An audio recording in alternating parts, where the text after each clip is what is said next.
Yeah. Just a moment.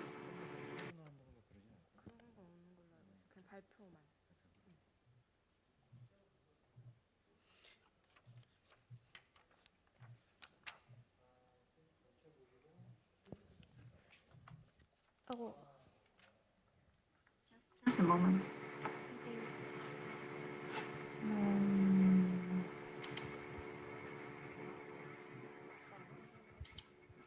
Professor Lam, do you have another headset? Headset. No. Is it clear enough or not? Yes, the presentation works now. Okay.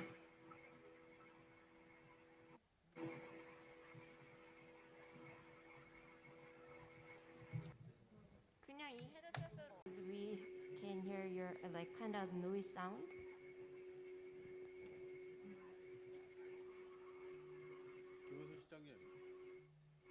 김은수 시장님, 원장님 들어오시라고 Professor Lam, 하시죠. Yes. is there a fan Again? on your 3분 room? 남았어요. 3분. 3분 남았어요. 3분. 예.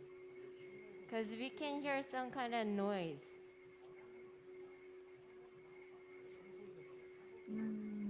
You mean background noise?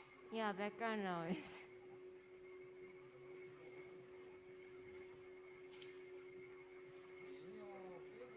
Laptop sound, laptop microphone. Okay, I'll try. Yeah. Yeah.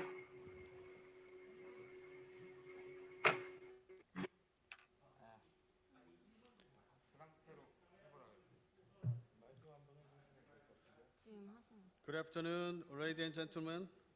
Now we are gonna start to the Okay, so it sounds better. Hello?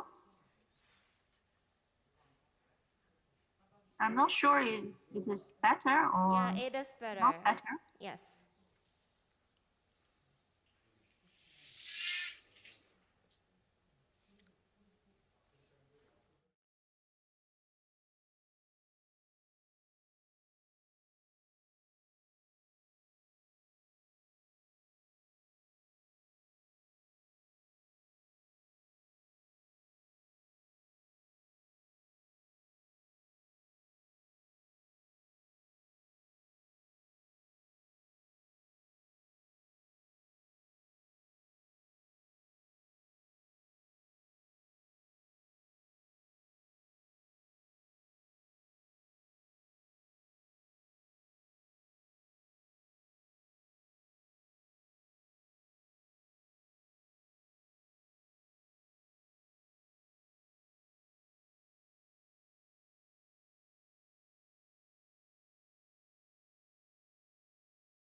Good afternoon, ladies and gentlemen. I am Dr. Hanson Bach, your moderator for the fourth session of the fourth KMI-WMU seminar. It is a great honor for me to officially welcome you here and also online to the fourth KMI-WMU seminar. We appreciate your attendance at this seminar today. According to a news report this morning, a massive COVID-19 infection is currently spreading. Even it is said that up to the 2,000 deaths per day in the USA, over 1,600 confirmed cases in Japan. Fortunately, Korea is in a different situation with other countries due to the K defense. So, I am very happy to host today's seminar. Please understand that you are wearing a mask for COVID-19. First, we will begin with the opening speech by the President of Korea Maritime Institute, President Young-tae Chang. Ladies and gentlemen, please great big applause.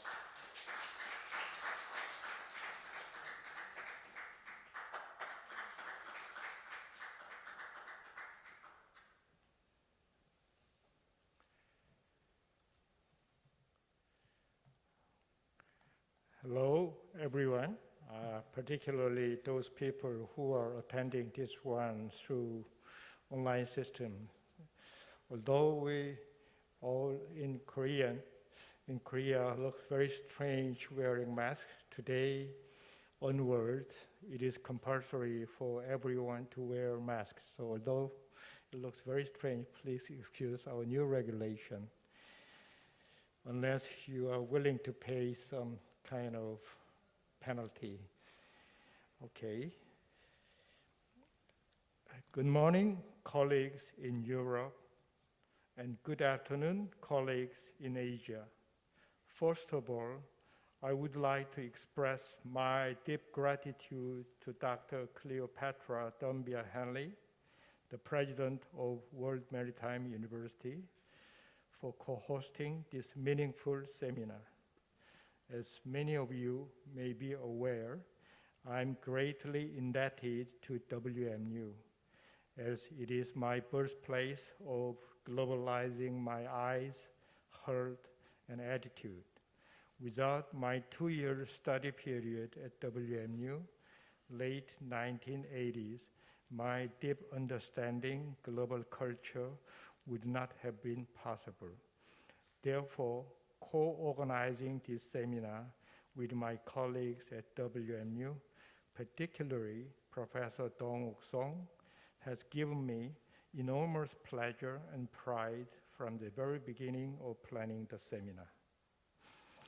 As the president of KMI, I'm believed to be the closest working KMI president to Minister of Oceans and Fisheries in Korea. The main reason for this is that His Excellency Minister Daniel Sung-hyuk-moon was professor at WMU. Therefore, there is strong bondage between us, arising from our common views on contemporary issues and future direction of Korea and the world. In addition, I realized that more than half the speakers of this seminar are associated with WMU as either former student or faculty member.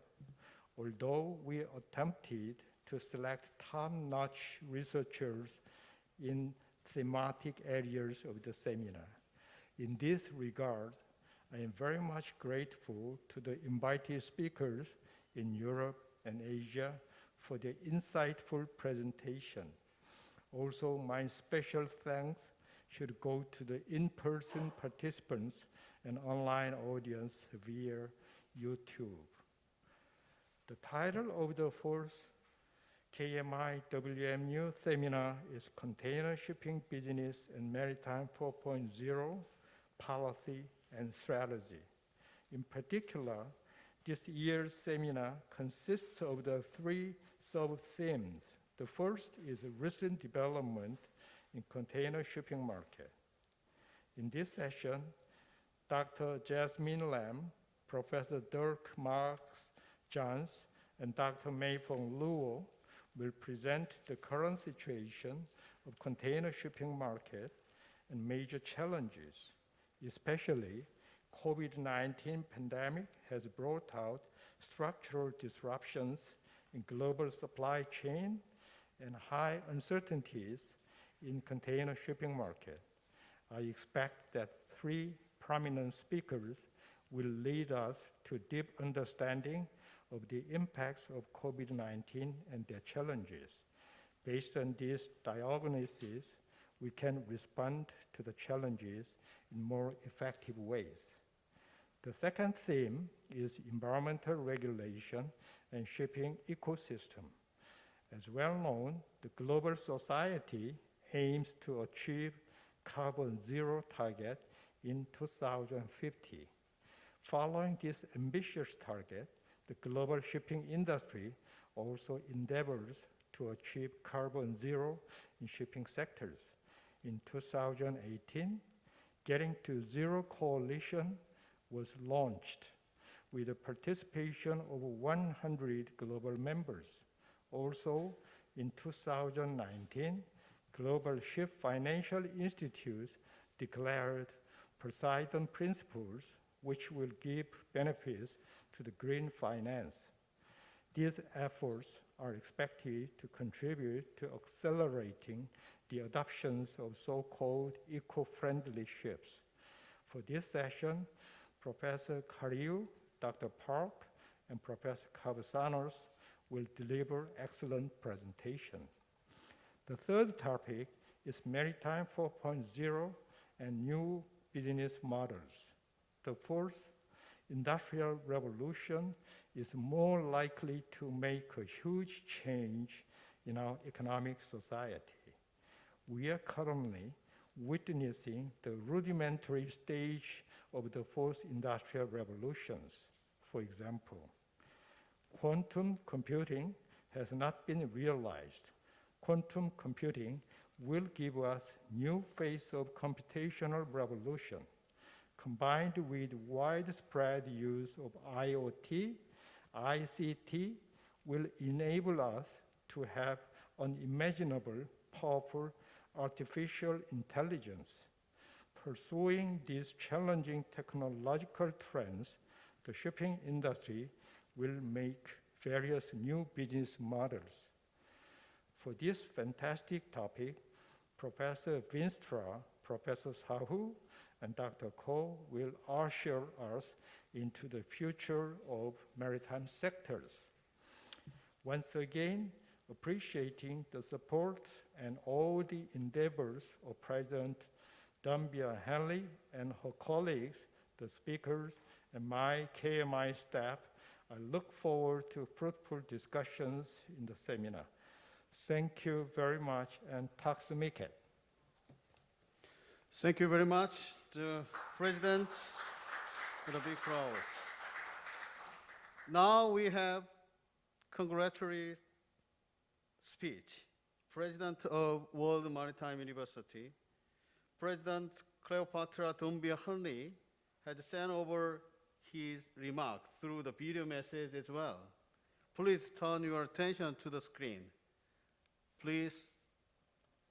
His Excellency Professor Moon Hae-suk, Minister of Oceans and Fisheries of the Republic of Korea, Professor Shang Young-tae, President of the Korea Maritime Institute, Chief Executives from the maritime industry, distinguished professors, ladies and gentlemen. It gives me a great pleasure this morning, as President of the World Maritime University, to welcome you to the 4th KMI-WMU seminar entitled Container Shipping Business and Maritime 4.0, Policy and Strategy, which is a momentous occasion for all of us.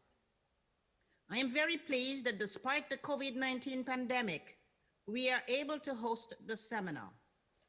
This joint seminar between the KMI and WMU is organized for the 4th time, and is building on the successful collaboration of the previous 3 events. In fact, our relationship with the Korea Maritime Institute, KMI, and with the Republic of Korea goes well beyond this event. To date, there have been over 100 graduates from the Republic of Korea who have graduated from the WMU and who are making an important contribution to the country, including leading maritime organizations, not only in the country, but also globally. The Secretary General of the IMO himself, Mr. Kitak Lim, a easy WMU graduate in the class of 1991. And he's an outstanding example of the contribution that he has made to his country, Korea, but also the impact he is making in his current functions at the IMO. The president of KMI himself, Dr. Young Tae Chang, also as a WMU graduate of the class of 1989. And he is a shining example of the impact of WMU in the various roles that he has had and now in his current position. We are also very proud in having one member of our faculty, Professor Daniel Moon, who is currently serving as the Minister of Oceans and Fisheries of the Republic of Korea. We are all very proud of you. This annual seminar falls within the framework of the MOU that has been signed between WMU and KMI on June 2016, and which provides for the holding of a joint symposium on an annual basis in order to develop the modalities for mutual cooperation and collaboration, and of course, to undertake high-quality research. These seminars enable us to address certain critical issues facing the maritime industry and to identify potential options and opportunities that may be available. The seminar for this year is in fact unique, as it is conducted virtually, which demonstrates the strong motivation of our two institutions to collaborate and to develop maritime business and strategies, especially during difficult times. This year's seminar, with the theme that has been chosen, Container Shipping Business and Maritime 4.0, Policy and Strategy,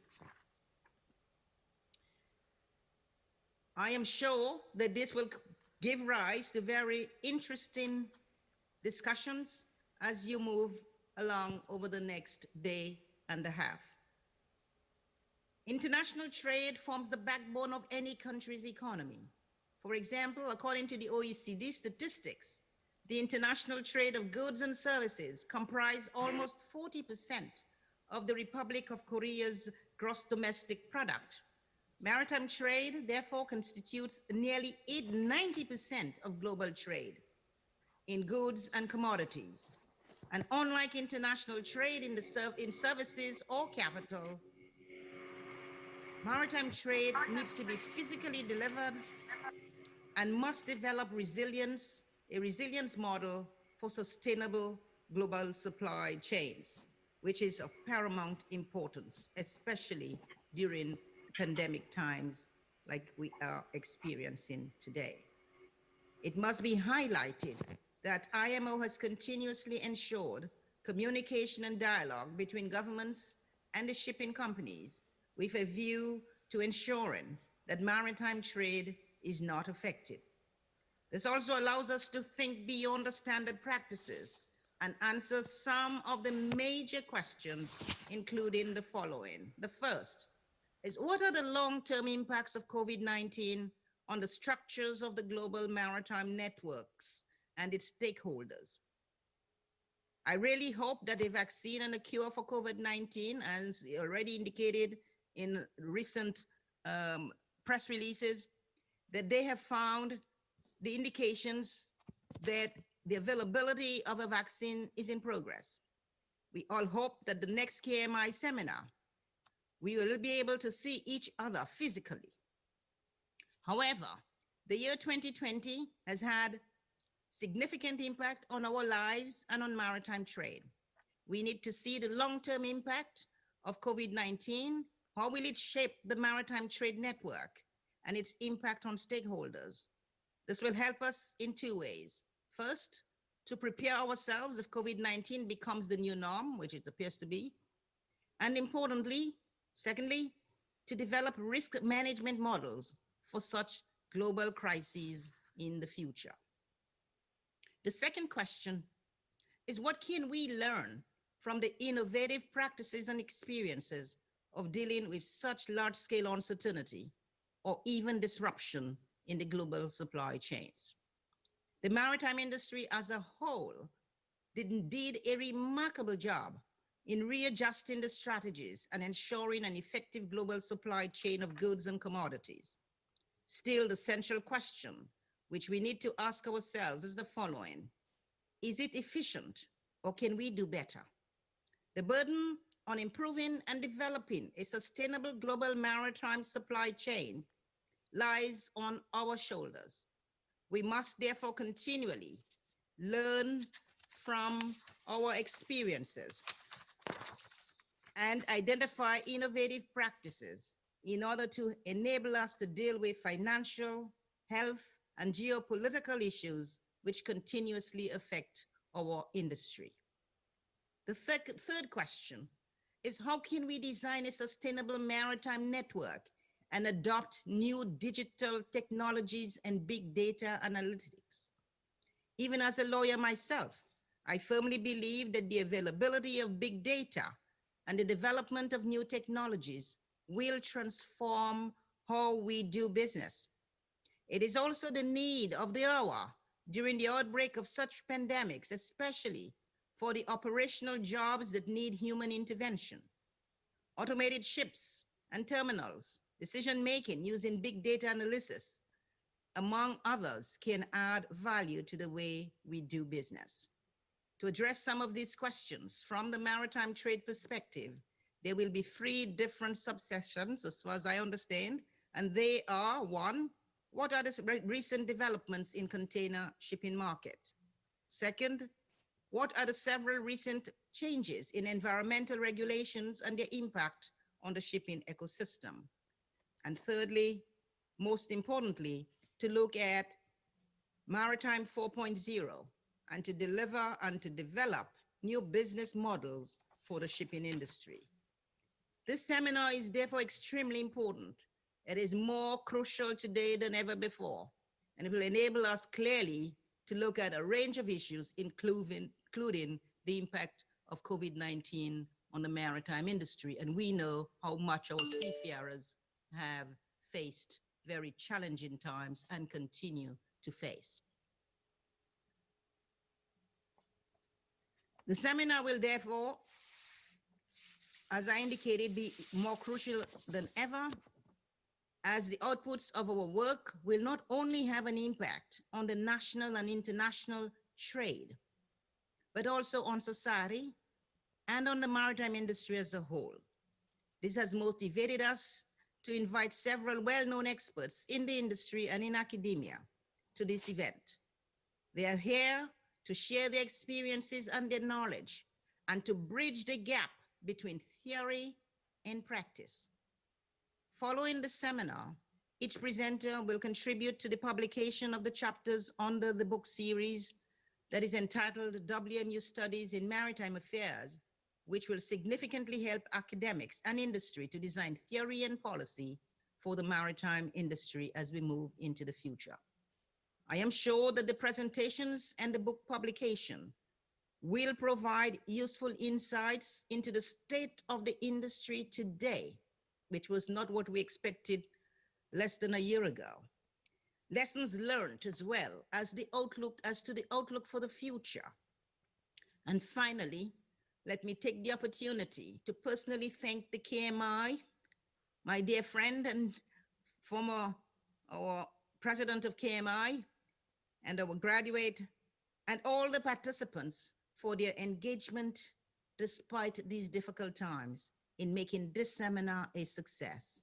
I look forward to an interesting presentation and to productive discussions from all of the participants. Thank you so much. Yes, thank you so much, Mr. President of World Maritime University. And now we move on the first sessions of the academic session. Before opening to first sessions, I would like to introduce the 3 special attendees to this seminar. The first one is the In-hyun Kim from Korea University.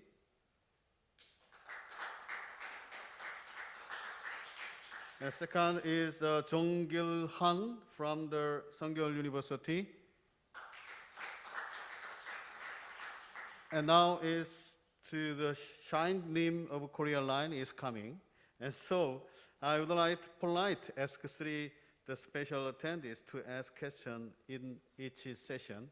First session is the Kim In-hyun professor. Second session is Han Jong-gil. I would like to ask the questions. Now, ladies and gentlemen, please welcome the first speaker, Dr. Jasmine Lam. Dr. Jasmine Lam, who is at Nanyang Technological University. The department is Maritime Energy and Sustainable Development Center of Excellence Associate Professor and the Center Director. The topic is the volatility and uncertainty in container shipping market. Please, Dr. Jasmine Lam, with a big applause. Jasmine. Jasmine, Hello. floor is yours. Thank you. Good morning or good afternoon and good evening to all of you, depending on the location. Greetings to all of you from Singapore. I'm Jasmine, and let me share my screen.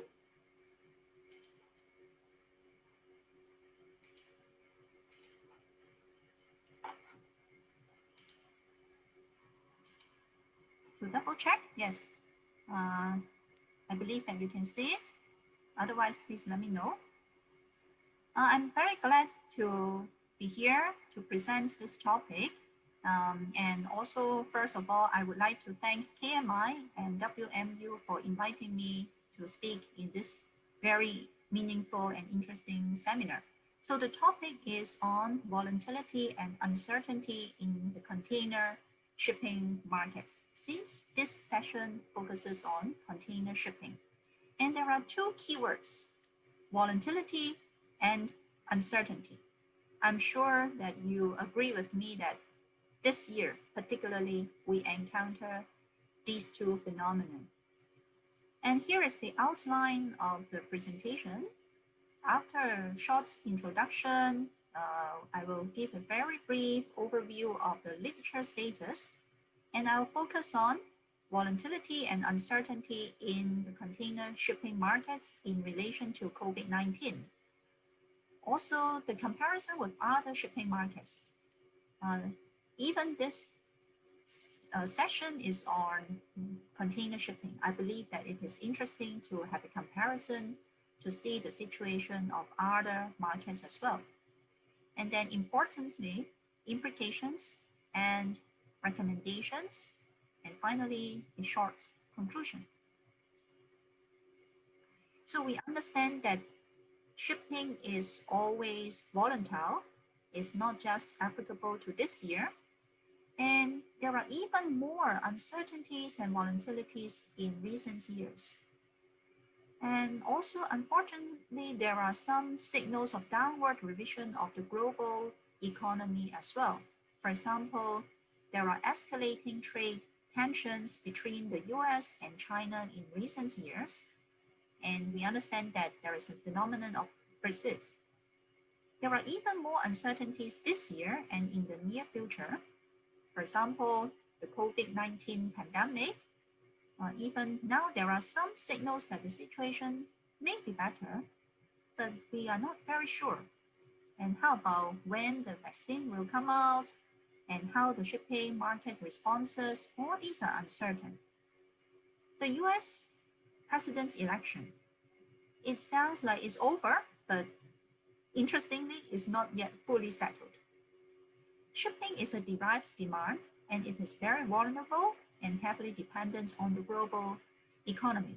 Because of this very nature, we understand that the analysis on the global economy and external factors are truly important. Actually, some years ago, together with a very prominent, famous professor in the maritime sector, Professor Nottenbaum, we together have conducted a special issue on a journal which is Maritime Policy and Management in the theme of volatility and uncertainty. And this particular special issue was published with many interesting articles, including that we have mentioned that there are many external factors and environment affecting shipping. So that's why definitely this idea is not new to this year, but just that there is an escalation. For example, in terms of COVID-19 pandemic, there are really significant impacts on the shipping industry and also on seafarers. This is also highlighted by IMO this year, and the issue penetrates not only to shipping markets, but in different areas in maritime trade, in crew change. That means the way of seafarers being handled in terms of their jobs on ships, and the maritime safety and security issues, etc. As a whole, it is important to analyze volatility and uncertainty in the shipping industry. So that's the focus of this particular analysis. And in the special issue that I've mentioned in the journal, there are some key issues that I would like to highlight, but without too much detail, I would like to say that there are literature already to understand the patterns of volatility in the shipping industry. Let's say stock price, the markets, and also freight volatility transmission between different sectors. For example, the dry bulk sector and container shipping freight markets in financial crisis. Also, there are models to understand the uncertainty for risk assessment and decision-making in the shipping industry. And also forecasting, all right? Even forecasting is challenging because of the uncertainty and volatility. However, scholars also contribute to forecasting model, enhancing the accuracy of forecasting. So these are very interesting studies contributing to understand the shipping industry's volatility. Then there is one article that I have found in terms of volatility in dry bulk, clean and dirty tanker markets caused by COVID-19, which was just published this year, all right, which is very, very recent. It has highlighted the direct impact of COVID-19 on dry bulk and the dirty tanker markets, and then also, interestingly, second round effects via decline in oil prices and third round effects via stock market. So that's why there are different shipping sectors and they do have impacts or mutual impacts on each other.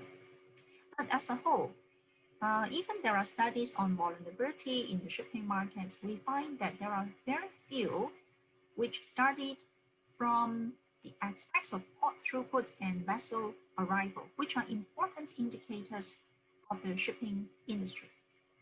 And then also there are very few studies which examine the volatility in the container shipping markets as well. So that's why this research contributes in such a way.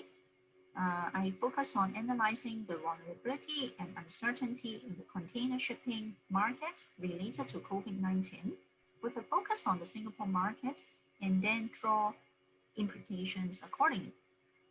So these are the key results, including the insights from various aspects. And firstly, I would like to present the container throughput.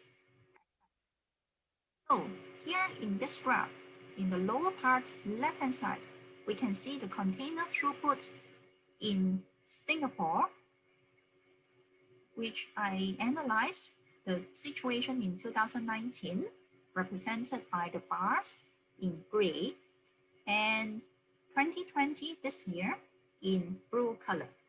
So this year has not ended. So based on the latest data from the Maritime and Port Authority of Singapore, I analyzed the changes in terms of the percentage change compared to the last month in 2020.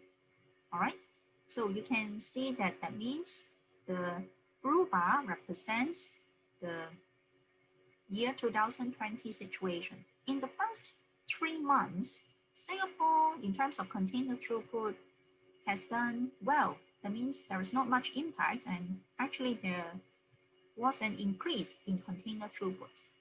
However, from April onwards, we do see that the impact is realized, and there is a drop in the container throughput. The most severe month is from March to April, a decline of about 11%. But afterwards, we do see that is recovering and the situation is not so bad. That means we can see that the volume fluctuated in the first few months. However, the recovery is more stable in the recent months. And we can see that Singapore is positioned as the transshipment hub, and maybe many of us also know that Singapore indeed is the largest transshipment hub in the world, meaning that in terms of the cargo handling throughput is the highest in the world.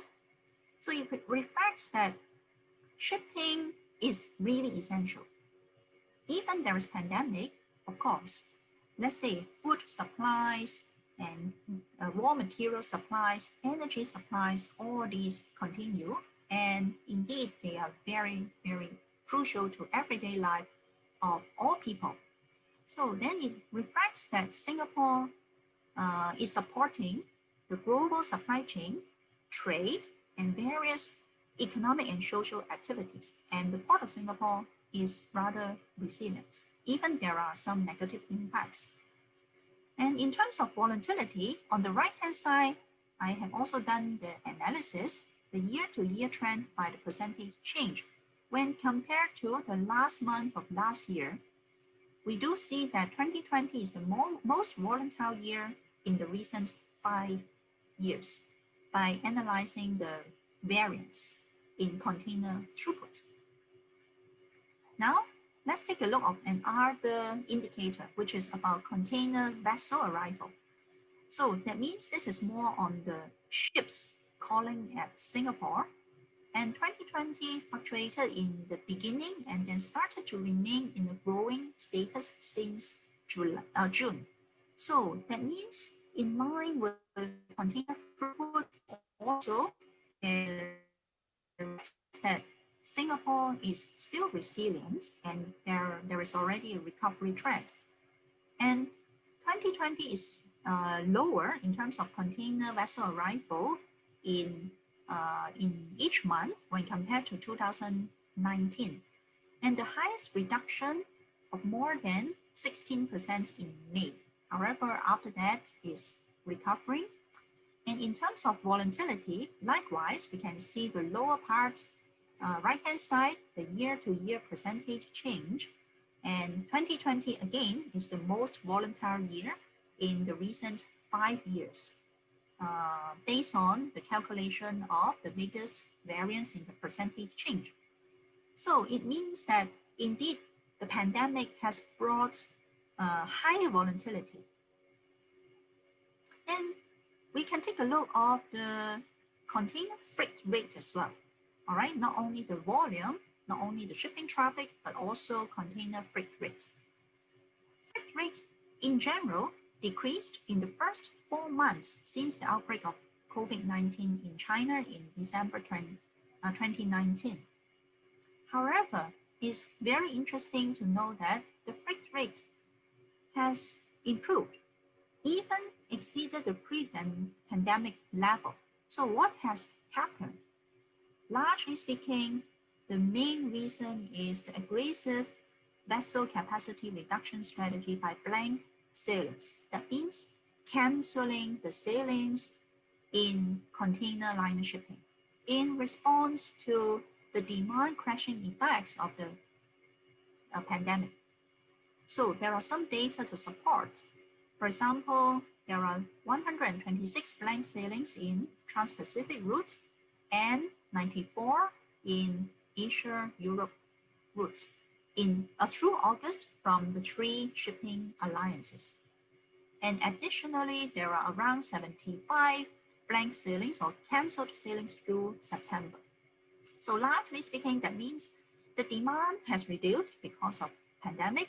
However, the liner shipping industry is very fast to respond to lower the supply in order to adjust. And that's why the freight rate is not so much affected or is not a significant drop.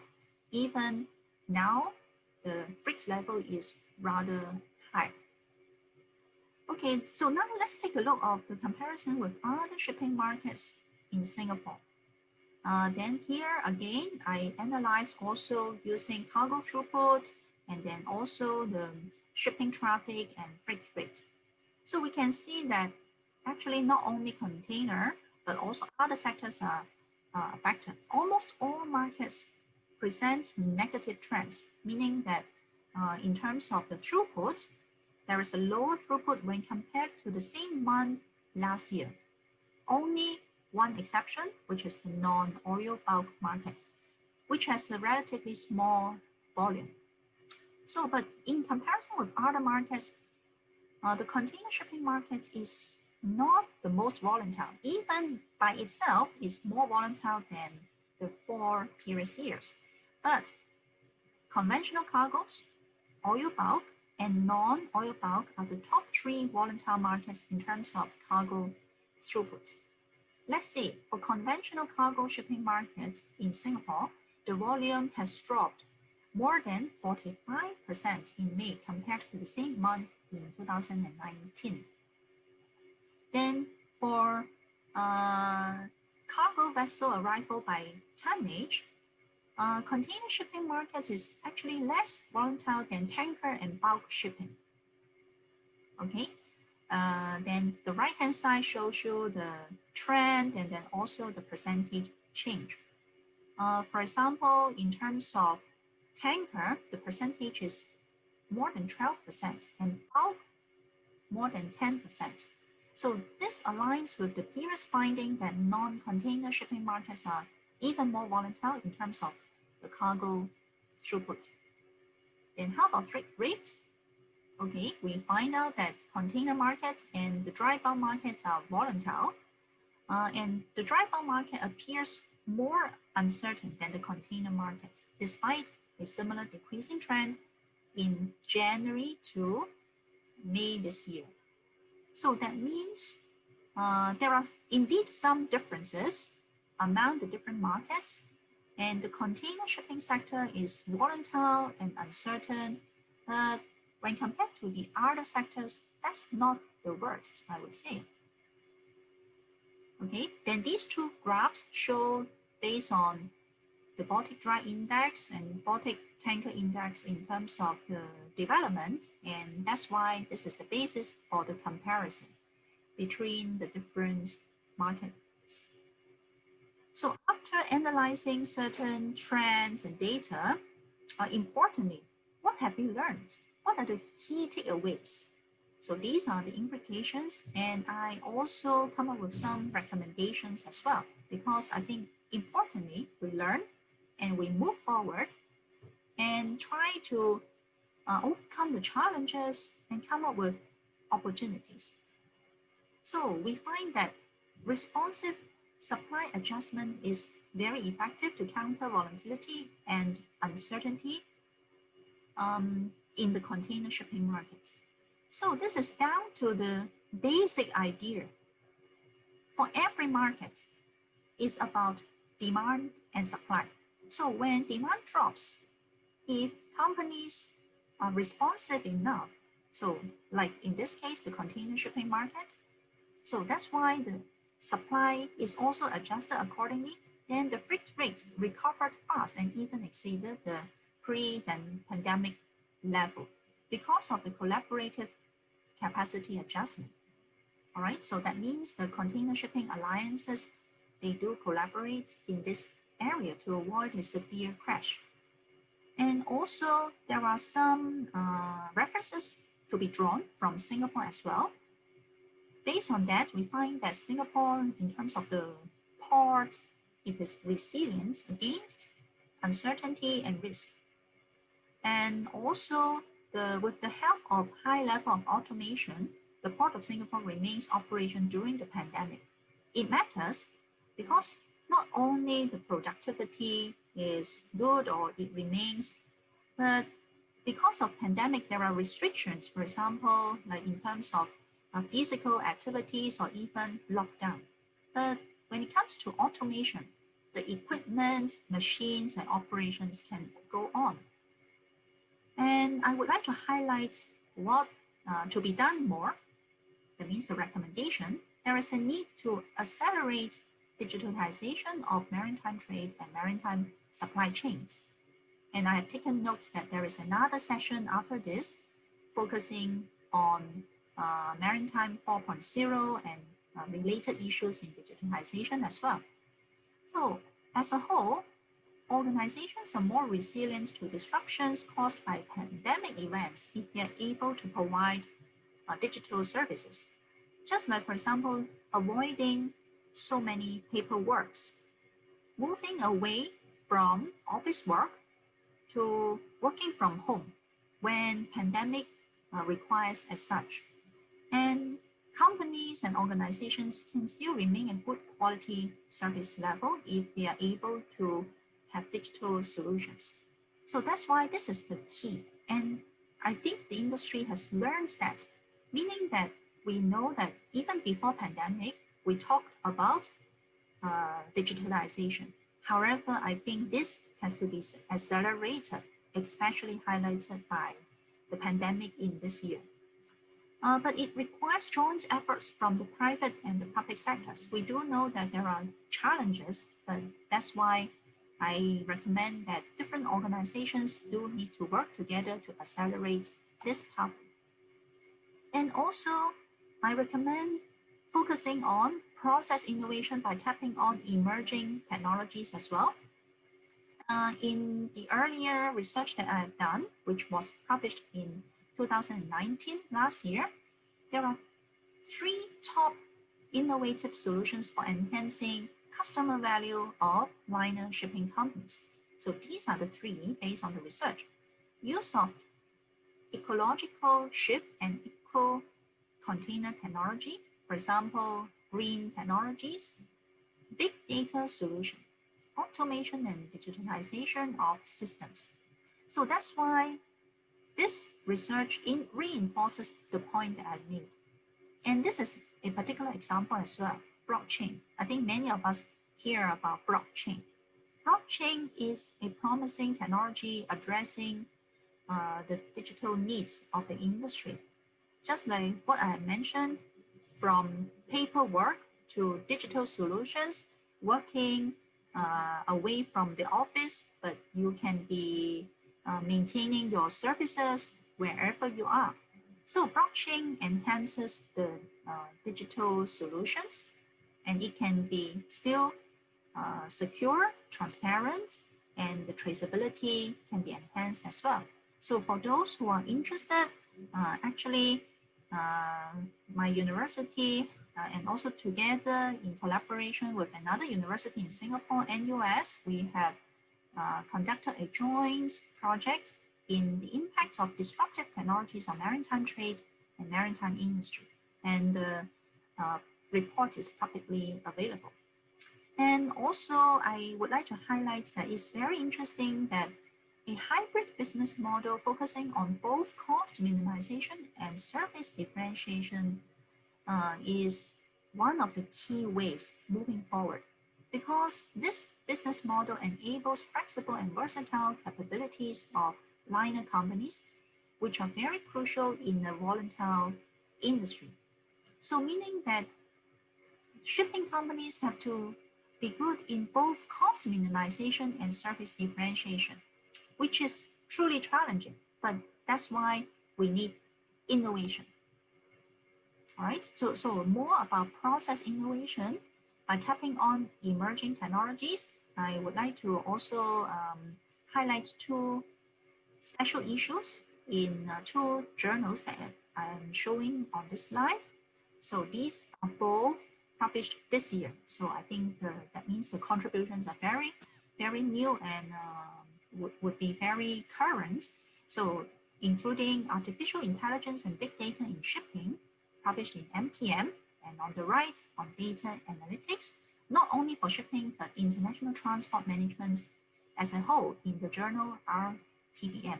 So I welcome you to read, take a look, and appreciate your feedback. So in conclusion, that means we find that Singapore shipping market is indeed facing the most volatile environment in the recent 5 years due to the pandemic this year. So in the short run, that means mitigating the volatility and uncertainty caused by COVID-19 with fast response by having blank sailings, this helps.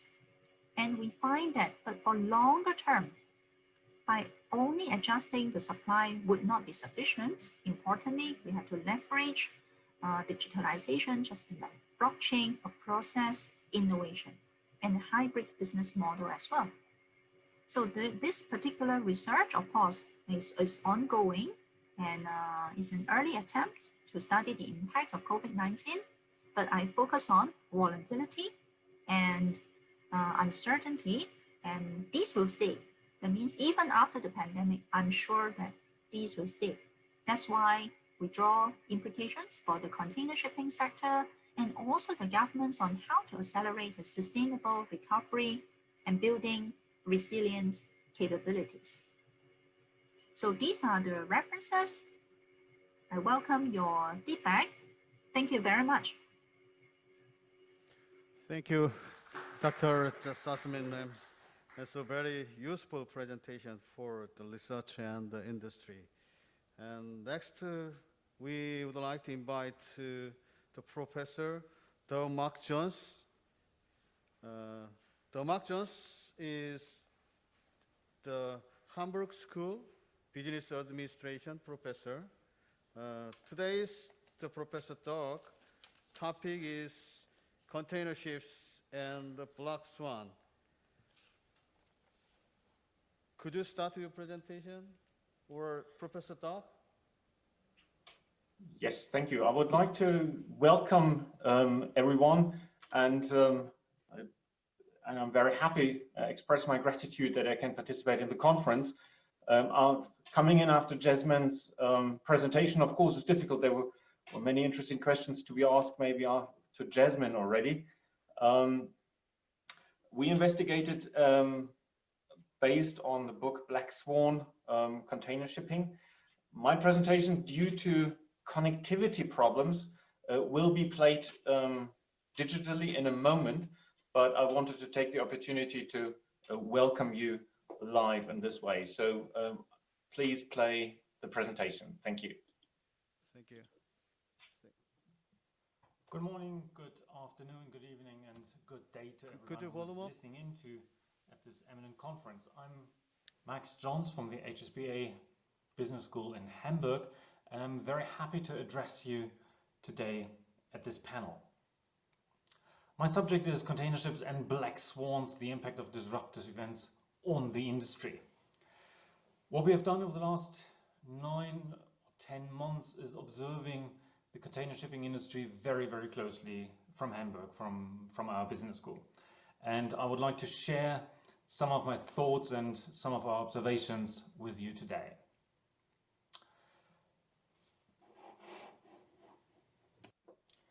What we are very interested in particular, is if we can observe any behavior of container shipping lines and container shipping owners that indicate that active management in difficult situations, in times of crisis, in market upheaval and disruptive situation is possible, or if markets are playing us. And to share with you one of my underlying assumptions is that we strongly believe at HSBA that we can manage our fate, that we are not entirely driven by markets, by external events, and that we can only react. I would like to try to show you that active participation in the events is possible, and it's possible to drive market situations, prices, and behavior in the markets. And some of the graphs, some of the numbers, and some of the observations I'm sharing with you hopefully help you to follow our thoughts. First of all, the title, of course, of my presentation is linked to the famous book by Nassim Nicholas Taleb from 2007, The Black Swan. It was a big bestseller, and I guess most of you have read and have seen the book. Taleb is investigating highly improbable events, unforeseeable events indeed. So he calls it rare and unpredictable outlier events.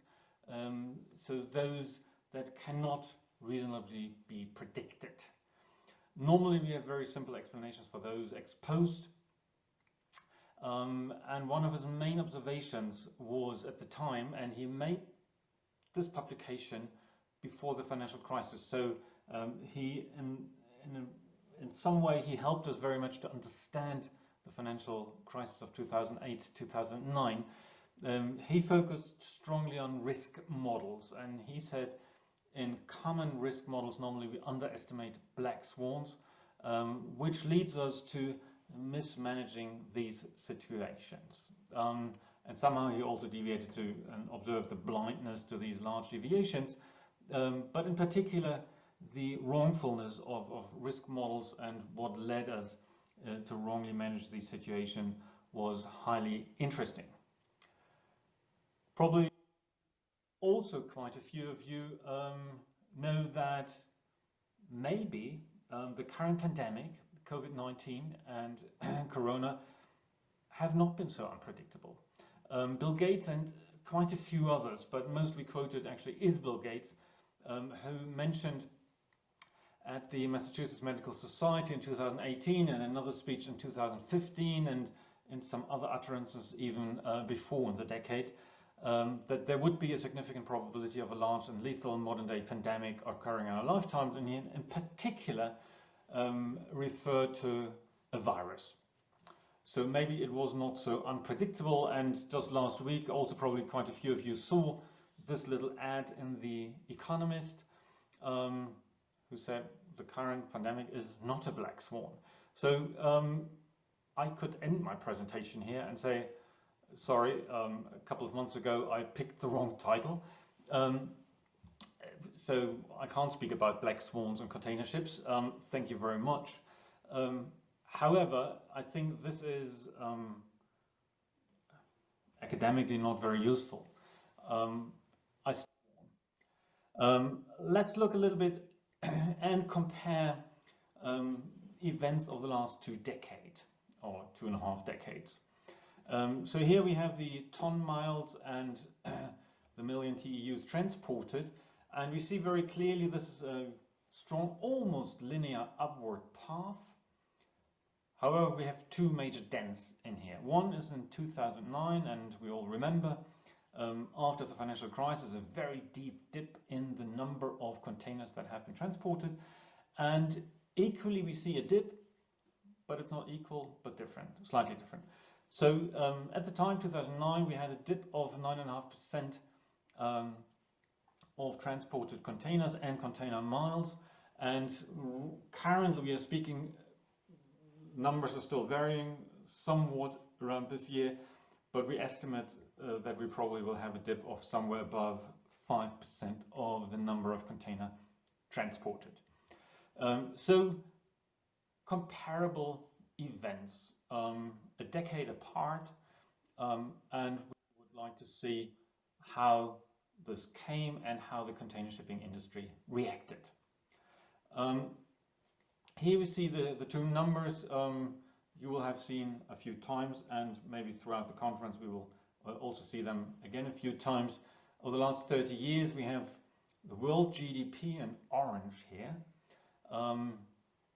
2 major dips and 2 minor dips, 1998 and 2001. 2001 after the dot-com bubble, 9/11, So then we had a dip, and then the very big dip in the growth of the world GDP in 2009, and of course in the year we are living in, 2020. Significantly larger. We have actually a decrease of the world GDP. Also, the very fact that this could occur, I believe, deserves to be called a black swan. And we see the immediate effect on container shipping, on world seaborne trade. First of all here, world seaborne trade, 1998, dipped, had almost no growth in 2001, dipped significantly in 2009, and I think we painfully remember that, and again, dipped painfully this year. These are two of the major figures we need to remember. If we look a bit closer now in a comparison of 2008 and 2020, 2008-2009, the financial crisis, we see here how it started and how it developed over the quarters. We see that COVID-19 or Corona had a significantly larger dip early on. The first quarter was devastating. Second quarter was also terrible. Now in the third quarter we are in, things seem to improve already quite a bit, even though with the second wave we don't know if that continues. It's fairly different shape 2008-2009, seen over quarters. It started slowly, and only after in the third quarter of the events it actually had a major dip and then recovered very quickly. And that's also why a lot of people predicted now that we have a very quick recovery, actually much faster, which is probably not as fast as we all hoped. Here we see, so we are not only living in a container world, we see that crude oil, container and bulk have developed in a couple of years differently. Again, notably 1998, 2001, 2002, crude oil transport was actually decreasing, and we see a couple of further years where it was decreasing and was decoupled from the other types of trade, container and bulk. 2020, unanimously, all three types of cargo, that the main cargoes that we do have on ships, all decreased fairly significantly. So container shipping here is not a strict outlier in this sense. Neither is oil nor is bulk. So all are dipping this year.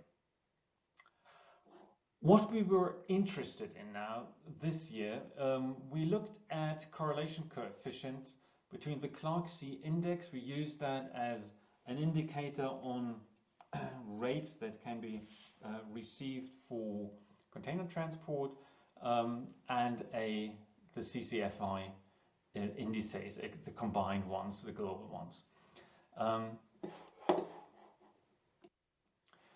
As you probably know, the Clark-C index is an index with the weighted average of earnings for the main vessel types throughout the entire fleet. And the CCFI indices are this index for a spot rate of container transport. So what we've seen here is that the average correlation coefficient between the two is 0.2, fairly low over time, which for investors is also a very important number. However, this year, 2020, it has been significantly high. So we see a very close correlation between Clark-C and the container freight rates. Next observation we need to look at very closely is the increase and then the decrease of vessels in layup. We are still in a phase where we are foreseeing for the next couple of weeks a drastic decrease of vessels, idle vessels and vessels in layup. This is again container vessels.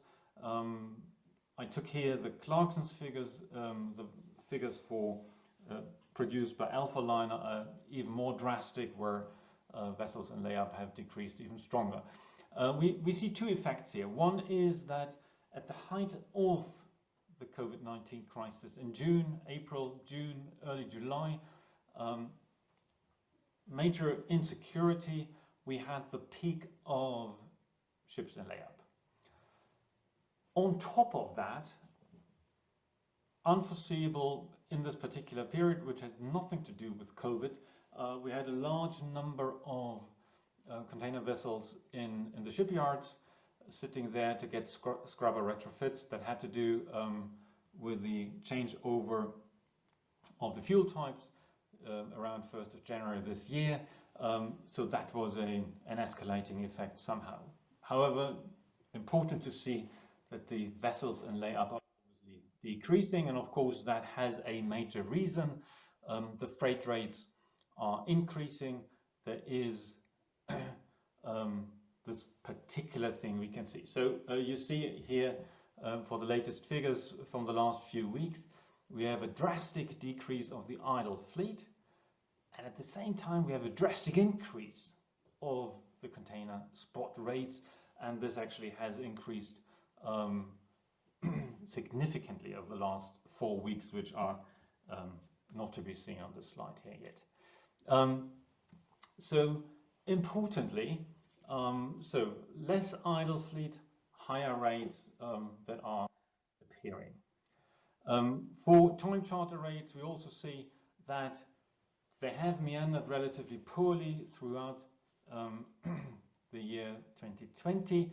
They had a depressing dip also around June when we had this high number of vessels in layup, as we have seen, and they have increased now dramatically. So we have seen both sides. We have seen the container lines, their spot rates increase, and we see here the charter rates for the container ship owners, which very recently also increased quite significantly. And if we put now the time charter index, which is an indicator for the income possibilities for the ship owners, and the CCFI composite index for all the spot rates from container shipping lines, we see both increase at the same time. And this is fairly unique. What I put on top here is the correlation coefficients, again, for every single year of the last roughly 20 years or so. And what you see is there are roughly half of those periods there's a negative correlation. So when the freight rates are increasing, charter rates are decreasing, or vice versa. Then we have another, let's say, roughly a bit more than a quarter where it's mildly negative, another quarter where it's mildly positive, and we have only one period, and this is 2020, now, the period we are living in, where the correlation is almost 1. Unheard of over the last 2 decades. So completely outstanding numbers. We have increasing time charters, and we have increasing spot charter rates for the container lines, and that is a very unusual event. We have also blank sailings, and that is probably one of the most unusual events of this year. You see we have in blue again the spot rate index, and at this particular time, still when the rates were drastically increasing, we had a lot of blank sailings. We had a lot of cancelled sailings. Container lines showed, and these numbers show very clearly, that container lines manage very, very actively their available fleet, even when the spot rates were increasing. And this is unseen. We have not seen that in history before. So what we see here, and I would like to draw your attention here to 2 simple facts. The blue line, the orange line, the thick ones that are going more or less straight up, that's the capacity of container ships, the blue line, and then we have the container trade, the amount of cargo we are transporting or that is available, and you see there are occasionally some differences. One difference, which we see here in the years before the financial crisis, there was a lot more to transport than we had container ships. So this is when spot rates and charter rates went absolutely through the roof. This has been repeated occasionally again. And then in 2016, all of a sudden, we had more capacity than we had cargo. And this didn't bode very well for container rates, obviously. And the CCFI index dipped to a historical low. And now in this year 2020, and this is again a very unusual event, we have a major difference between the amount of cargo that can be transported and the available fleet, but the spot rates are increasing. This, again, has never happened before, and this is one of the main, not only discoveries, but main achievements of this particular year. Maybe one of these reasons, and this table comes from UNCTAD, from the latest report, we have seen an increase in concentration of container shipping lines, and in most indicators, 4 or 5, we see, and this is only for Pacific routes, we can do that for all other routes too, we see a significant increase in the concentration. Maybe that is one of the explanatory parts in the end. I would like to share with you now a few hypotheses and ideas what we may have seen. One is, as we've seen on the last slide, maybe consolidation has actually helped container lines to manage their capacity and their freight rates actively. So maybe consolidation is a positive thing in this respect. Maybe also, we must not forget, I haven't shown you the numbers, but we had a very low order book. Maybe that had an impact. In 2008, we had a dramatically high order book that, of course, destroyed some of the market situation also. 11 years on or 12 years on, we are much further in digitalization. So maybe shipping lines had much better information systems, and maybe finally we see here a major impact of digitalization and a reason how container lines could actually manage the vast amounts of container to a better price. Maybe eventually it's just a learning curve. And it's also worth investigating a little bit if GDP is really a good indicator to investigate here, or if we should actually investigate GDP for services and a GDP for production in separate ways, because the current lockdown obviously is very much focused on services. And finally, what we are seeing, or what we believe to have observed over the last couple of months, is that container lines are able in real time to manage their capacity. This is why we've seen a lot of the vessels not being used, a lot of blank sailings, something we have not actively seen in that way. From the learning curve, we've seen playing with prices and actually not following them, but defining them. So finally, we are concentration-wise here in a positive sense at a place where container lines do not have to follow prices, and as you may know from microeconomic theory, you can move from a price follower to somebody who can determine prices, and obviously that is something that we've seen here and we have to get used to. That goes hand in hand with better understanding of elasticities. We may drive faster through the deep valley of the current recession, and container shipping may become a locomotive of recovery for the shipping industry. What, however, was a major secondary effect here is that it's not only the container lines profiting from the situation, they have pulled the container ship owners out of the doldrums also. And finally, and this is one of the major thoughts I would like to leave you with, do we see an indication for useful concentration here? Do we need to change our opinion on concentration? Thank you very much. Thank you, Professor. It was a very interesting presentation.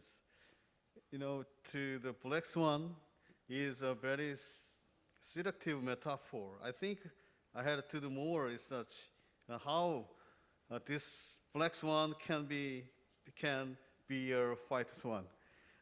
As my understanding, for a black swan at birth is not a black swan until death. Anyway, it was a very interesting presentation. Thank you, Professor. And last to the presentations to the speaker, that will be the last presentation of this session. Let's meet Dr. Mei-Fang Lu. He's the Hong Kong Polytech University Logistics and Maritime Study Associate Professor, PolyU Maritime Library and Research Development Center Director. The topic is the world trade after COVID-19 and their impact on liner shipping industry. Please share the presentation material first, and then you have the floor. Okay, Are you ready? The material? Yes. So can you see that? Yeah, And hear me I well? hear you. And And could you volume up, please? Volume up. Yes. Volume up. Yes. Yes. Is it better? Yeah. Could you share your material? Yeah, it is shared already. Yeah. Okay. Thank you. Okay. Thank you. Floor Okay. is yours. Yeah. Okay. Thank you very much for the introduction, and also thanks for the invitation from KMI and WMU. And I'm very glad to speak in this KMI-WMU seminar. The first important reason is because this year Professor Y.T. Chang becomes the president of KMI. And Y.T. Chang is a very long time friend of me, starting from 1980s, I think, 1980s, when I was a student, 1980, 1990. Yeah, when I was a student in University of Rhode Island. And also, I was also a student of WMU in 1996. And I spent 1 year and get the master's degree in General Maritime Administration and Environmental Protection at that time. I don't know if there are also listeners for this seminar from WMU student. And if they are, I really want to say hello, WMU students, and I'm looking forward to go back sometimes to WMU to meet you. Okay, after WMU, I went to US, get a PhD in economics, and after that, 2006, I went to the Hong Kong Political University, becoming a assistant professor, then associate professor. And also that I'm also a director for U Maritime Library and the Research Development Center. And this center is donated by the shipping guru at that time, and established in 2009, because the shipping industries before 2008 are very good. So they earned a lot of money and try to support some research centers in Puerto Rico. So that's where we have this center. Well, the topic that I want to talk about is the possible scenarios in future world trade after COVID-19 and their impacts on the shipping industry. First of all, I want to say that it is not a very serious research paper or research articles, and it is just kind of thinking and also logical deduction after observing that what happened, what are the black swans and uncertainties, and then thinking about the shipping industry, how it is developed. Then I just come up with this presentation. The purpose of this presentation is to give you an idea what will possibly happen in the future, in directions, not really in numbers. Okay. So here are the content. I will first talk about the uncertainties in the world trade after COVID-19. And also we have already seen many of the predictions on what are the impact on the international trade because of the COVID-19. But this is not enough when we're talking about impact for shipping. When we're talking about the impact of shipping, we also need to talk about the special patterns. So when containers transport at difference means different demand for shipping industry. Okay, and then after talking about demand for shipping, we're talking about the responses of the shipping industry, the business responses. Okay, how shipping industry how the business will respond to the changes of trade, and then how shipping industries will respond to that. And then after talking about that, we are talking about the impact on the shipping industry, possible impacts on shipping industries. Okay, first look at the uncertainties on the future world trade. And the COVID-19, when we're talking about the impact of COVID-19, it is all entangled with many different kind of events. And I think that with Trump coming into becoming the President of the United States, it created a lot of uncertainties on the world trade. And this is the first uncertainties. And this year, although in the media says that Biden win the election, but there are still uncertainties on that. And then the second is the uncertainties created by the US-China trade war. And this mainly affect the trade between US and China. And this is the major part of the Far East North American trade. And it employs a lot of ships. And COVID-19, at the first, when it just coming out, we really don't know much about the COVID-19, how it is transmitted, and where there will be any kind of antibodies developed in the human beings when it is affected. So herd immunity behaviors, whether it will really be useful strategies for this. And also talking about vaccines, and this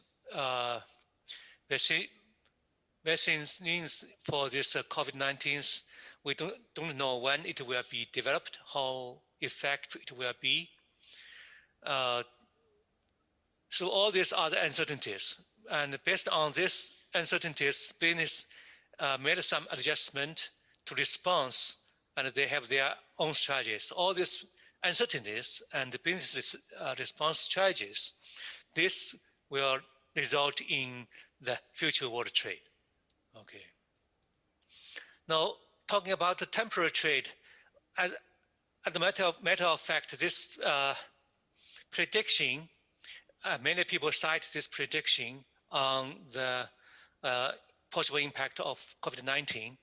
And when we look at the world trade before 2008, it's like the growth rate is a constant growth rate. So the world trade is like a small growth rate.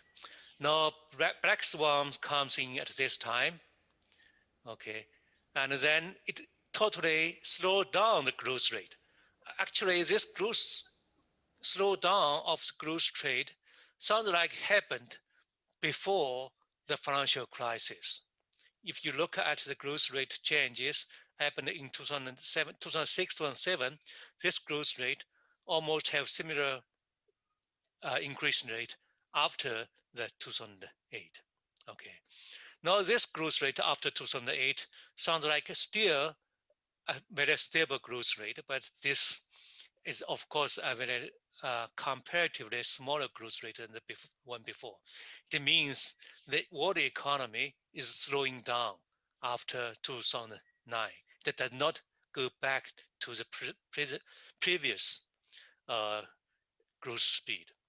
Now we have another black swan happened in the end of last year and this year.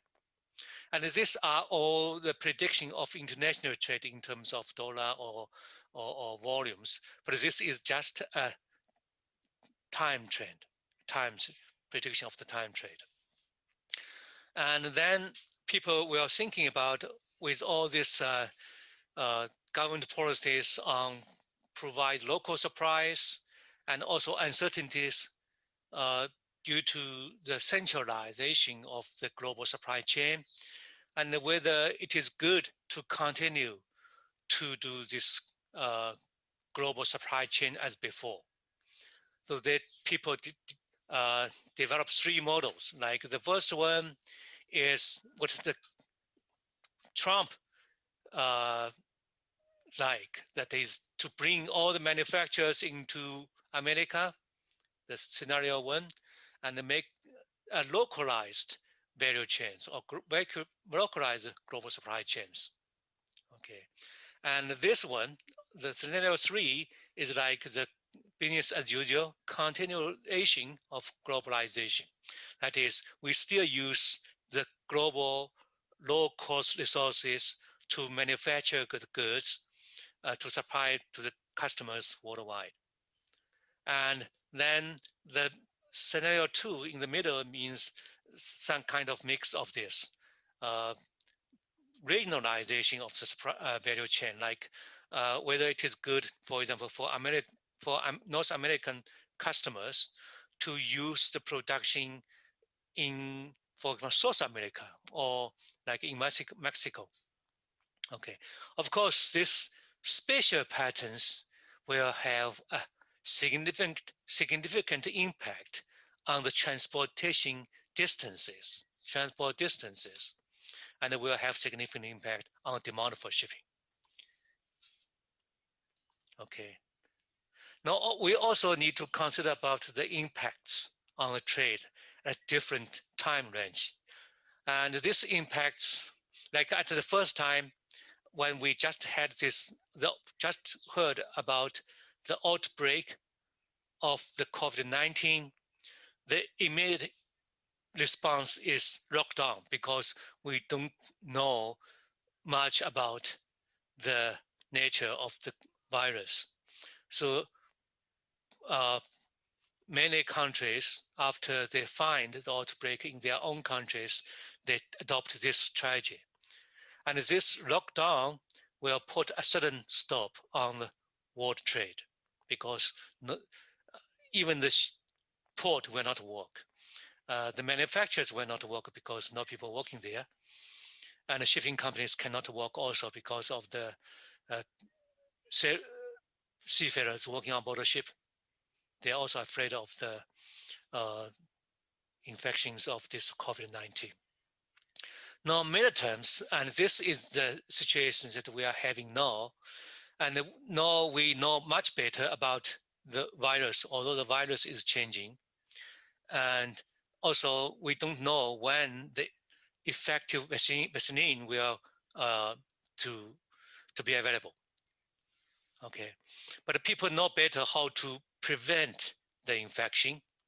Like in Hong Kong, we know that if we keep clean our hands with 75% alcohol and also wear masks, then it's very safe. So the public transportations can still work. People can still go to offices to work for that, for their company. So the economy is like becoming slowly return to normal. But there are still uncertainties. But at this period, the world trade may increase because first of the behavior of the business in the preparation for these uncertainties and risks. Like in US, they really don't know when this trade war between China and the US will settle down. So they would like to buy more stuff and put it in their warehouse in case that in the future, if the US don't allow imports from China, then they can avoid lost savings. Okay. And also, lifestyle changes also increased the demand. Actually, we have already seen the demand increase in the meantime now because of the increased demand for the preventing materials like masks and life-saving machines, and also the increase of warehouse stocks in the warehouse. And there are many reports says that the warehouse are all full in the United States in the preparation of the future uncertainties. In the long term, when the pandemic is over, then there will be changing business strategies, whether they will try to localize the global supply chain, the first scenarios in the previous slides, and also to regionalize that. And that will define the new trade patterns in the future. Okay, so these are the change in world trade at different time period. Now, when we're talking about the impacts on liner shipping, and then we have to starting from what are the current liner performances? What will be the change based on the current situations. And then we need to take into account the impact from the trend of globalization and also the change of shipping trade patterns. Okay, and also what were the current situations in the large ships and their deployment patterns, and also the alliances behaviors in the land shipping industry. And from the policy side, the green shipping rules or requirements from the international society will also affect the liner shipping industries. And the digital technologies in shipping industries, the development on these directions will also transform the shipping industry, make shipping industry more efficient, reduce cost. And also we have to consider about aviation and how it will affect the shipping industry, because these days when we're talking about many cargoes shipped in containers on the ships, actually the containers that cannot be shipped in the cargo hold of passenger ship, passenger airplanes. Okay, if the aviations cannot restore to the future, in the future, then it will also affect the shipping industry. So we need to consider about all these factors. Now look at the current liner shipping performance. Actually, after 2008, if we're talking about 2008 to now, we look at the performance of liner shipping sectors, and from 2008 to 2019, we'll have 12 years, 48 quarters. If we look at the quarters with positive operating margins, that is the dots above this horizontal line. This horizontal line means 0% operating margins. So above that means you earn money. Below that, you are losing money. If you count the number of quarters with positive operating margin, you will find that 23 out of 48% of the time, and out of 48 quarters, they are actually earning money. In other words, more time, they spend more time, the industry spend more time losing money instead of earning money. So the shipping industry, liner shipping industry is not in a very good situations. It's not very in a good situations. Because of that, to be able to continue the business, many shipping industries becoming, some of course go out of the market, and many becoming a member of alliance to make efficient use of the capacity. Okay, and if we look at the inactive capacities, you can see that 2002, this Asia financial crisis only resulted a very little bit of the overcapacity or the inactive TEUs. 2009, this is the financial crisis, and in 2008, and this is a very big overcapacities in shipping industry. And then you can see the overcapacity industries are all very serious in this time range from 2009 to 2019. And this year it is even bigger. Of course, these days it is now it is becoming much lower because of the increasing demand in shipping. And this also, the Ottoman Sea score also describes the situations in liner shipping industries. Normally, when people thinking about Ottoman Sea scores, if the sea score is lower than 1.8, and then we consider it as a very high probability of being bankrupt.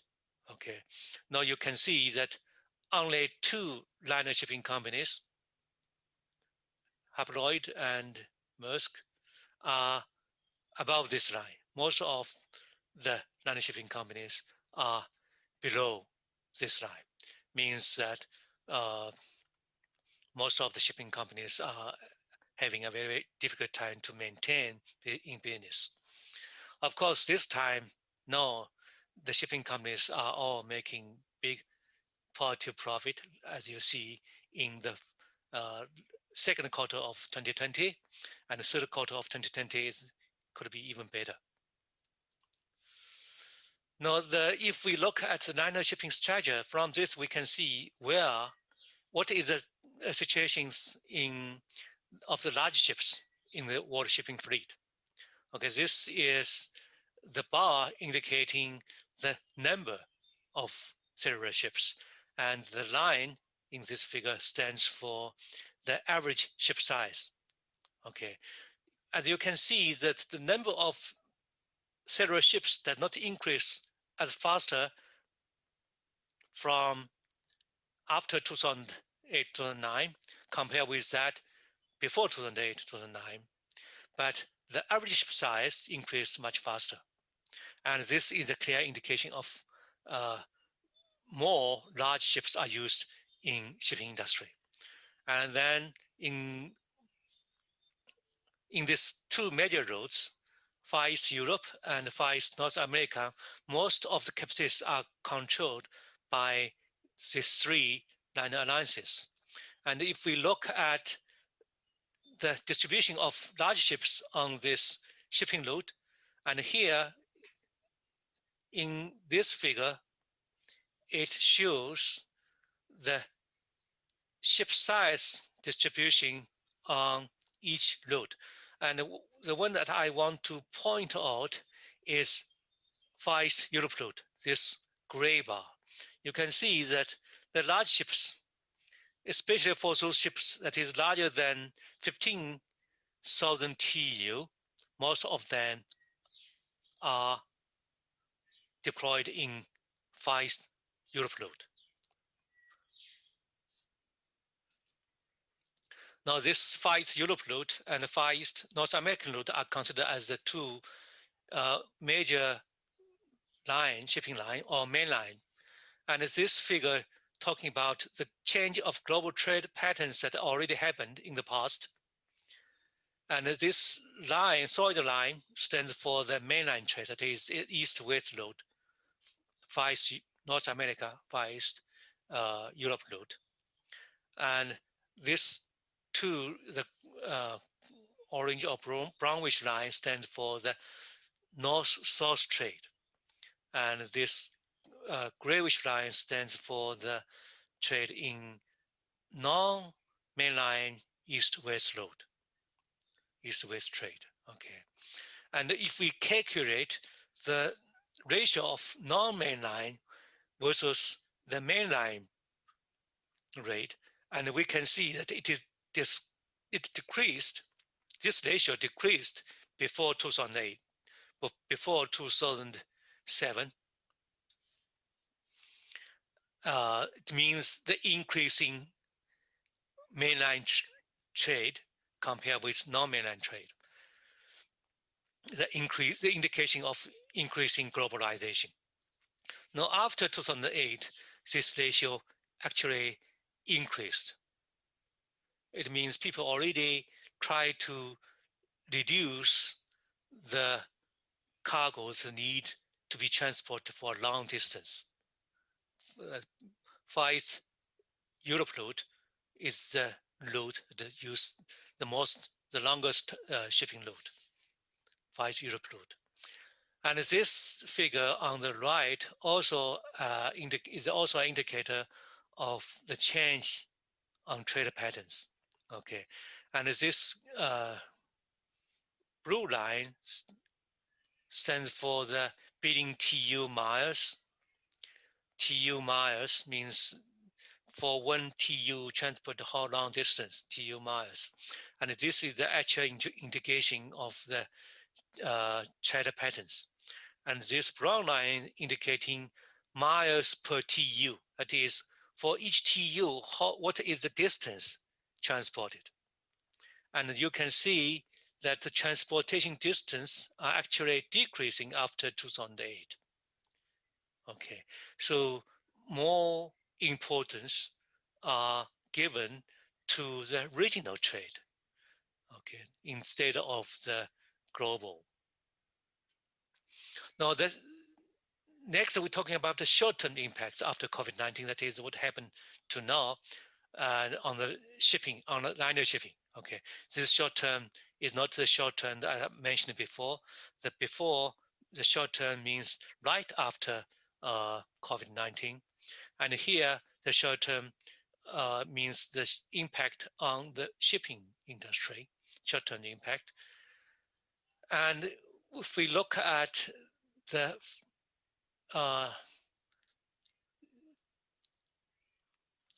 SCFI freight rate, this one, the top line stands for the Shanghai to US East Coast.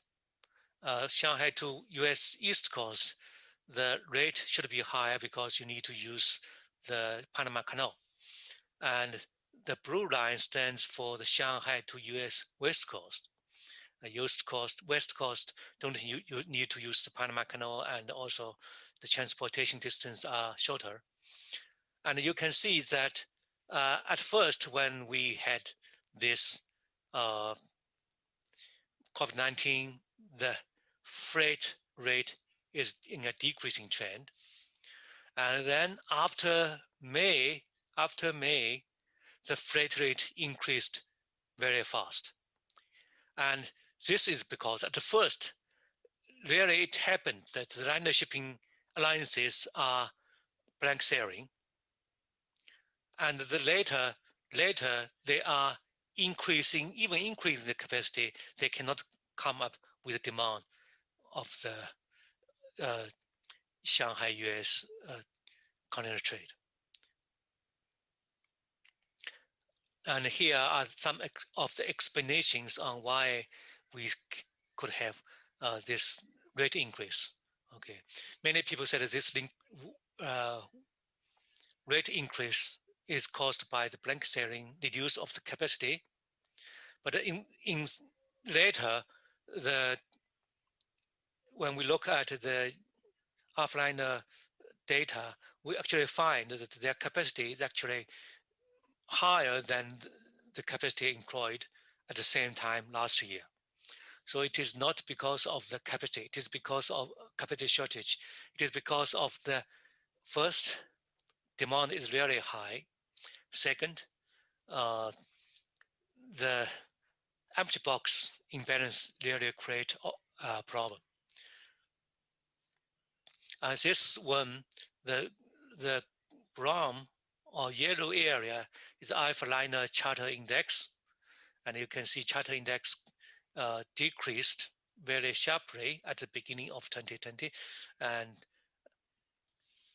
But the US West Coast rate increased very fast. And this is the SCFI comparing the SCFI of this year with that happened in the previous years. Okay. And the next figure, I think, you have already see in the first presentation by Professor Lam, and talking about the freight rate increase in Shanghai US West Coast compared with that in the Shanghai European route. And the freight rate actually increased much faster than Shanghai European rate. We will explain more on this in the next slides. But here we can get 2 points. The first is compare with the Trans-Pacific route. Far East Europe route is not so exciting. Far East Europe route is this one, the one in the below.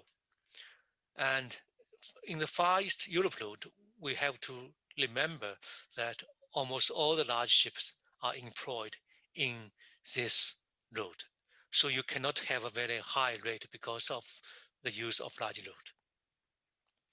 Now this figure also are used to explain the short-term impacts on the Far East North American route, and it's talking about Far East North American weekly capacity. From this, we can see that the weekly capacity, the new weekly capacity is actually much higher than any time before 2010. Okay, so it is not because of the blank sailing, it is because of the demand is very high. And if we look at the Far East Europe route, the capacity is coming back now, but it's still lower than the capacity employed in this route before. And also, if we look at who is increasing capacity, who is decreasing capacity, and on the Far East North American route, we can see 2M increased 29%, almost 1/3. Okay, and then the Alliance increased 25%, also a very big increase. And then Ocean Alliances, they increased much lower. And the other alliance, no alliances, liners, they are decreasing in capacity. So in total, if we compare the capacity deployment this year, September 20 with September 19, total increase is 11.6%. But if we look at the Far East Europe route, actually 2M is decreasing capacity, and the Alliance is decreasing capacity also. And the total capacity is decreasing by 2.5%.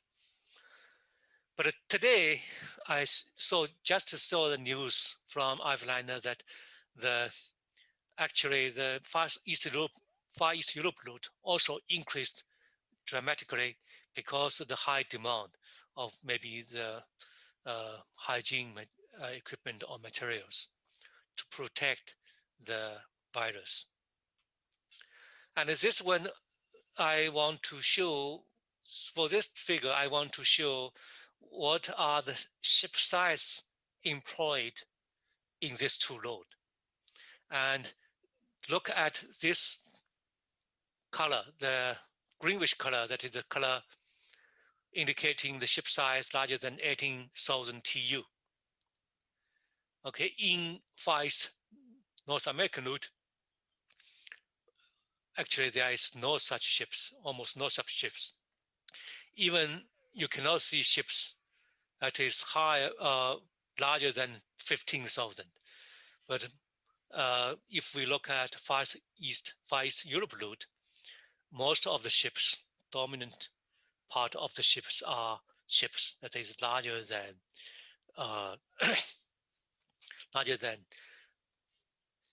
15,000 TU.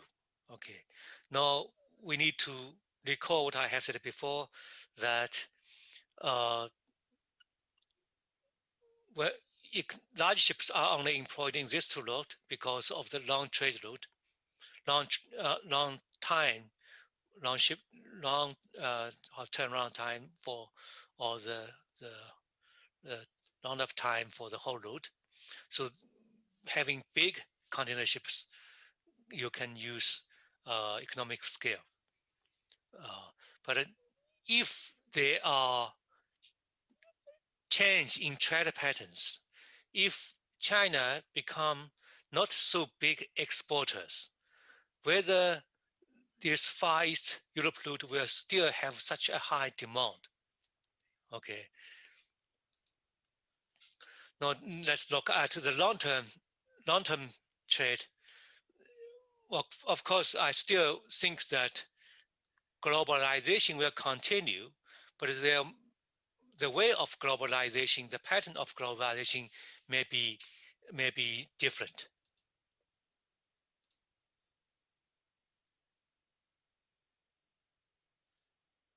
Okay, I move to the center.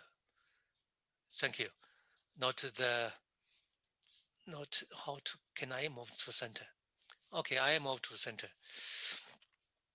Okay, first, the government policies, especially in this consuming countries like US and Europe, they all have kind of policies to increase local supply, especially US with Trump policies to make Americans strong again. That will increase the local supply. It means to decrease the global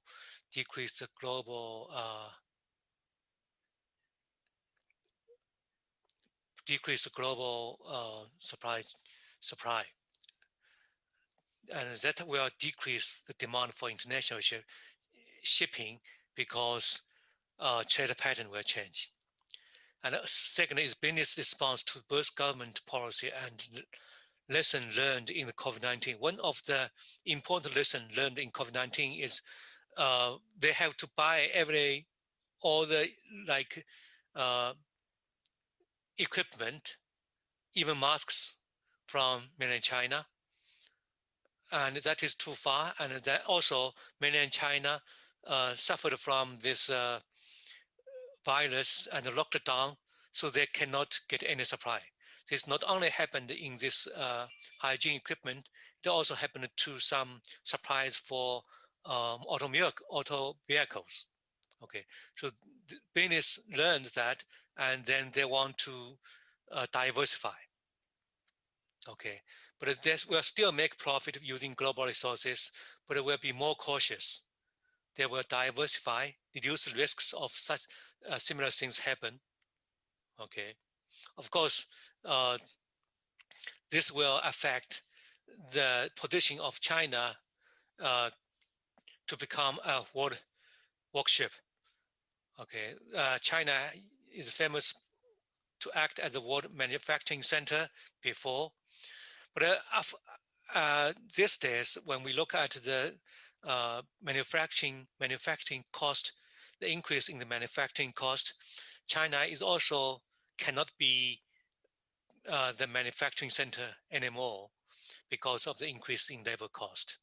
And they also want to change their industry chains, industry leaders, becoming more focused on the technology part instead of the labor part. Want to reduce labor-intensive, resource-consuming manufacturing activities. So the next time the world manufacturing activities may move to some other countries, it may move to some countries west of China, and this seems like the continuation of the waistline theory. And if we still remember the waistline theory from the Maritime Economics by Martin Stopford in the first chapter, the merchandise centers of the world always move from east to the west.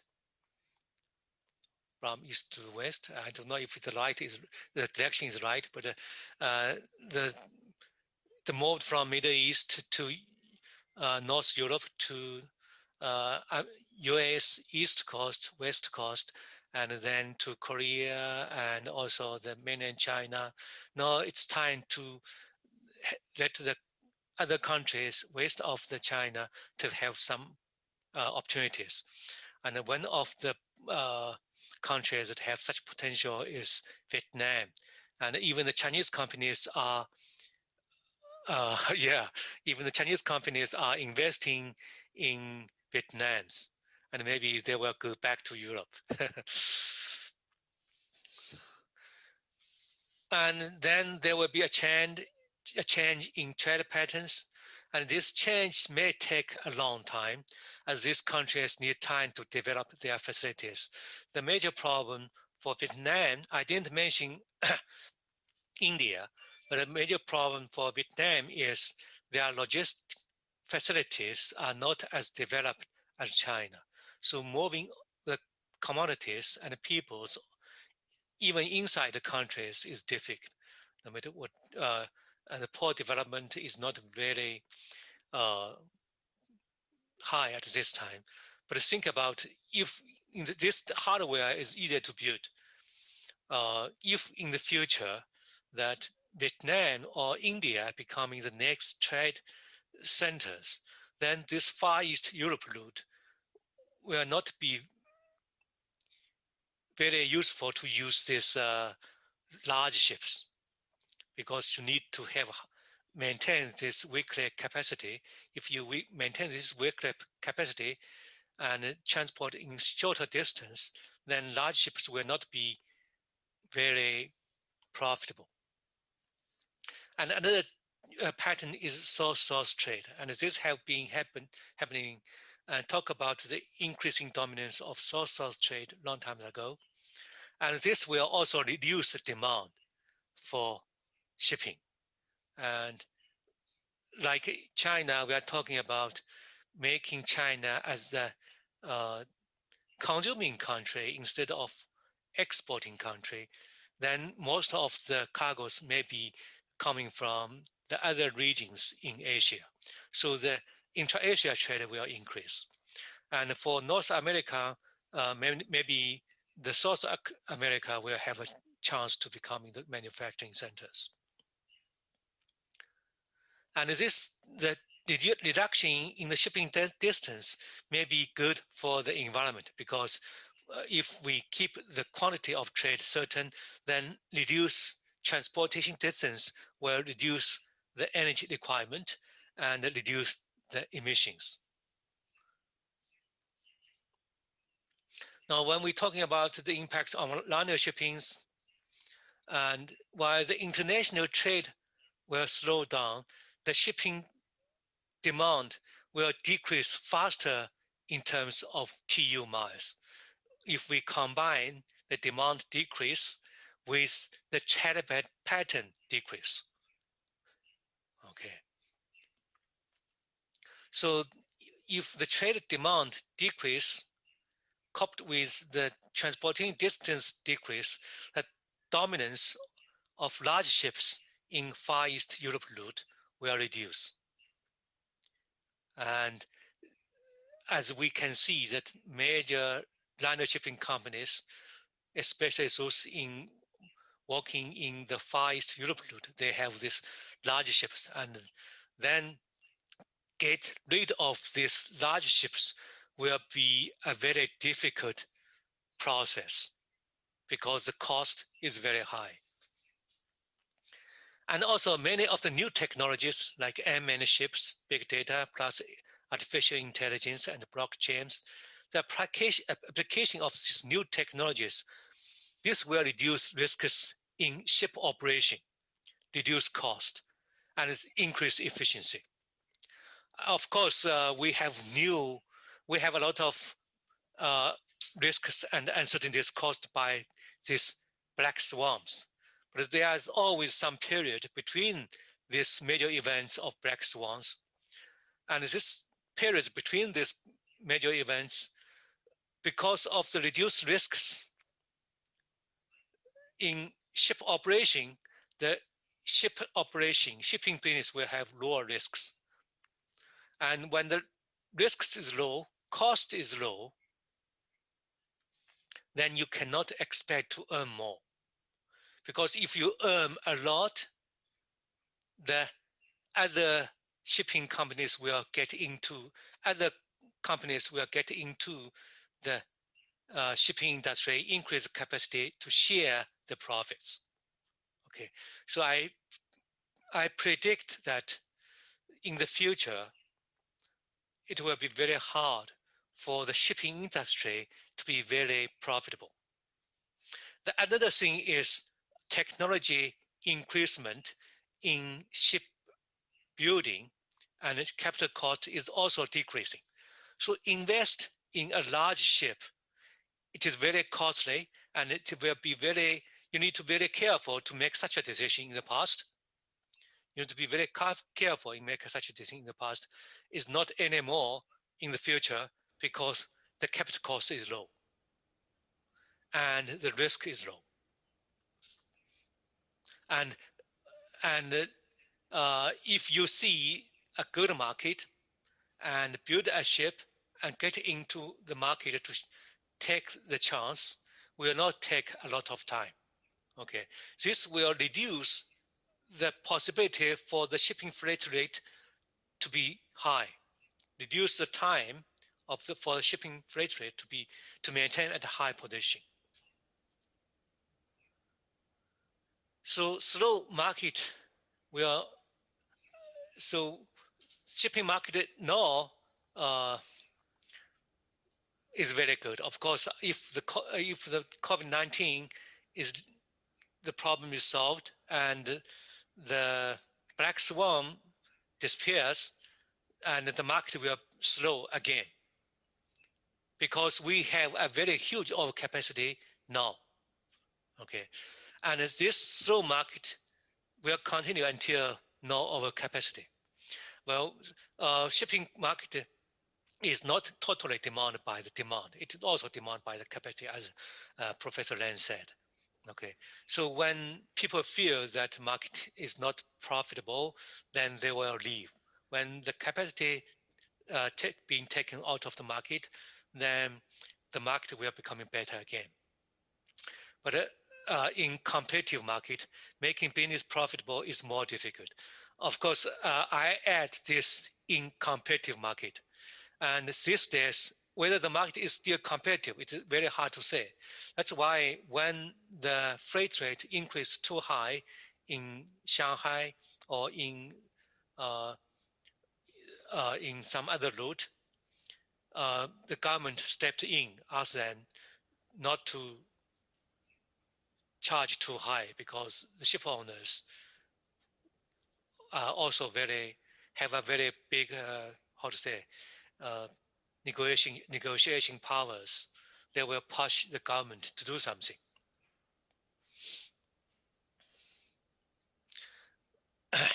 But if the market is competitive, means if the alliances still keep its capacity and not reduce the price to share the profit to the shippers, then the government will come in, and this antitrust immunity will have problems, and need to turn the market. Government need to turn the market into competitive.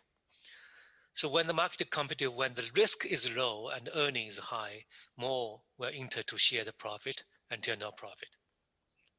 Okay, and this will reduce the investors' interest in ship financing, and many liner shipping companies will become difficult to operate, and they need government support, government subsidies.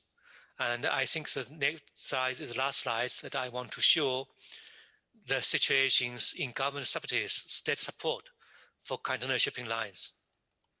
And these bigger players, they almost have a strong government behind it. Okay, I think that for them to stay available, stay in the business, state support is necessary in the competitive market. State support, if it is necessary, it must be because of the private financing is not possible. Okay, and then in the future, I don't know what this, if the market is still competitive, I still think that the market will be competitive. If the market is competitive, then it will be the state-owned liners or state-supported liner shipping companies compete with each other.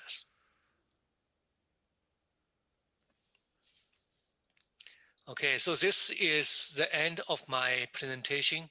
Yeah, thank you very much for your listening. And if you, I don't think that we will have a Q&A sessions. Okay.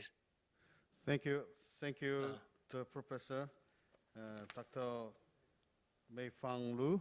And so I would like to invite to the one question on the floor, Professor to the In-hyun Kim. Could you ask for the questions to any this session speaker? Yes, yes.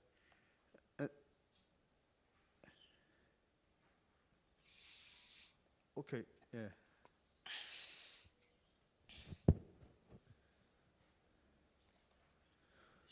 Hello, I'm Professor Kim from Korea University. I have listened the speaker's presentation very carefully and very interestingly. My question goes to Dr. Jasmine Lam. Dr. Jasmine Lam? Jasmine Lam? Yeah.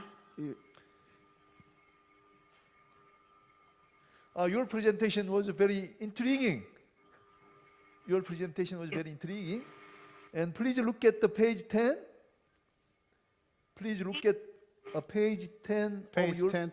your presentation. Page 10, please. Your presentation. Page 10. You mentioned about the blank sailing in Trans-Pacific. There was 126 blank sailing and 79 canceled. I think that this data is covering from January to September or August this year. So I want to know the current situation of blank sailing in Singapore. Can you hear me? In Singapore. What is the current condition of blank sailing in Trans-Pacific route? Okay. October thanks. or November? I want to know Yeah. Okay. So yeah, new thanks information. for your question. Regarding Singapore, I'm afraid I don't have the particular data, but in terms of Trans-Pacific and Asia-Europe trades, many of these routes call at Singapore. So that means particularly whether, for example, the blank sailing skip the port of Singapore or whether all these are calling the port of Singapore, I'm afraid that I need further research. So, but that means this particular data is for Trans-Pacific and Asia-Europe trades as a whole. I mean, without breaking down whether they sail or they stop at the port of Singapore before the blank sailings. I'm afraid I need further research, but largely speaking, I would say that my observation until now is that there are still blank sailings. And I also heard from the two presentations as well. I think this is a common key observation for the other speakers as well. I think this is very interesting. I mean, as we focus on the research in container shipping from different angles, and also previously we have not really talked about our research findings until now that I hear that we all emphasized on blank sailings, and indeed this is the key finding. There are still blank sailings, but the situation has stabilized to a certain extent. I would like to encourage that maybe the other speakers can also give the feedback to this question, because this is the common finding from the three of us. Thanks. Thank you so much. I understand that there are still blank sailing in the Trans-Pacific route. My second question is about the implication and the recommendation at page 15. Page 15. Okay. In first paragraph, you mentioned that the responsive supply adjustment is effective to counter voluntarily and uncertainty in the container shipping market. you think that blank sailing is very positive, right? Do you think that blank sailing in the Trans-Pacific during the early this year was very effective, but I want to know that it may be against the competition law, right? So is there any discussions on the competition law implication about the blank sailing in Singapore or other the countries? Okay, yeah, thanks for the question. Indeed, this is an important question, and I have also considered this very key point. I think it's good that we clarify for this. For liner shipping companies, they do have collaboration agreements, and of course, they are subject to competition laws. Like, for example, including in Singapore, in our government, we do have government agencies overseeing competition law of different sectors, including the liner shipping sector. But that means for the liner shipping companies, what they do is they discuss, and for the benefit of the industry and the sustainability of liner shipping as a whole, my view is that they think that there is a need to do that. For example, because of the lower demand, because of lockdown due to the pandemic, rather than continuing the ships being really very empty, they would like to lay up the ships to lower the cost. And of course, on one hand, this is beneficial from the commercial point of view, because when they lower the cost, they can survive, all right? And on the other hand, it is also helpful for the, I would say, to the global economy in the longer term, because this is about the supply and sustainability of the liner shipping industry as a whole. They have to have a certain business and profitability in order to maintain their business. So I would say that this move is required. I would say they are. I believe that they are not avoiding any particular issues in terms of antitrust or against competition. So this is on the needs basis. This is my view. However, I think they are very careful that they are subject to the competition law, that they are not against the competition law. So they are just collaborating based on needs, adjust their supply and capacity. Likewise, when there is a need to increase supply to, for example, to add on more routes or new trades, they also discuss and also subject to the collaboration agreements, and then they do that. So that means it's not just one-sided to avoid the competition. So I believe that it is really necessary to survive, and then that will be helping for the sustainability of the whole shipping industry. Okay, thank you, Dr. Jasmine. And Thank you. Question and answer because of the time constraint. And so just only one, the brief question and answer. Mr. President, KMI? Yeah. This is not the question. This is some information that I like to share with the speakers in relation to two previous questions raised by the Professor Kim.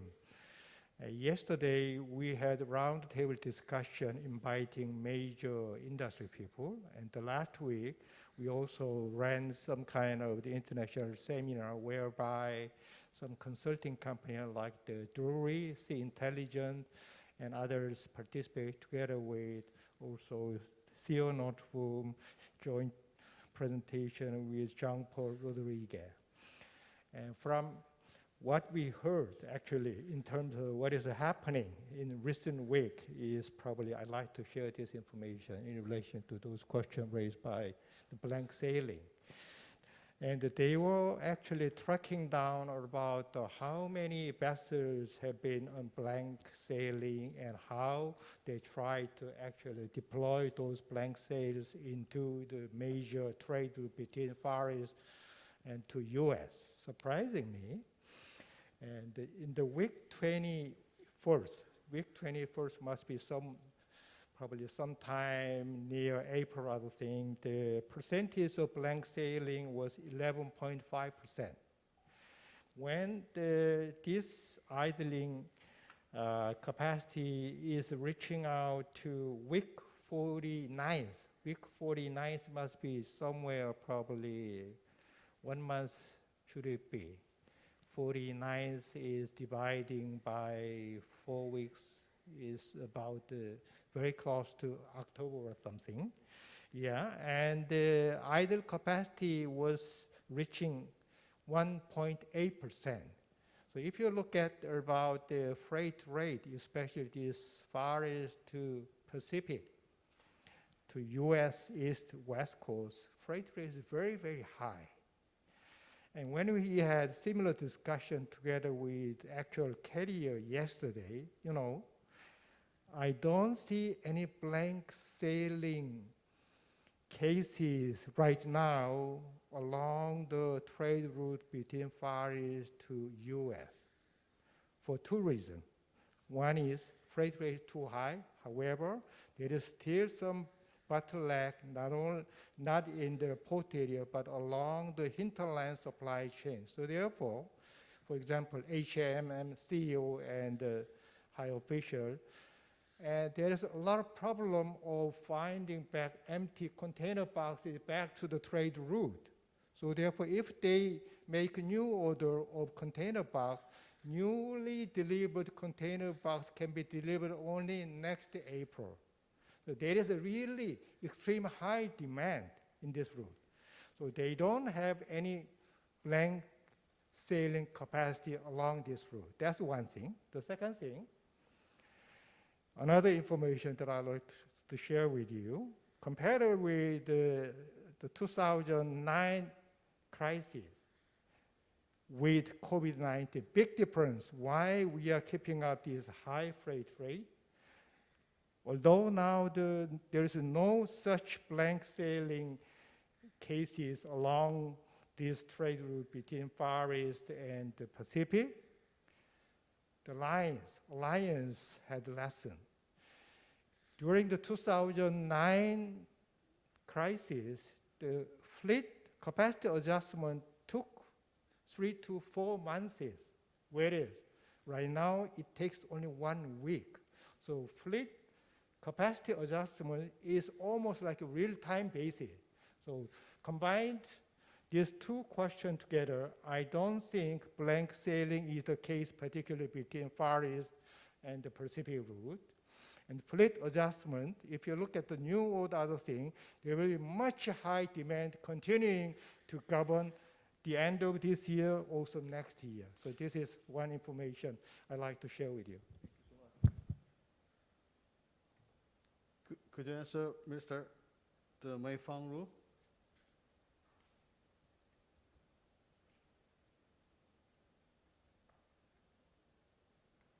Yes, I'm here. Yeah. The President Zhang, question yours. Okay. Okay.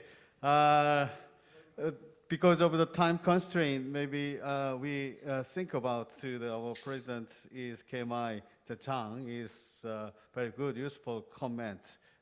Taking into consideration is current information. Okay, now very good sessions first, and so the 3 speakers is very good, passionable effort to this session as your presentation. Thank you so much. I would like to closing to the first session. See you next time. Thank you. Thank you, bye. Thank you. Thank you. Bye bye. Bye. Bye. Okay, now we Thank you. are the 30-minute break. We come back to the 30-minute later is 1850. Come back to second session. Thank you so much.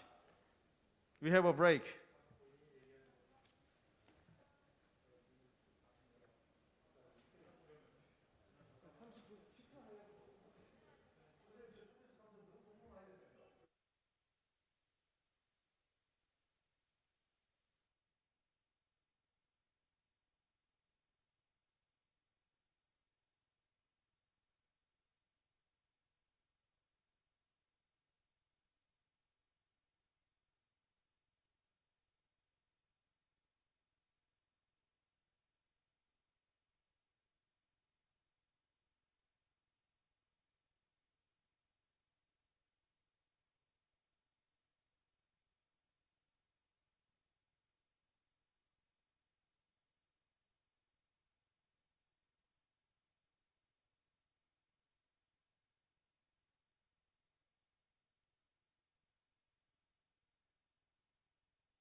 예, 곧 시작하겠습니다.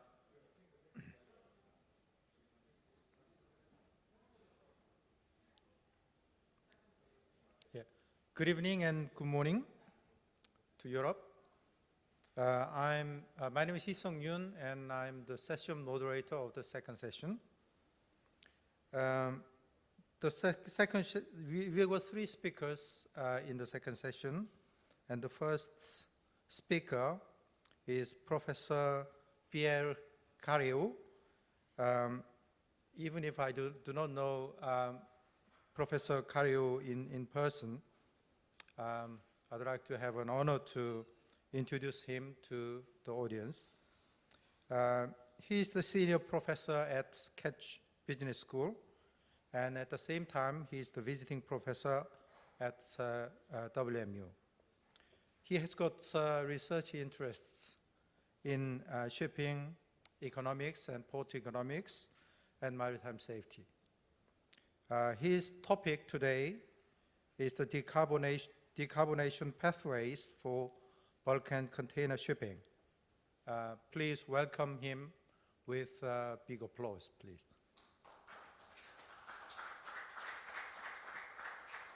All right, can you hear me?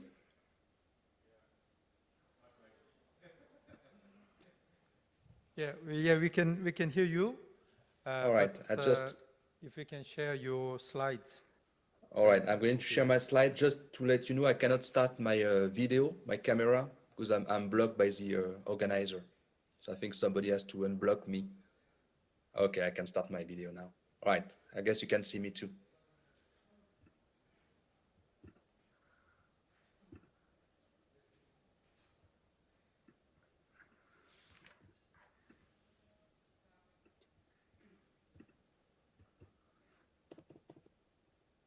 All right, I guess everything is fine, and you can see my my screen too.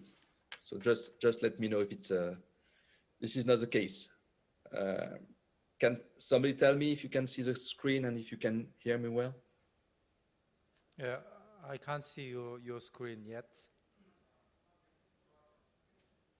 You can't? Yes, it is working now. Is it working? All right, so perfect.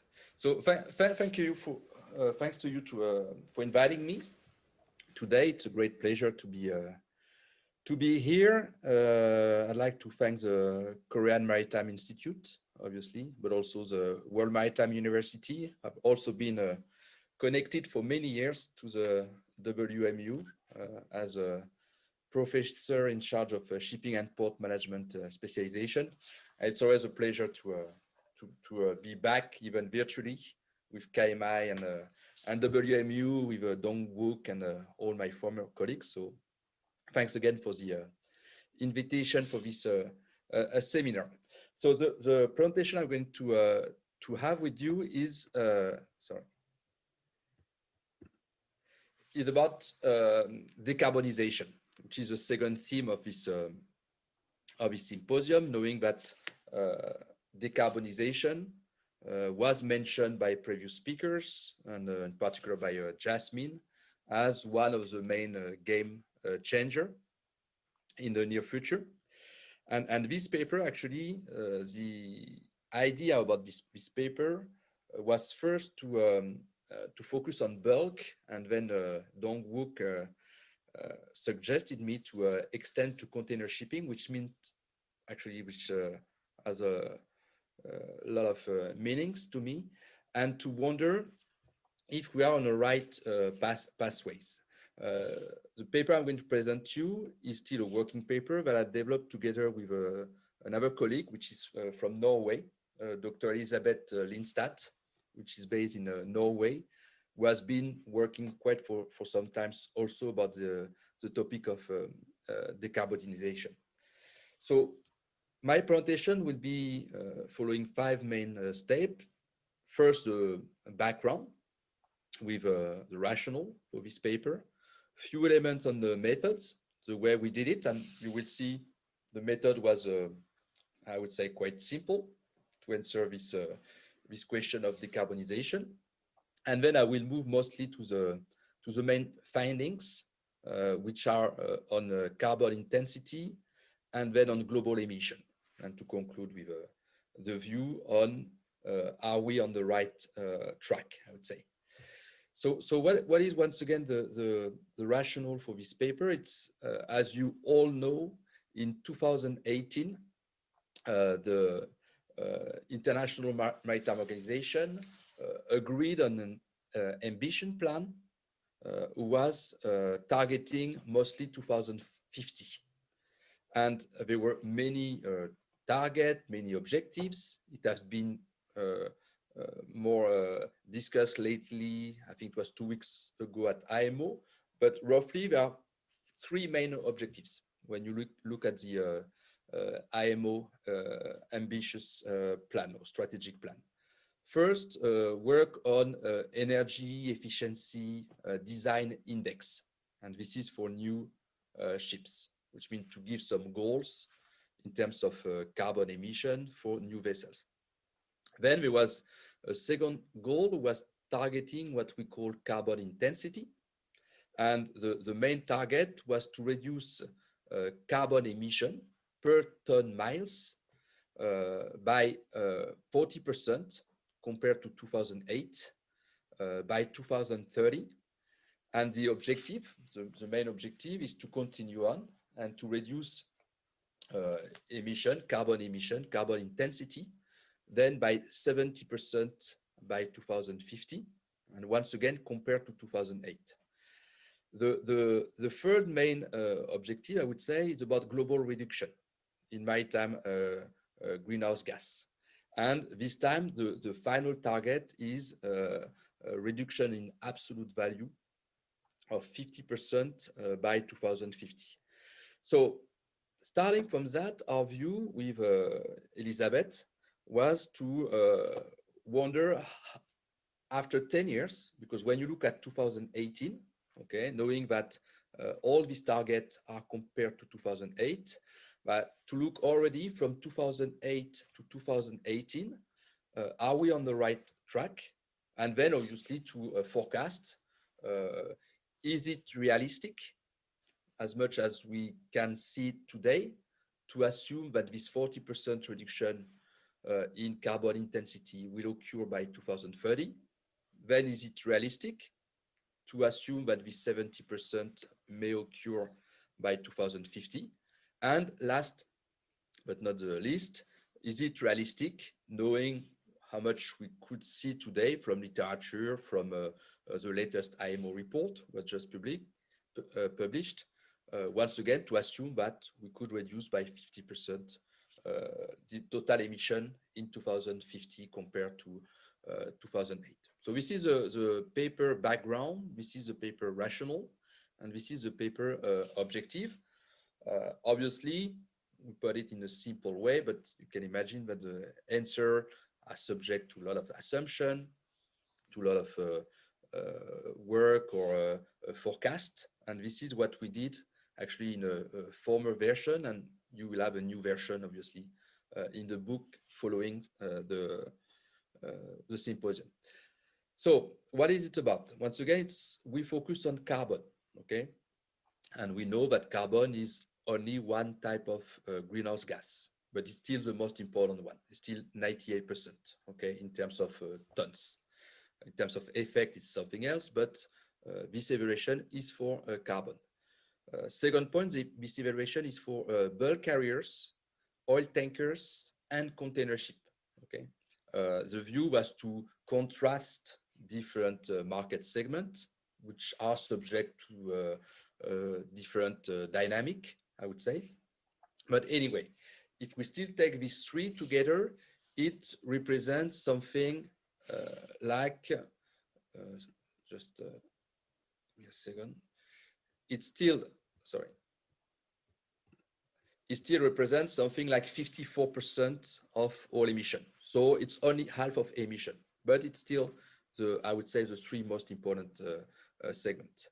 So our goal, once again, is to assess what could happen with this total annual emission, knowing that if I put it in simple terms, and that was also the objective, to tell you the truth about this research with Elizabeth, was to say, okay, there's been a lot of reports, but especially the latest IMO report. But when you go through the report, it's not always easy to understand what are the main, I would say, drivers. The main drivers, in our view, are actually pretty simple. If you put it in one equation, it's just to say that the total emission will depend on carbon intensity. And you have many different ways of measuring carbon intensity. We will use one of them, okay? And about transport work. And what we could find is that there are actually a lot of debate going on the technology, which are mostly focusing on carbon intensity, which means the use of new fuel, improvement in operational. We will look at that too. But actually, if you want to have the global picture, you need to combine carbon intensity together with transport work.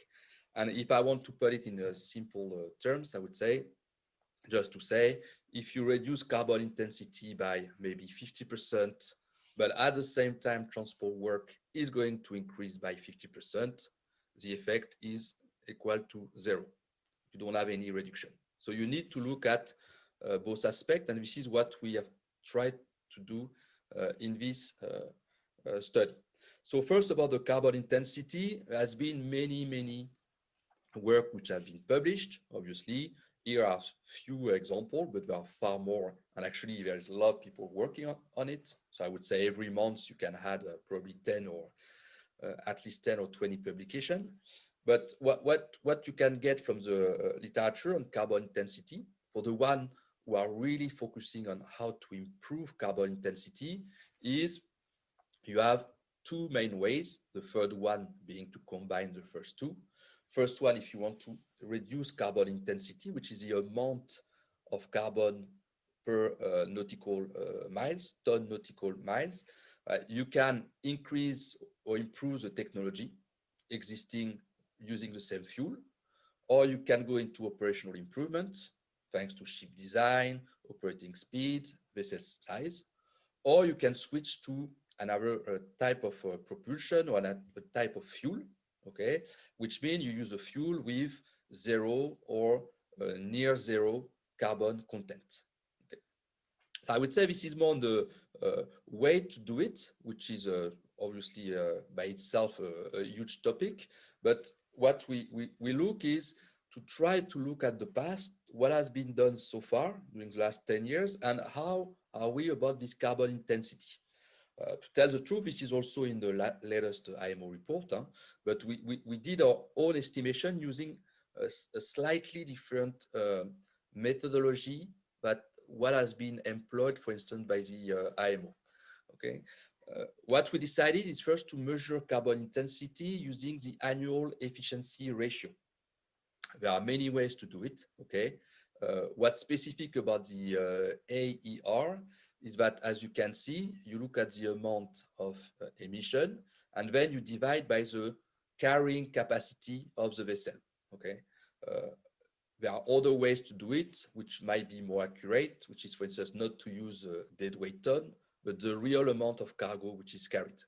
We can still think that these two are related. Okay, so that's a proxy we use because we were more interested about what is the trend. Okay, so obviously, if you use another way to do it, carbon intensity might be a little higher. So first, we needed to look at this. And second thing we needed to look, and we look at the past, was the transport work, which is how much cargo you're going to transport. And this is a function of the number of vessels, the speed of the vessel, and the number of days at sea for each vessel. So focusing first on the carbon intensity, how did we do that? And what's a little specific is that we wanted first to understand the trend. And second of all, what are the main reasons to explain such a trend? So how we did that, we used two main sources. First one is the IMO, the second, the third, and the fourth IMO study, greenhouse gas study, okay? And we also use newly available data, which are available in Europe through the TETIS MRV, okay, data collection system. Why is it?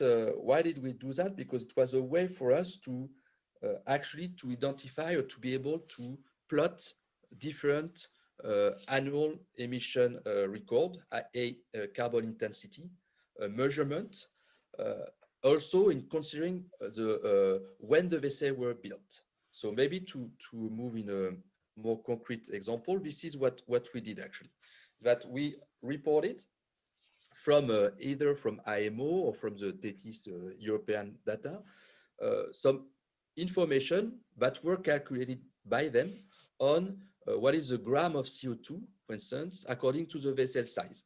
You know that in IMO, for instance, you have, this is for dry bulker, I think you have something like 5 or 6 different dry bulker segments, and we'll use the mean AER, carbon intensity, to have some points, which are not reported here. And as you can see, you're just using this plot and using a simple linear regression, we were then able to plot all these curves, which mean first, what has been the carbon intensity relationship to size in 2008, okay? And then using the, I think it was the third IMO study, we're able to report something similar now for vessels that were built up to 2012. And last, for vessels which have been built after 2012, which is here reported as IER 2018. So why did we do that? Because first of all, we could then compare the value in 2008 and the average value in 2018, okay? And what was the idea? To say, actually, when you look at the change in carbon intensity, there are mostly 3 main drivers. The first one is to say, compared to 2008, I can decide to operate a new vessel, which means for us will be built after 2012. Okay, so it means you would move from this graph to this one. But then you can also decide to use a vessel which is similar to 2008, but for instance, you can use a vessel, and this is what has happened on the market, which means a similar vessel but with a larger quantity. So you take advantage of economies of scales. Okay, so it means that just giving you this example, you can see that what we want interesting is not only about where do you move from here to there, what was the situation in 2008 and in 2018, but what was the main drivers. And looking at this different situation and the fleet in 2008, we did that for the dry bulker, for the oil tankers, each one having their own fleet, and for the container business, which is more the focus of today's symposium. So to give you a summary of a finding, it's about that. Is to say what? Is to say, when you look actually at the situation in 2008 and in 2018, you can see that globally you had a reduction in the carbon intensity that can be estimated at around 31% for dry bulk, around 25% for oil tankers, and around 27%, okay? Now, if you look into the detail of what has happened since 2012, okay, you find that actually the latest 6 years from 2012 to 2018, okay, you had an increase, for instance, of 30% for container vessels. And to understand this 30%, 12% are related to operational improvements, which mean you move on the same curve, but you go on the right, for instance, okay? 5%, and you see for each vessel, there are different ways to reach this 30%. 5% for container was related to a design, which means more or less you switch from one curve to another, okay? And 12% from our estimation are related to economies of scales, which means you can imagine that you use the same technology, the same condition, operational speed and so on, but you just now are operating vessels, for instance, which are larger on average on the market. So looking at this figure, what was our main conclusion? Obviously, there was some limitation, I will tell you by the end of the presentation, huh? But what was our main conclusion was to say that knowing that in only 10 years, for instance, for container vessel, from 2008 to 2018, you had 30% improvement in carbon intensity. Our main conclusion was then to say, it doesn't seem to be unrealistic to assume that by 2030, we will reach a target of 40%. In short, in 10 years, we already achieved 30%. So to assume that we need 10 more years to reduce once again by 10 additional percent makes sense. So I would say this was our main conclusion on this first part, okay?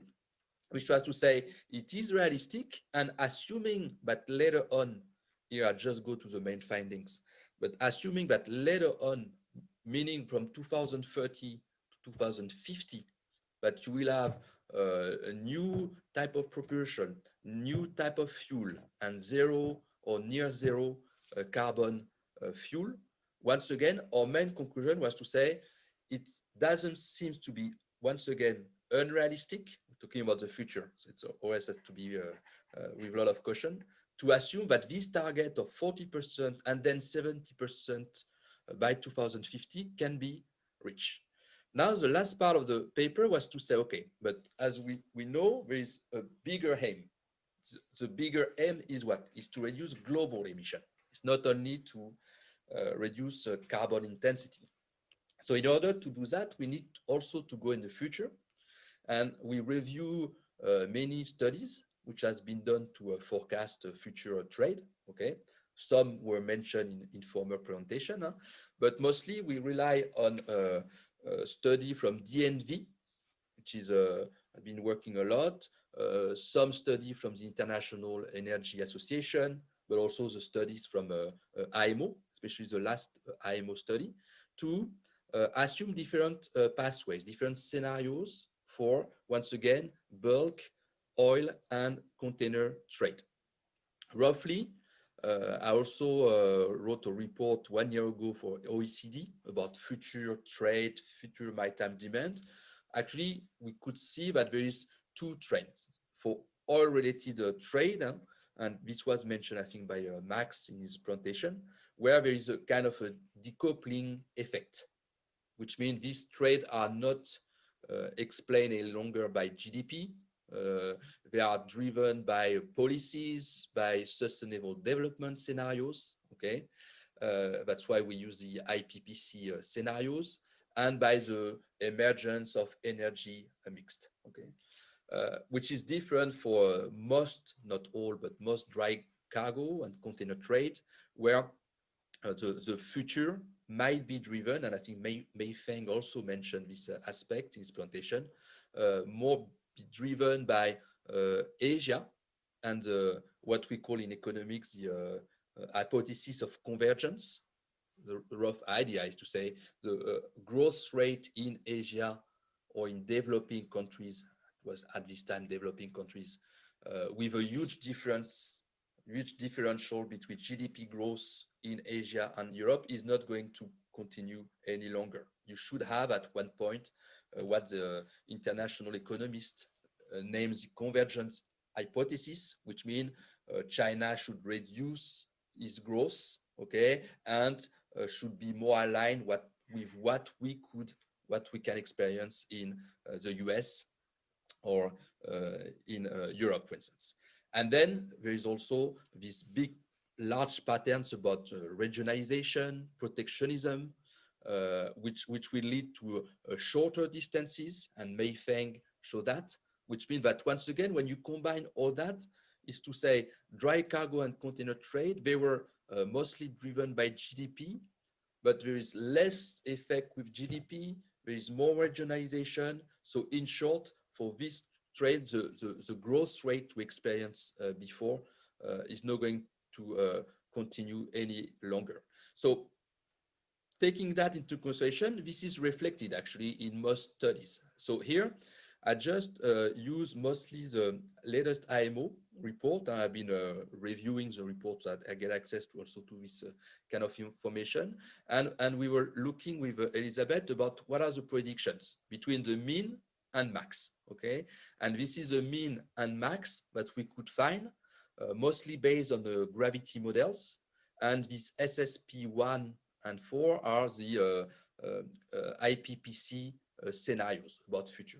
So anyway, we look at and we review all these different scenarios, once again, for dry bulk, for oil, and you can see indeed that for oil, prospects are rather on a declining trend when you really look at long-term forecasting. And the same for container. Container with a view to say still growing, but probably not as much as they used to. I could have gone back to 2050 maybe to show that there is a decline in the growth rate. So when you combine all this, okay, it means what? It means that it led us to assume for each product 2 scenarios, a mean, I would say, and a max, okay? And what is the mean for crude oil? Looking at different prospects, it's from minus 0.6 to 1.4. For dry bulk, from 1 to 2.6, and for container to 1.5 to 2.5. And we say what's going to happen for global emission now if we assume, as we feel it a little bit before, that in 2050, we will be able to reach the 70% of carbon intensity for 2008. And these are our prediction, okay?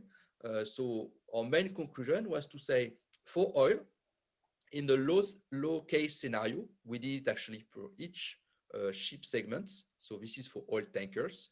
Indeed, if there is a decline in trade by 0.6% average per year from 2019 to 2050, the goal of 50% reduction should be reached. And even with 1.4%, you can see here, the assumption of 50% reduction could also be reached. So I would say, once again, if carbon intensity is going down, knowing the dynamic for this market, the 50% goal is not unrealistic, I would say. For dry bulk, obviously, it's more mitigated, I would say. As long as it's around 1% per year, you can see that we could reach a 50% goal.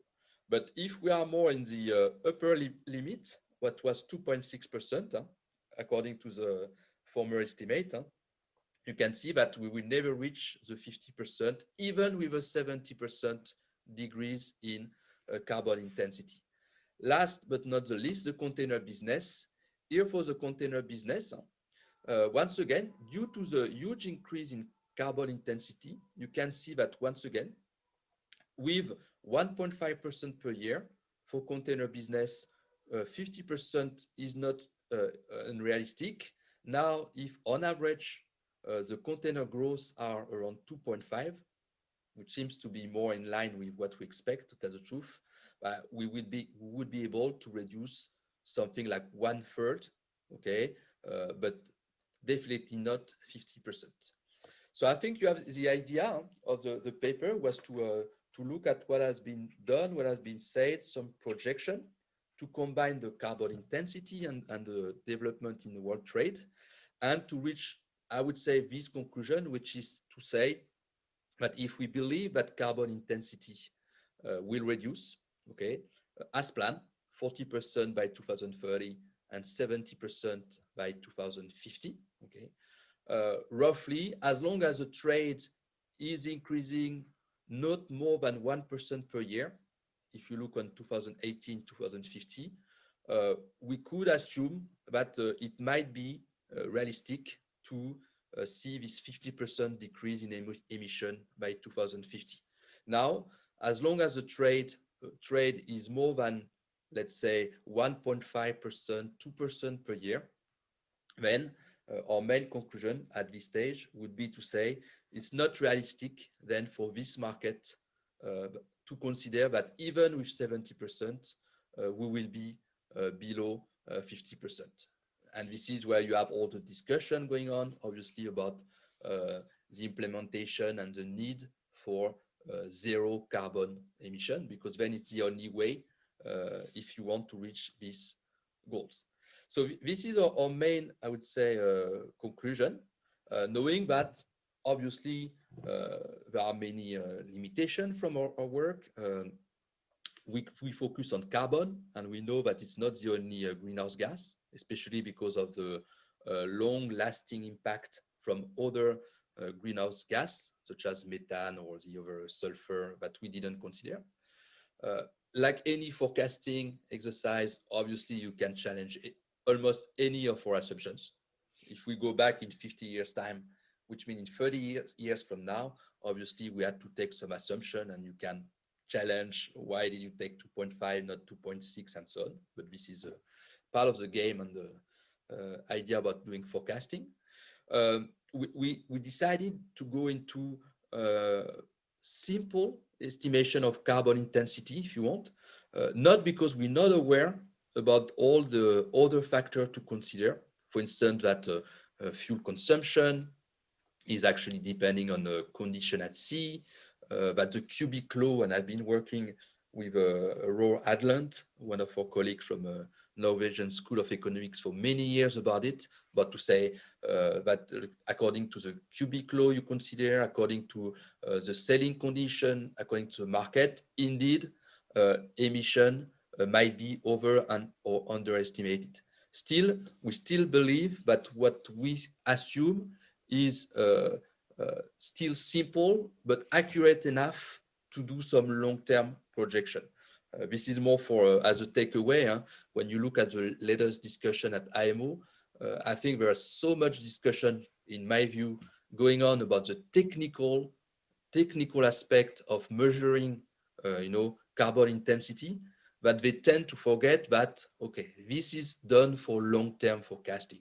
So if you go into the detail of considering, for instance, real condition at sea, it means that if you do your 50 years projection, you need to estimate what will be the real condition at sea in 50 years time too. So this is to say that it's always like any forecasting exercise. My view or our view is that you have always to balance, okay, too much detail or not, because obviously this is something that might be used as an excuse not to act while we try to stay at a global level and to look at long term. Our findings doesn't challenge most of the other report, I must say, at the end, which is the importance of zero or near zero carbon emission technologies, the need, and that will be a topic, I guess, from Manolis, the need to bring in finance to pay for this near zero or new type of propulsion, okay? But what we bring in here is more the view, which is maybe to remind that at the end of the day, it will still be a combination of carbon intensity, okay, and trade, okay? So the two must be balanced, and it could be, in my view, interesting to go into more details about this, because the dynamic, as we try to show in this short presentation, is not the same, for instance, for oil trade, which is declining, and for container business. So this is what I wanted to say, and obviously in the in this presentation, but in the version that I hope will be submitted soon for the book, you have also the same rationale, but this time with more details, because we look, as you can see here, not only the change at a global level, okay, for each type of vessel, but also for each sub-segment, to have a better view about which type of segment were actually increasing or declining, and what was, once again, the main rationale. Is it economies of scales? Is it due to a change in speed, operation speed, and so on? So this was my my presentation, and I maybe give back the floor to the moderator.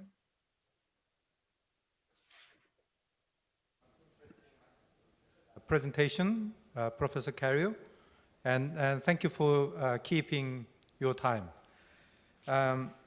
It was quite interesting to me. You know, you set up an AER as a benchmark, and you separated 3 different factors affecting the AER, and you try to combine AER and the transportation work.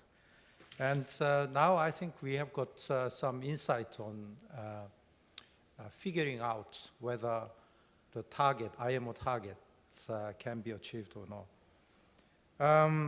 I should have said this before the start of the second session.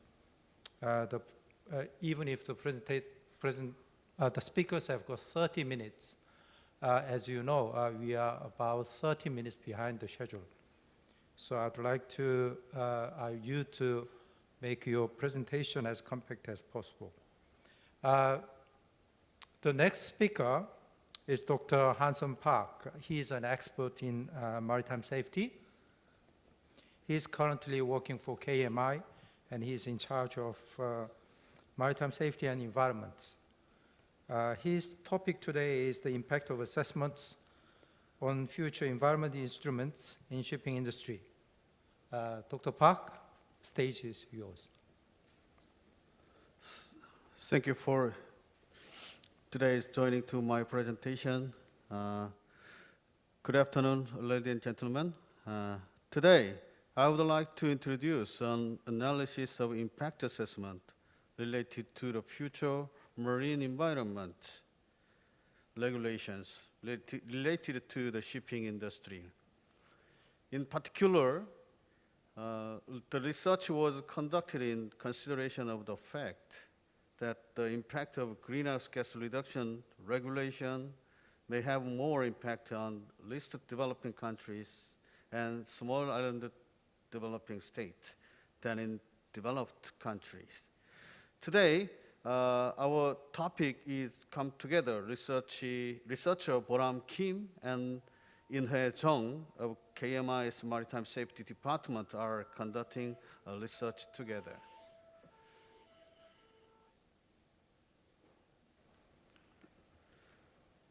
In particular, today's topic can be said that the IMO's impact assessment analysis is in the beginning stage. Directly next week at the Marine Environment Protection, the 75th sessions, each IMO member state is expected to discuss the greenhouse gas impact assessment. First of all, it is necessary to look at the changes in the current economic conditions and environmental policy of each countries on greenhouse gas regulation and climate change. Adopting the IMO initial strategy and developing short, mid-term, and long-term actions for member states to implement. In particular, we are actively discussing through the video conference, despite COVID-19, with the goal of adopting the final strategies in 2023.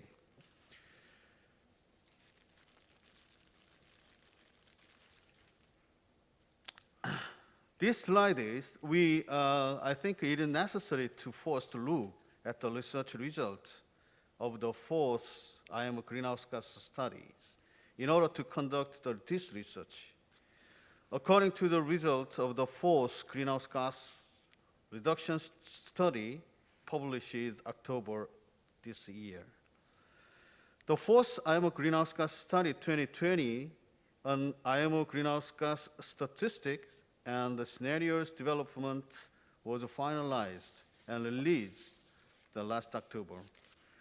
According to this report, as of 2018, CO2 emission from international voyage ships emit 739 million tons, and the total CO2 emission, including domestic shipping's estimated 1,055 million tons.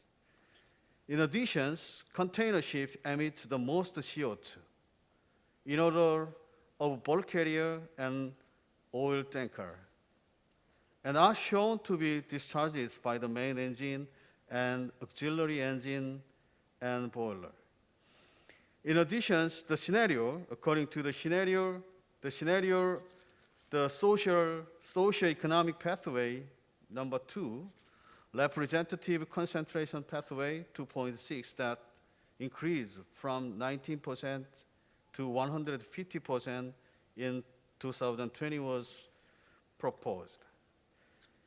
In addition, it is judged that it is impossible with the conventional fossil fuel to satisfy the 1.5 centigrade standard required by the United Nations Framework Climate Change Convention and Paris Protocol according to the scenario derived as a result of the fourth greenhouse gas study. Looking at the alternative fuel to be used in the maritime field in the future. First of all, looking at the history of fuel, it is moving from solid to liquid and then to gas. These changes in fuel are also related to the energy storage, but are closely related to environmental regulation as a measure to protect the global environment.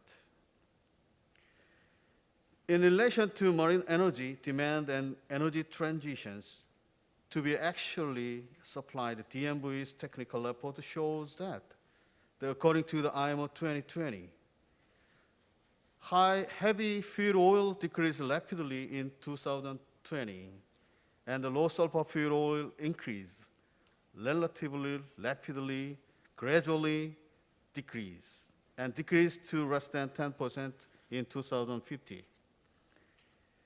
In addition, the liquid natural gas, LNG, which were less than 5% in 2020, however, will increase relatively gradually, and energy demand will exceed 41% in 2050.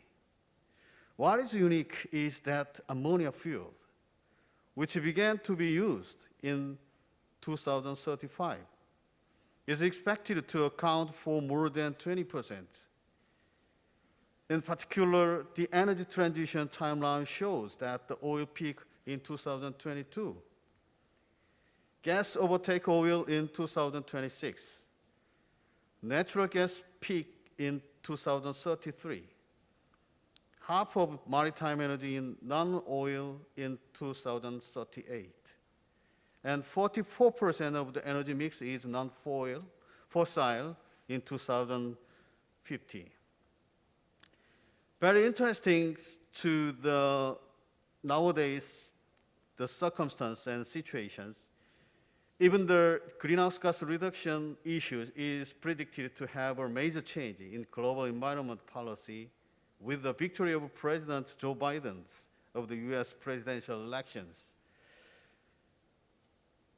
Perhaps, as elected Joe Biden mentioned so far on environmental regulation policy, the return of the Paris Protocol, the rejoining of the United Nations Framework Climate Change Convention, as well the WHO and the rejoining of the World Trade Organization are expected.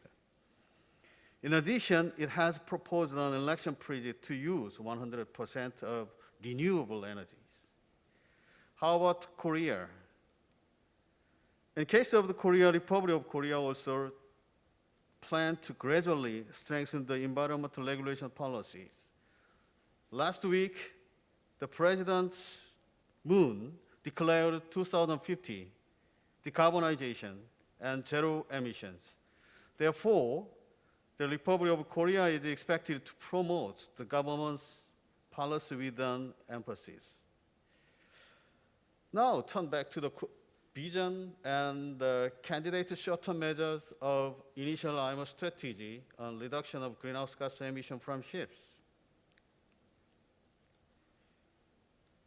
Very the aggressive discussion nowadays.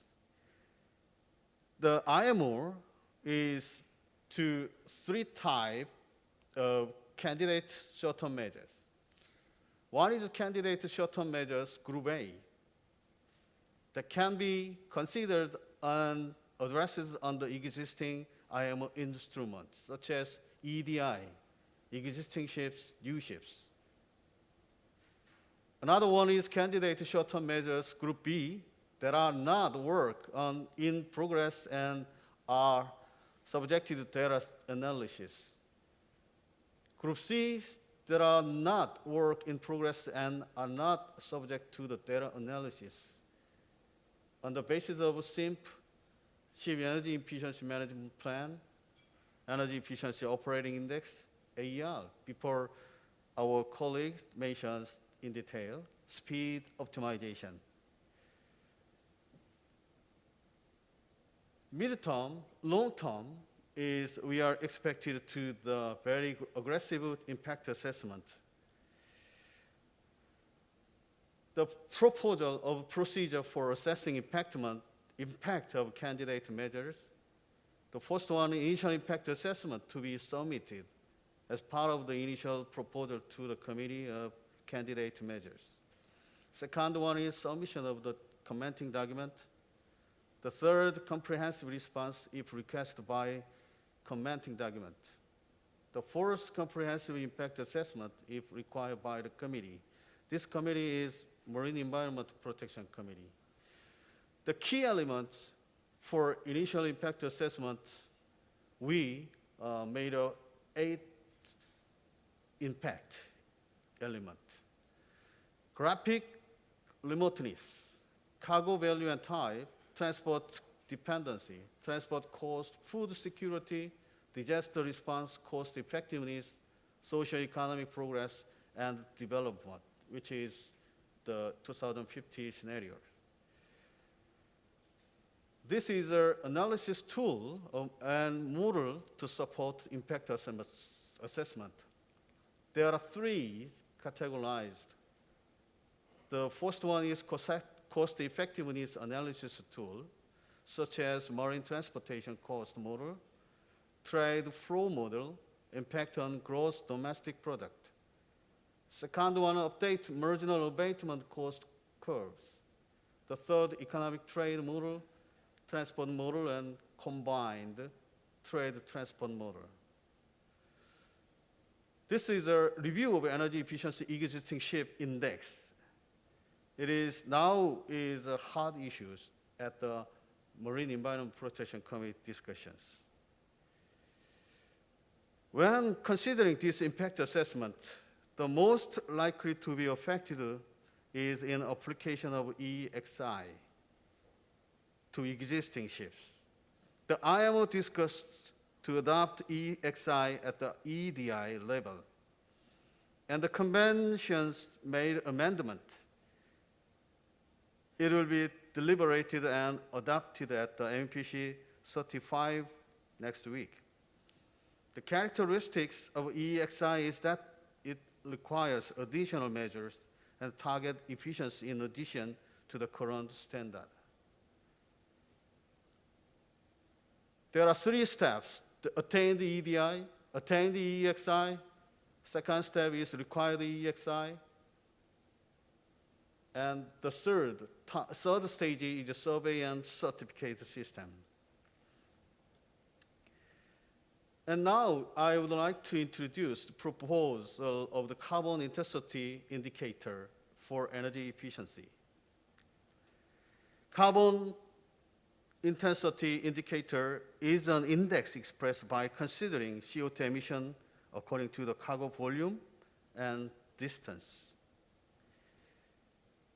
We have to review of the carbon intensity indicator, this kind of the step.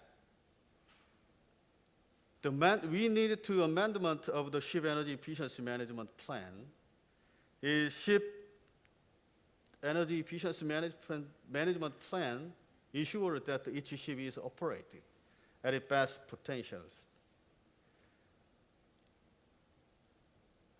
This is also the ship energy efficiency management, the need to the amendment.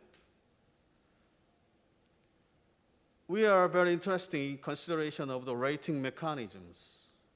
Is the rating mechanism can provide a rational solution in the case of which your ship's operational energy efficiency cannot be appropriately represented by the indicator. Through comparing the attended indicator value with the required one rating level from the among A, B, C, D, or E can be assigned to a ships, indicating a major superior, minor superior, moderate, minor inferior or inferior performance level, respectively. This is one of the rating mechanism cases proposed by the China. We also, our research team is compared according to the key elements between the energy efficiency existing index and carbon intensity indicator. And so last one is our conclusion, a proposal for carrying out evidence-based impact assessment. We propose to the 9 proposal items. From the first one is cut off for the special need of SIDS and LDC. The last one to consider the vulnerability of SIDS and LDC's availability or reliability of data capacity building needs. We need the result in need to between the balance and capability between the stringency enforcements between EXI and EDI, CII and SIMP in terms of technical and operational measures. The mechanisms, combining at the 4 mechanisms, as I mentioned before slide, we have the rating mechanism from the A to E. In the future, after 2025, many shipping countries, many shipping the industry have to take into considerations is this rating from A to E. Thank you. This is my presentation. Thank you, Dr. Park. Thank you for keeping your time. And you actually covered the assessment issues of regulatory measures. And it is, I think, quite important to know the impacts of each regulatory measure so that we know that we know whether the regulatory measure is effective or not. Now we are going to move on to the third presentation.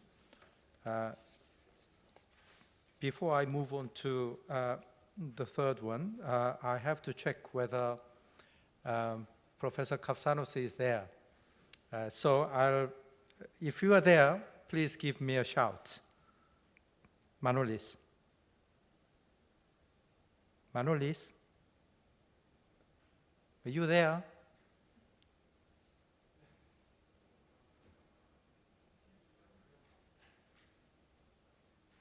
Could you give me a shout? I don't know. Yes. Okay. Hello. Oh, good that you are there. Can you hear me? Okay, I'll make a brief introduction to the audience. Professor Manolis Kavsanos is the actually I've known him for about 30 years, and I know him as one of celebrities in the field of maritime finance. He is now with Athens University of Economics and Business. His diverse career and academic performances cannot be covered with my short introduction, so please refer to the distributed program book.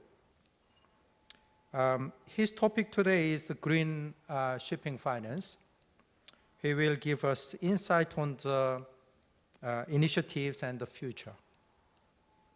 Please welcome him with big applause.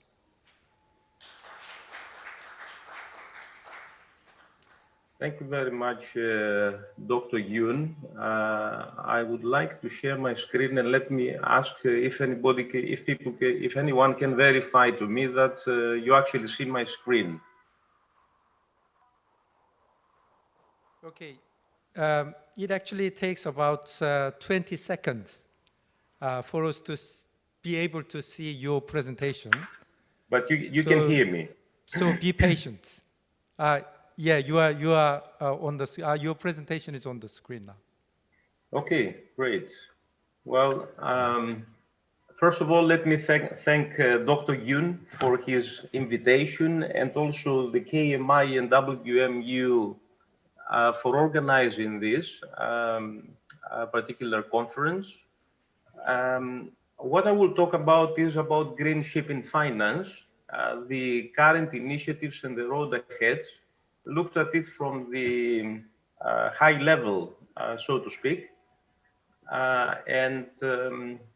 Actually, I found that the earlier presentations were kind of made almost redundant my introduction to to part of my presentation. So I will try to sort of go quickly over the introductory part, because what was said by the previous two speakers was a kind of introduction to what I was going to talk about. But in any case, let me just remind ourselves that the climate change is a result of greenhouse gas emissions.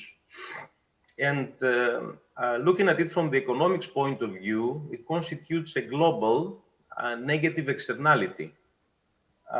In other words, it is a public bad as opposed to a public good. Private markets do not actually provide efficient allocation of resources regarding this particular externality. Human activities related to climate change spill their course outside the market and are typically not captured in market prices in order to account for them. So being a global negative externality as opposed to a national one, the climate change needs a different treatment as it is out of the control of the markets and out of the control of national governments often. So it requires some kind of consensus amongst national governments at the international level treatment in order to deal with it. It requires the enforcement of cooperative international policy as a consequence, which is, they're not easy to implement always. We saw, for example, the US under Trump going away from all the aspirations of some of the rest of the governments. And so, consensus is required at the global level in order to reach the targets. Individual nations typically enjoy only a small percentage of the compliance actions. And so the incentive is, so to speak, less. Now, in terms of the contribution of the global shipping industry, we heard earlier that it contributes approximately 2.5% of global greenhouse gases on an annual basis. Given the rise in international trade, the greenhouse gas emissions are predicted to increase between 50 and 250% by 2050, unless some kind of action is taken. I should also state here that in terms of the industry, of the sectors, the containers contribute more to this effect. You can see it on this graph, which shows the annual carbon dioxide emissions per vessel by vessel type. And you see the container ships being at the top of this, tankers and dry bulk are far below. And this is typically a consequence of the higher operating speeds of these vessels. Now, we heard that maritime vessels burn fossil fuels for propulsive power and to generate electricity on board. This produces carbon dioxide and methane and nitrous oxide. Actually, the GHG emissions are directly related to total fuel consumption. This can vary depending on the hull shape and roughness, the loading conditions, the engine condition, the weather conditions. Pierre actually referred to this earlier. And maybe just a parenthesis on what he was saying. There's been the idea of perhaps a reduction in the speed of the ships even further to perhaps be a more viable and less costly solution to shipping itself in order to save on the emissions. Now, the main non-GHG emissions and air pollutants of concern, of course, are the sulfur oxides, the SOx, as they are known in the industry. And these are the ones that are harmful to the human health and the environment. Just a little bit of history on this. The Kyoto Protocol in '97 and the targets for the emissions were set for a number of industries, but not for shipping. Similarly, the Paris Agreement of 2015 made no reference to the sector of international shipping. So, coming back to shipping, the IMO, as we know, is the main regulatory body responsible for the shipping industry on environmental matters through the Maritime Environment Protection Committee. And in 2011, the IMO amended its Appendix 6 of International Convention for the Prevention of Pollution from Ships, the MARPOL, and introduced mandatory standards through two technical measures that we heard before in the two previous presentations. One was the Energy Efficient Design Index, which introduced minimum efficiency design requirements for all new ships, and the Ship Energy Efficiency Management Plan, which defined technological thresholds for ships to meet energy efficiency requirements, for example, less fuel consumption and other measures. They do not set strict sector-wide emission targets, but help achieve less emissions through measuring the efficiency of ships, which leads to less fuel consumption and eventually to less emissions. So these are the initiatives of IMO. And I should also mention that in 2015, the European Parliament adopted the regulation of monitoring, reporting, and verification of carbon dioxide emissions from maritime transport. This requires ship owners and operators to monitor, verify, and report the carbon dioxide emissions from vessels larger than 5,000 gross tonnage that call at the European ports. So this is a kind of a mandatory measure. Now, in 2018, the IMO announced the first shipping industry-wide emissions reduction target to reduce emission by at least 50% by 2050 compared to the 2008 level. Okay, the technical and operational energy efficiency measures were proposed through the IMO strategy on reduction of the GHG emissions from ships, and it was set in 3 stages.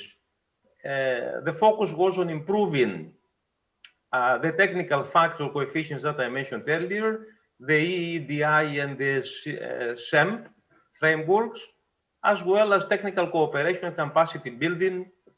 Okay, and the measures and time plans, I list them below.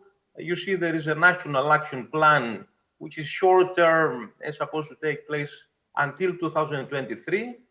And it will aim for the creation of supportive domestic policies towards reaching the plan, market-based mechanisms, which are medium term, and the target is 2030. And here is the introduction of tax market incentives in order to have cleaner fuels. And the third one, which is the long-term one, has to do with the alternative fuels. This is beyond 2030. And the aim here is to shift resources and capital towards low or zero carbon fuels. And this is where shipping finance and green shipping finance will come into. Now, these measures are deemed to have are likely to have significant practical impact.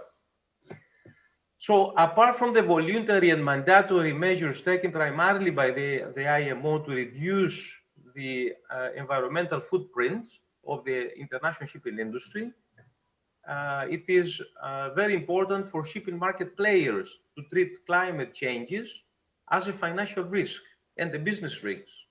And at the same time, as an opportunity to allocate capital and resources in a way that contributes towards achieving the global emission reduction targets. So the shipping finance industry can do something about allocating capital and resources towards more green projects. A promising policy tool to incentivize shipping market players adopt and comply with the low carbon footprint targets for international shipping is the terms and conditions of financing low carbon ocean going vessels, green vessels. And I will talk about them further down. So what I do in this paper, there is a discussion of the timely and pressing question of the role of capital providers in reducing the environmental footprint of the international ocean-going shipping industry. I provide a review, we provide a review and synthesize the public and private initiatives towards the financing of sustainable green, we can call them investments in the shipping sector. And I will discuss progress so far in the road ahead. Now, how do we connect, how is the environmental footprint connected with the business risks? What are the implications for international shipping of the reduction of the environmental footprint? It has implications for shipping companies, for charterers, for ship lending banks and institutional investors that have to treat and manage climate change as a financial risk. Specifically for shipping companies, the IMO's initiatives, combined with increased pressure by charterers and eventually consumers, because of the consumer awareness and desire to go into a more green economy, these impose considerable cost of compliance to the shipping companies. So it increases their operating expenses and other expenses in order to comply with this regulation. On the demand side, over a longer term, and as the measures are implemented, the environmental regulations lead to reduction of the use of fossil fuels, for example, coal and oil. So, because they have such a high carbon intensity. Now, this, unless the companies do something about it and direct their investments to sectors of shipping that have actually higher employment opportunities, it may lead to less employment opportunities for Cape-size, Panamax, and tanker vessels that actually carry these products, the crude oil and the oil, coal, which are more dirty, as I said, compared to other commodities that are carried. So these business risks are of primary concern to financial institutions and institutional investors as well, if we look at it from their point of view. They are exposed to these risks through their portfolio of shipping bank loans and the equity or debt investments that they have in the shipping sector. For example, ship lending banks may be concerned regarding the possible increase in shipping bank loan defaults because of the deterioration of the cash flow generating ability of shipping companies that have not thought ahead of time their investment strategies and they have not adapted to the risks that I mentioned earlier about the possibility of the tanker sector not, the demand declining or for Cape-size vessels and so on. The disclosure of such financial risks emerges as an important issue for the industry. And so let's have a look at the initiatives that have been taken by the industry. First, the Task Force on Climate-Related Financial Disclosures of the Financial Stability Board is a voluntary initiative taken from the FSB, the Financial Stability Board, in 2017. It set the task force of TCFD, the Principles of Responsible Investing Association, supports the adoption of the recommendations of the Task Force on the Climate-Related Financial Disclosures. They provide a global framework for translating information about climate into financial metrics. Actually, the PRI Association, with signatories, asset owners, investment managers, and service providers, introduced the TCFD aligned indicators to its reporting framework in 2018.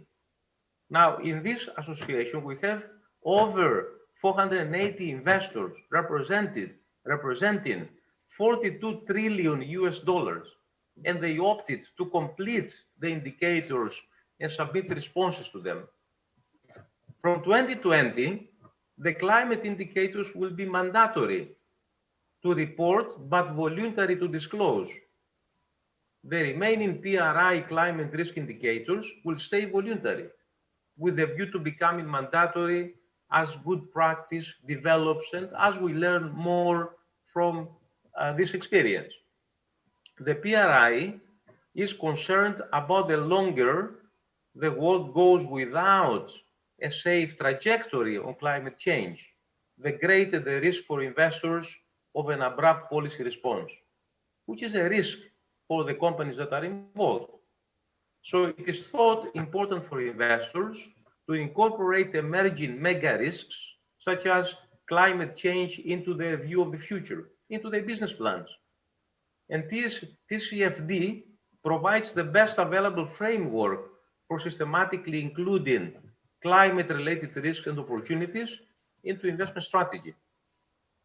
The task force, the TCFD, recommends to business then and to investors to conduct scenario analysis to assess the financial impact of climate change and to adjust their business strategy and models accordingly. So the recommendations are to provide a common international framework for the disclosure of climate change related information of companies, banks, insurers, and investors. And the information is classified into 4 broad categories: governance, strategy, risk management, and metrics. I will not go into the very details of each of them because, as I said, I will treat this at the high level, all these initiatives. The European Commission also took some action on this, on sustainable finance. So financial institutions, including ship lending banks, can help substantially in achieving the emission reduction targets as they assess the business viability of the most promising investments and allocate capital accordingly. The European Union has developed policies to enhance the role of financial institutions in financing sustainable investments across sectors, including shipping.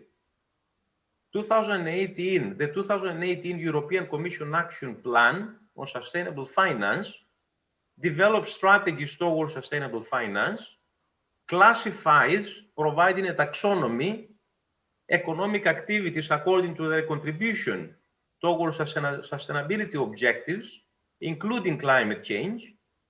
Sustainability criteria have been developed for land transport and are likely to include maritime shipping in the near future, including zero-emission fleets and efficiency measures. It has not been done yet, but it's very likely that very soon we're going to see some developments there. However, if we look at the European Investment Bank specifically, it initiated a 750 million euro green shipping financing program known as the Green Shipping Guarantee Program in 2016. Now, this provides advantageous financial terms of green shipping investments backed up by the European Investment Bank's AAA credit rating.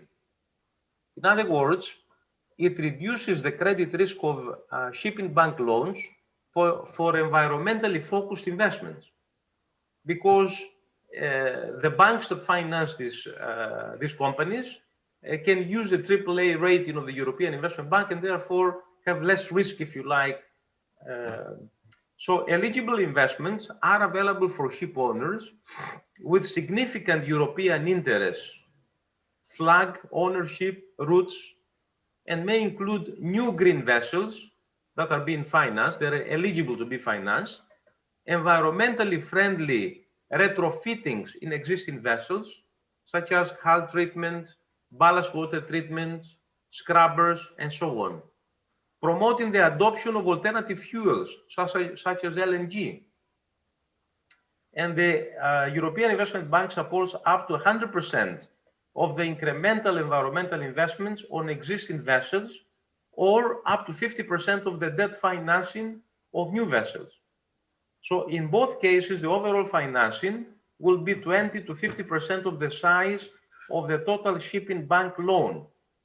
The remaining of the loan will be provided by commercial banks, and as a consequence, as you can understand, the cost of capital for the shipping companies that go through this way is going to be less as a consequence. The Poseidon Principles. It was launched in New York in 2019. Is an initiative where 18 signatory banks agreed to incorporate climate change criteria into their lending decisions and therefore enhance sustainable shipping investments. They represent jointly 150 billion US dollars of investments in shipping finance. And banks that are included here include ABN AMRO, BNP Paribas, Danish Ship Finance, I just mentioned a few of them, Nordea, Societe Generale, Sumitomo Mitsui Trust Bank, and so on. So very big players in the shipping finance market. Participant banks commit to measure and report annually the carbon intensity of their shipping credit portfolios against the IMO's decarbonization strategy target. In other words, reduce the total annual GHG emissions by at least 50% by 2050 in comparison to 2008 levels, as I mentioned earlier. So in this way, the signatory banks will use the carbon intensity of a vessel, product, or portfolio relative to established decarbonization trajectories to measure the climate alignment. The main metric used is the annual efficiency ratio that previous speakers talked about, which uses the parameters of fuel consumption, distance traveled, deadweight tonnage at the summit draft.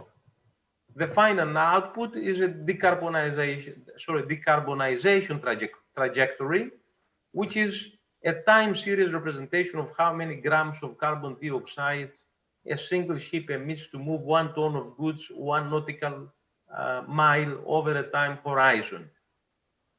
And standard decarbonization trajectories are produced by the Secretariat of the Poseidon Principles for each type of ship and the size class.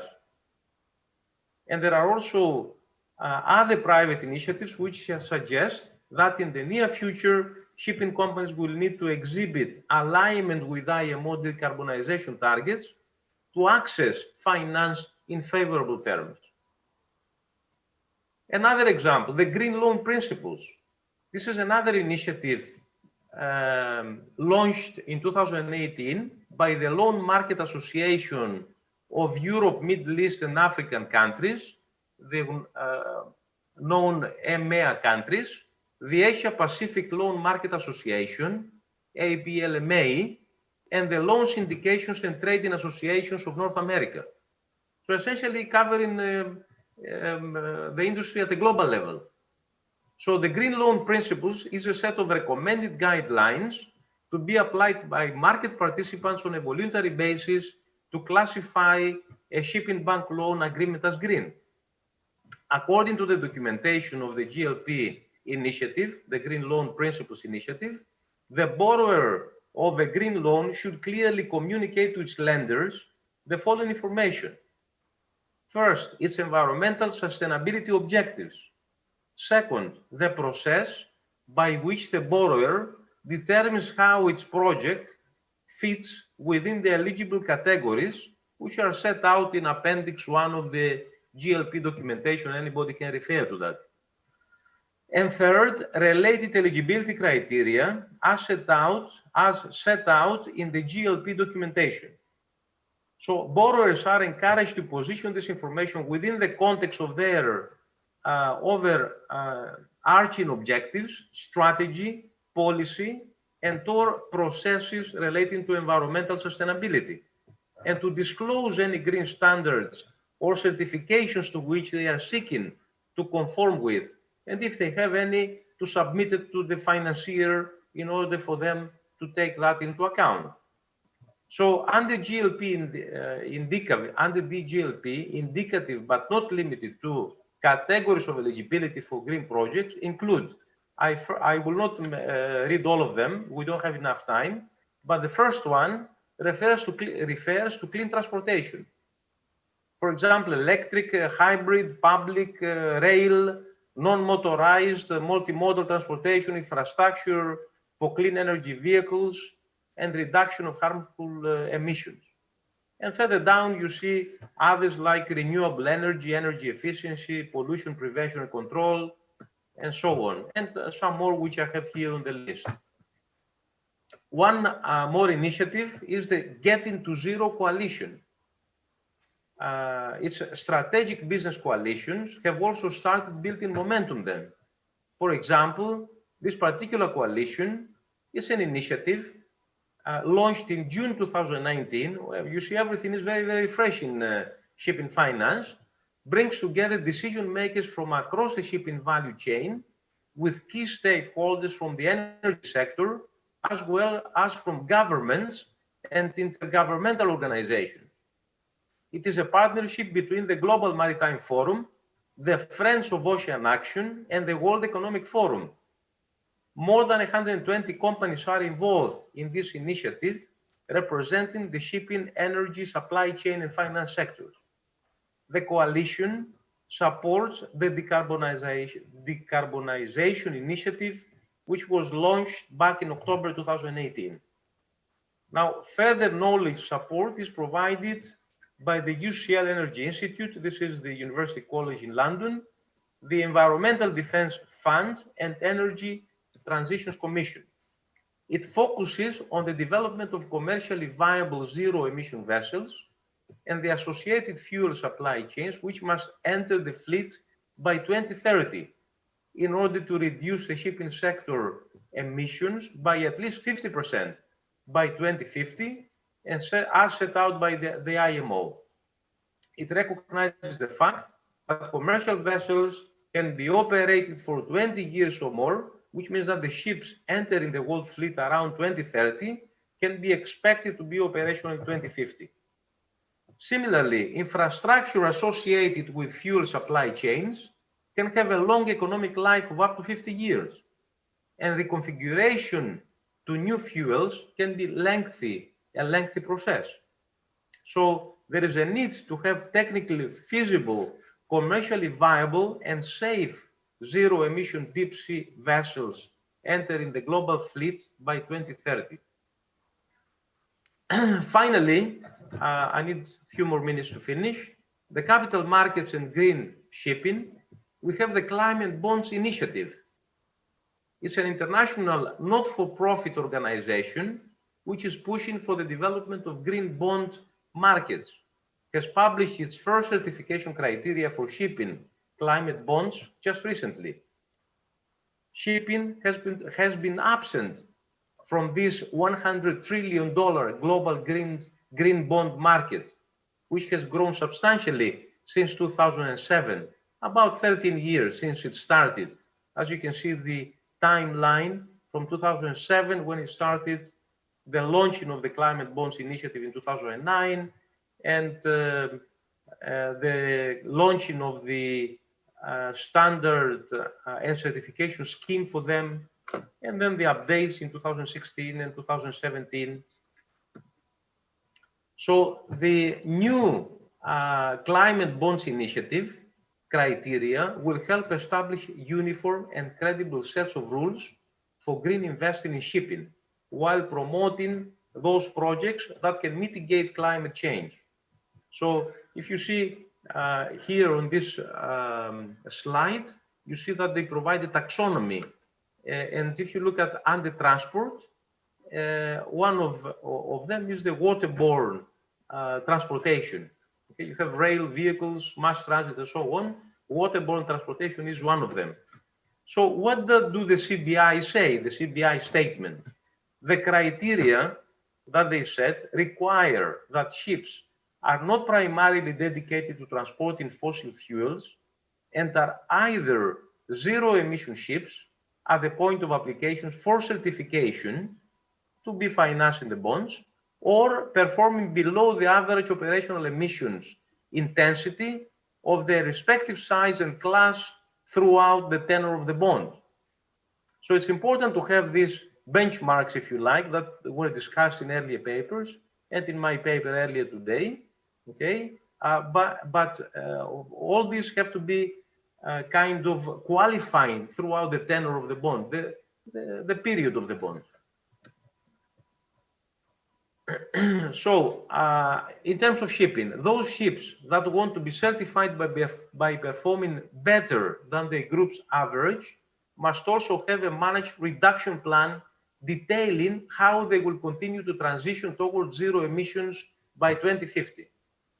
The climate bond criteria marks the latest initiative to boost green financing in shipping and rewards sustainability-minded owners and operators by giving investors with an environmental mandate proof the company is seeking to address its emissions footprint.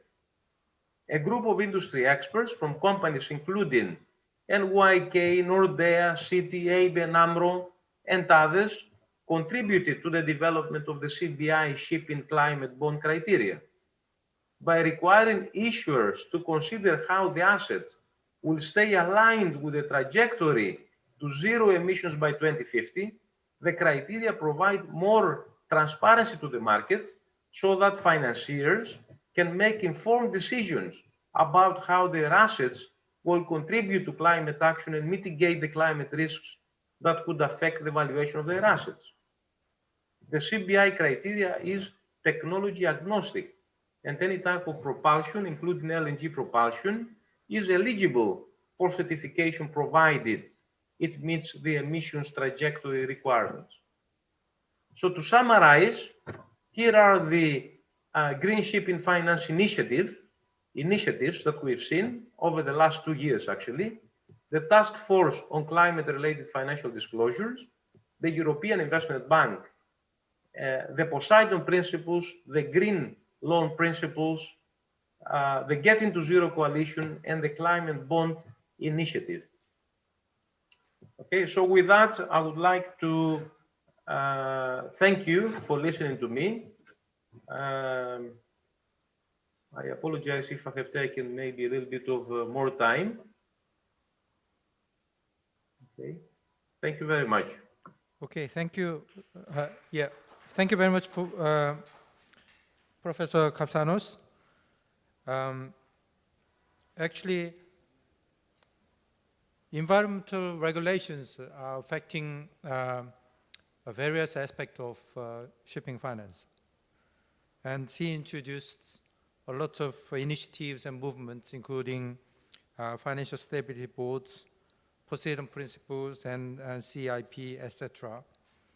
And so all those initiatives and movements are reflecting the social awareness on the protection of the environment.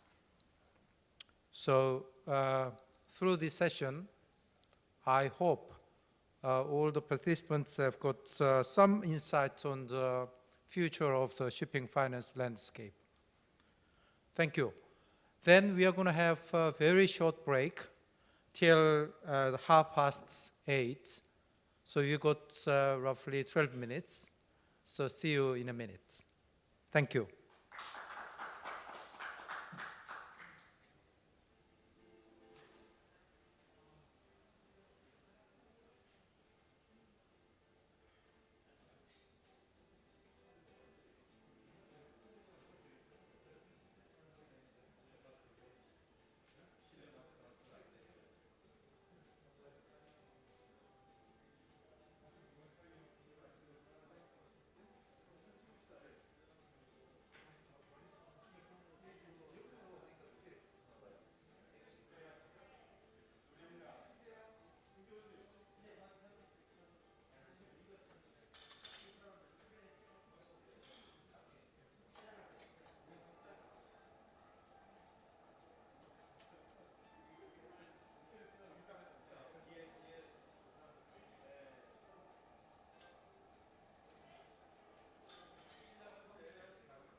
그 사진을 기념 촬영을 하려고 하는데요. 3세션에 그 줌에 그 연사들하고 마더레이터가 다 화면에 띄워지면 이 앞에 나오셔서 원장님하고 그 게스트들 사진을 찍도록 하겠습니다.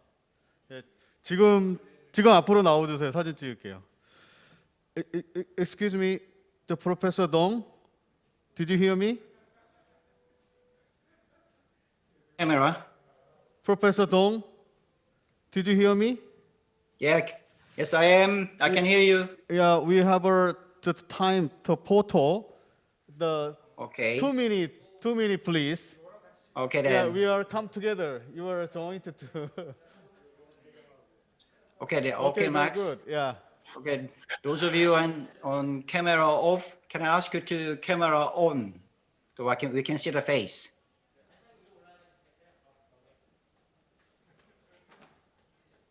Okay, Max.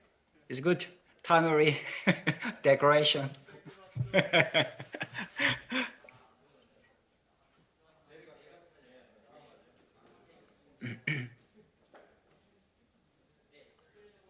guess they are doing a photo. Okay, it's a group photo.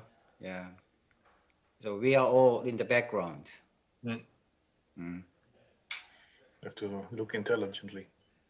Mm.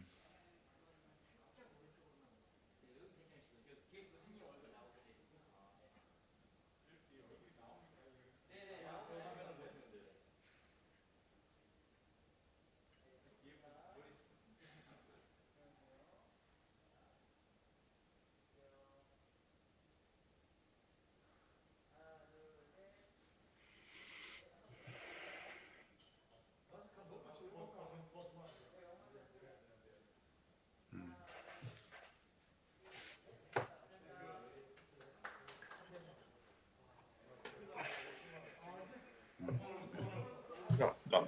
Okay. Okay. The Professor Shall we Dong, start? floor is Okay. yours. It's going Thank to you. start. Thank you. Thank you, Dr. Bach. So welcome to you all to the final session of the today's seminar. And good afternoon from Malmö, Sweden to you. And then you probably evening the Seoul time over there.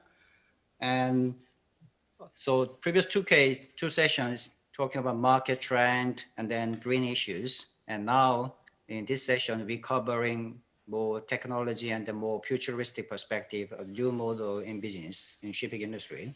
So we have the 3 presentations.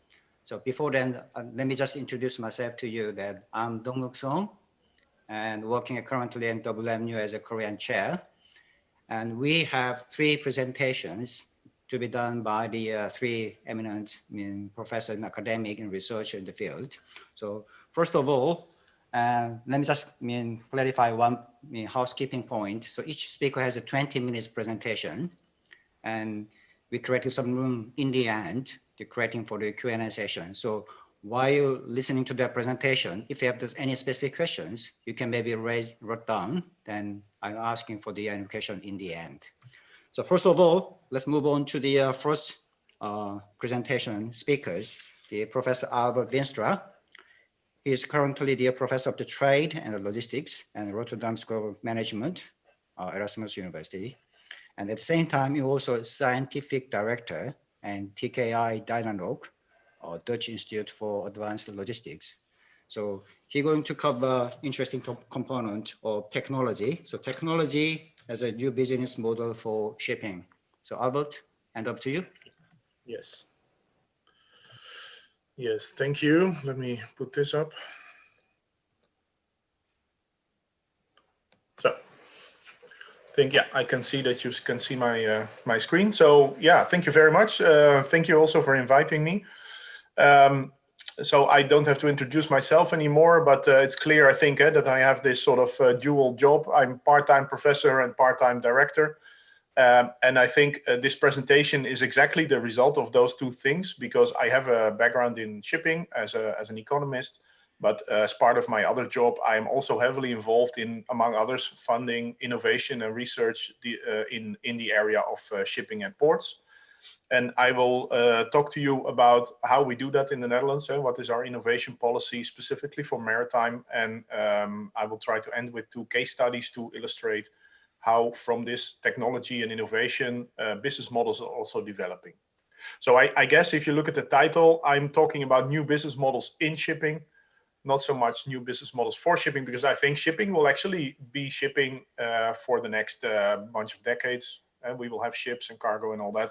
But we see a lot of development in technology. And as a result of that, new business models and new applications that are related to shipping. And hopefully I can explain this a little bit to you.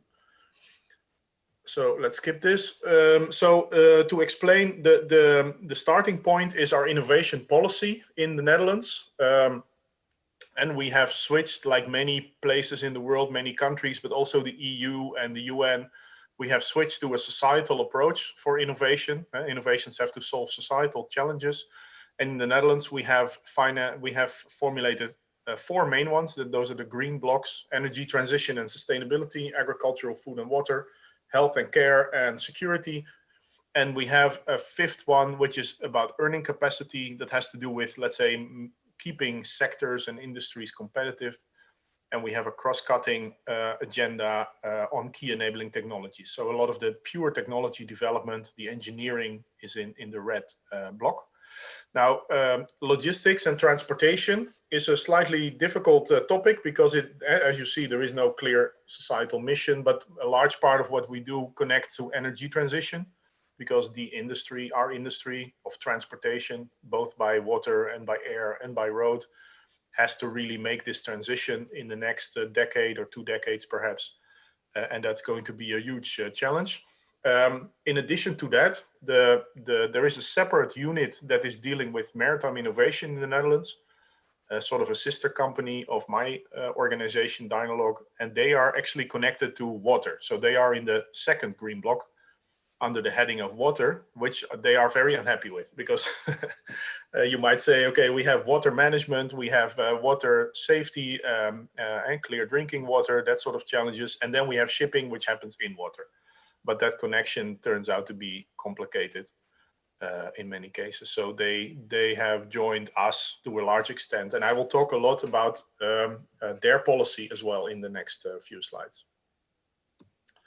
So as I said, shipping is part of our innovation area of water. Shipping is also in logistics, and there it's much more the economic side of shipping that is important. And shipping is also actually part of the key enabling technology line, because there is a lot of technological development in the Netherlands. And we have a very strong, not so much a shipbuilding industry, but the ship supply industry that is providing the shipbuilding industry worldwide with the latest technology on whatever you can think of, from anchors to navigational equipment and everything in between. So there is also a very strong, purely technical innovation strategy in the Netherlands for that industry. But what is their mission? If you look at the maritime related mission, what are they trying to achieve? Well, obviously, we're trying to get shipping towards zero emission. And the shipping industry is actually quite successful in wriggling out of the Paris Accords, although you see them slowly coming back. Actually, this morning I was being interviewed for a newspaper in the Netherlands about the arrival of the new CMA CGM Jacques Sade container vessel that is running on LNG. And the shipping industry is making moves on this, not fast moves, but they are doing something. The next is digital and autonomous shipping. That has a lot to do with and how the ships will look in the future, how many people you need to run them, how much information provision, information analysis is necessary in shipping. And then finally, safety. And what I will do is run through these 3 step by step to quickly talk to you about the targets and what we want, how we want to achieve these things, and what kind of research and innovation is happening. And hopefully I will then have a bit of time left to talk to you about some specific cases. So towards the zero emission target, here the worldwide agreed target is 50% reduction, especially of CO2 emissions by 2050. Sulfur has already been dealt with to some extent, I guess you might say. CO2 is the next, and then we still have a few other emission factors to fix. So that's the main target. The main areas is reduction of greenhouse gases, across the board, but also the ship itself is also a polluting unit, especially when it gets scrapped under disadvantageous conditions. So circularity of shipbuilding is also part of this research field. Most of the research that we are doing, that I'm seeing around me, is about alternative fuels, about how hydrogen is going to be the next or the long-term solution. But also there's still a lot of work going on water resistance reduction, because that creates a much more efficient use of the fuels that are being used now. Material separation solutions of ballast waters, for instance, so that will clean up. And one of the things that is interesting is that in the Netherlands, in our hydrodynamics research lab in Wageningen, we have a propulsion configuration lab, because with the current solutions of let's say fossil fuel engines, fuel cell technology for hydrogen, but also electrical possibilities, it's not that clear how you have to use these technologies, either in isolation or in combination, to provide efficient propulsion for ships for longer or medium-term distances. So this lab is in place to figure those things out and to try out different configurations and to really figure out how you can create effective alternative propulsion solutions for ships that are not as polluting as they are now. Future development, I guess here also for zero emission, and this is a strong belief of our Dutch government, is that transportation as a service, so the Uberization of mobility in general, you might say, will be a big step towards this goal. But the question is, so that's where you see a lot of the hope that new business models will emerge, not only in road transport, but also in people mobility and in shipping, and maybe also in air transport. That this is an expectation, I guess you might say, and it is a bunch of strong believers in our government and also in Europe and obviously in the United States and in various circles. But I don't see much of this happening in the shipping industry yet. And we see some booking portals, we see some developments on collectivization, I guess maybe that's a term, of shipping services, but there's an old mechanism that has been around for decades, namely NVOCC. So I'm not sure if there is a big expectation of success in that particular area. So this is one of the, you see here windmills that are being used to generate the hydrogen ships with sails and all that kind of stuff. So this is what we are going to expect in the shipping industry on the zero emission field. The second, as I said, was digital and autonomous shipping. And this has been a topic that was introduced as part of this policy that we created 2-3 years ago, but it has been around for much longer because there has been a so-called public-private partnership for smart shipping for more than a decade, I think, even longer perhaps, and that already had this idea of developing autonomous shipping technology in the Netherlands. And the whole idea there is obviously to create more cost-effective shipping, also increase maybe the efficiency of shipping itself in terms of operations, faster berthing, faster turnaround times in ports, which requires not only autonomous ships, but also autonomous pilot vessels, autonomous tugboats, autonomous ports, autonomous terminals. So this is a big development, but there's a lot of work going on. My company, my organization has been involved in pilots, for instance, on figuring out autonomous inland barging. There's also going to be another pilot on a short sea vessel with a certain, so a slightly bigger vessel than a barge. These are pilots that are going to start in the near future. And we see a big research agenda, as you can see here, where we are trying to figure out the business case, so the business side of things, do lots of safety simulations of unmanned vessels, develop the underlying AI applications, so the artificial intelligence applications that are required for real automated transportation. There's a lot of image recognition, a lot of data processing, a lot of very smart decision-making tooling that has to be developed to do this properly. And also there needs to be research in the human factors area, which has to do with the fact that you can introduce autonomous technology in a human environment. And we see this a lot in warehousing at the moment, but you have to really take into account what this does with the people that still have to work with this autonomous machine, with this robot. We have quite some research in this field in the Netherlands, where we are seeing that this is not something that will go well automatically. It will change job structures. It will change the attitude of people. The strangest things happen. People develop relationships with robots. And all these things we have to understand better to follow this line of innovation. So this illustration is actually the information architecture for autonomous shipping. And as you see here, there's a whole lot of things that need to go into this to run a ship by itself. A lot of the work that humans are doing need to be replaced by software. A lot of data acquisition, building up knowledge databases to make decisions based on all kinds of information. The rule books that we have in shipping all need to be codified into this system. So here there's still a lot of work to be done. Then the third section, safety in shipping, is also part of this same public-private partnership that I mentioned that already exists for quite some time. The target here is obviously 0 incidents in shipping. And also here there is quite some, here the research is a bit sort of in the interaction between ships and ports, or ships and waterways, ships and bridges and locks, you might say as well. And so here we need better understanding of ship behavior and ship stability. We need to also look into traffic management and how that is going to innovate in parallel to the ships, to the autonomous ships.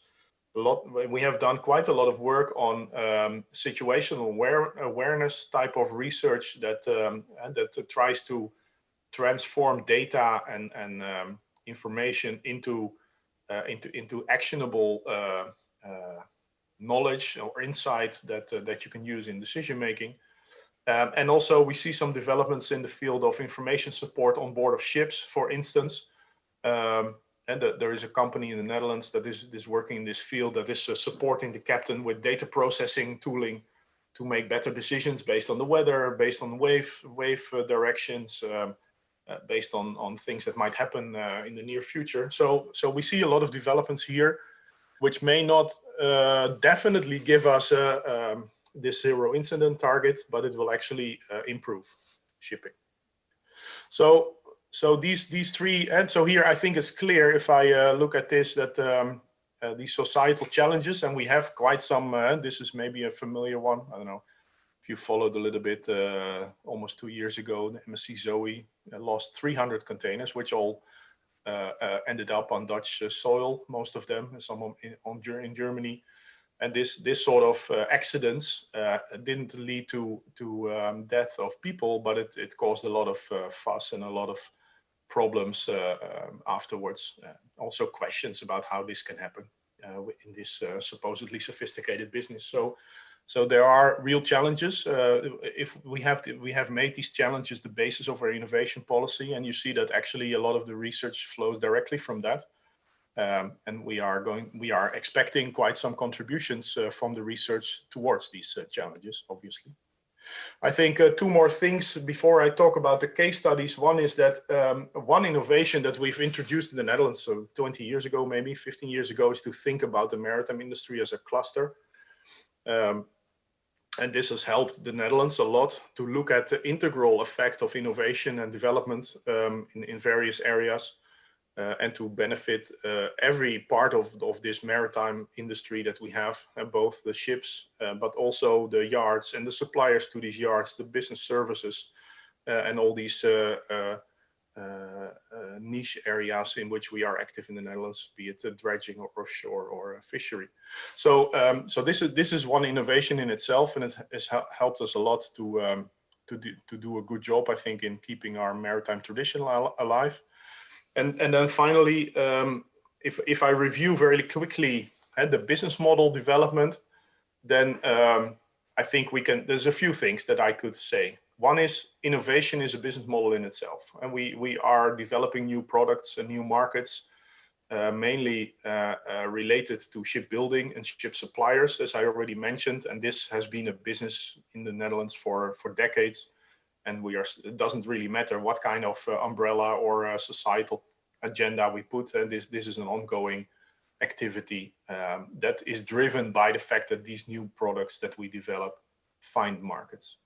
Then there is some developments in a new type of business model, I guess you could say, which I've put between brackets. The platforms, they're the obvious candidate to think about, as I already mentioned, would be the Uber type of platforms. I don't see a lot of development in that area. There are some, but not impressive as far as I'm concerned. What is more interesting is the Covalent platform I will talk about in a minute is one of the cases. And the other we foresee is those are the guys that mentioned are developing this Captain operational support tooling that are interesting. And they are doing a lot of machine learning type of activities so that they become better and better and better in processing data and assisting individual captains as they go along. So there's also quite some smart development there. And then finally, an important business model, if we tie into, let's say, Industry 4.0 type of thinking, is what I mentioned at the third bullet, servitization. There is still a lot of sales going on from spare parts and products and all kinds of other supplies that ships need. And we see some slight development, some initial development towards real servitization, which is that we're not selling products, but we're selling services, or the industry is selling services. So I will say a few things in the second case study about this. Because we've been working on this for a decade already, more than a decade, and well, it's slowly beginning to bear some fruit, I guess. Okay, so first I have a whole bunch of slides here, which I've done on purpose because I imagine you will share the slides, and there is a bit of background information in there, so I won't go all of these slides, but pick out just a few so that I stick to my time. So we have a big barging industry in the Netherlands, as you know probably. This barging industry is quite important for our industry, but it is shipping in shallow water, and that's basically what it is, instead of deep sea shipping, which is shipping in very deep water. And the shallow water creates constraints. Yeah? So the ship cannot sail as much in shallow conditions, and it will burn disproportionately more fuel. But the problem is that these shallow and unshallow conditions on rivers are not a stable situation. This shifts. It depends on the water height, but it also depends on the morphology of rivers and how they develop as a lot of ships sail along. So there is a continuously changing situation, which makes it very difficult for these entrepreneurs to optimize their loading capacity of their vessel and the fuel intake that they need to really make as much money as they can. And the Covalent solution, let me move to an example of how it works, is a solution where they have come up with a platform in which they collect data from all these individual ships that sail around on the river, that have a box, a technology device like the one that you see here, under the ship that collects real-time data on the river morphology and also on water depth. And this data is processed and plotted in a digital map for everybody, and it also feeds into tooling that helps the ship owners to optimize the amount of cargo loading that they can do at either end of the river, and in such a way really assists these entrepreneurs and to optimize and maximize their revenues or their profits. So this is, I think, a very nice example where you see technology development, the box, a collective problem in the shipping industry, in the barging industry in this case, where this technology helps to create the data that can then be provided back to all these individual entrepreneurs to optimize their business. So it's a very nice example. It's an example that we have supported from my organization that is now also being supported more broadly in the European framework. And these guys are developing a business. So they are doing exactly what we expect the innovation industry to do, which is to help them develop ideas with government subsidy and then create a business that can stand on its own legs. And that's exactly what's happening here. So that's a very nice case study that we have in the Netherlands on barging. The servitization case I wanted to discuss briefly because we've done a lot of research on this, on maintenance and service logistics, so spare part and maintenance planning. with vessels. And some examples of vessels that were included in those programs are seen here. So we've done this for defense, for the Dutch pilot organization, for shipping organizations. This red vessel is an inspection vessel of the company called Fugro, doing oil exploration and gas exploration at sea. The dredging industry, service boats like you see on the bottom right. All these vessels have maintenance requirements. All of them need to be operational, preferably 100% of the time. And to do that, you really need to figure out how to optimize maintenance and spare part delivery, but also how to anticipate problems with the technology on board of the vessel. So this is partly smart planning, but also partly it is prediction, and especially this combination of the two. So predicting failures of components and then really feeding that into logistics decision making tooling. That is really complicated, and we have quite a good record in this in the Netherlands, in all these maritime industries, but also in the railway services and in the ASML, their lithography, printmaking machines and all that. So I'm not going to say a lot, but let me show you this example here. What this is developing into is that this service of properly keeping these very expensive assets operational, that is a value creation activity, and that is the basis of this servitization business model, where you're no longer buying the product, but you're actually buying the service of having the product working all the time. And I gave some examples of where this is working. On the left, we are doing the service maintenance strategy for the F-35 in the entire European area. Because of all this knowledge that we've developed in these projects. But on the maritime side, some examples are in the dredging industry, for the Dutch Port Authority. But on the top is the most interesting case is Wärtsilä engines. Wärtsilä is really developing this servitization as a business model. It's one of the few that actually has a working business model here. And if you buy the highest level of servitization from Wärtsilä, they actually send an engineer which will be permanently on board of the vessel to make sure that the engine keeps running whatever happens. And so this is exactly the sort of development that you would expect for full servitization business models. And it's something that is slowly creeping into the shipping industry. And I think in the future, we'll see much more of it. An engine is in fact easy because it generates a lot of data that you can use to make predictive models. A drill bit, as you see here, a drill head, is much more complicated, but also there I expect we are going to see more developments of this particular business model. So I will stop here. To summarize, so we have a broad innovation agenda in the maritime field in the Netherlands, and it's a good example, I think, of any sort of innovation agenda in the maritime industry. It serves a very particular purpose to keep our maritime industry viable and profitable.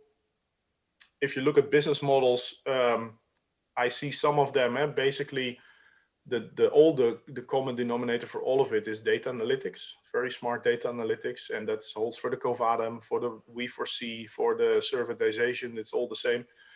And I guess from the servitization case, which I find a very interesting development, I'm still a little bit disappointed that it doesn't really move faster in the shipping industry. But I think we have to be patient there.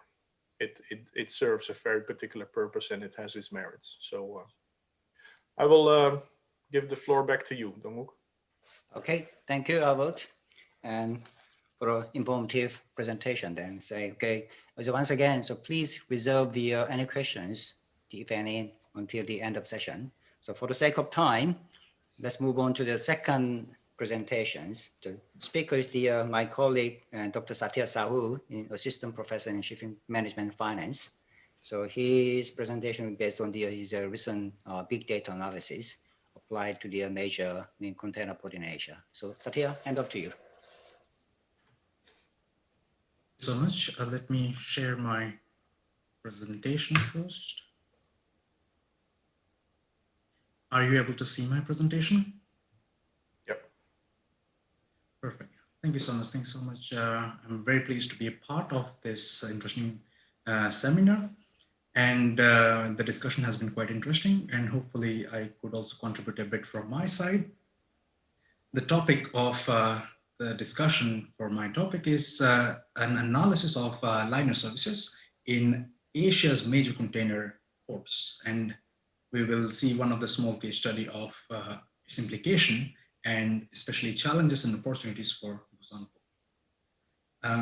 To begin with, let me give you an overview of the content. We'll have an introduction where I'll tell about what we plan to do, basically to see about port cooperation and competition, especially using 3 different ports. We'll have a bit of literature review, following which we'll have, I have introduced a small ratio in which we can measure about how ports are not only competing with each other, but also cooperating with each other using some AIS data. Finally, I'll spend more time on the results and discussion, and we'll conclude with a bit of implication to Busan Port and some of my personal recommendation. Just to start with, Asia is the hub of container trade. Out of 1,840 odd services globally, liner services globally, almost 760 liner services are going in and out of Asia. Out of 6,100 odd container vessels employed for these 1,800 services, 3,016 container vessels are deployed for providing liner services to Asia.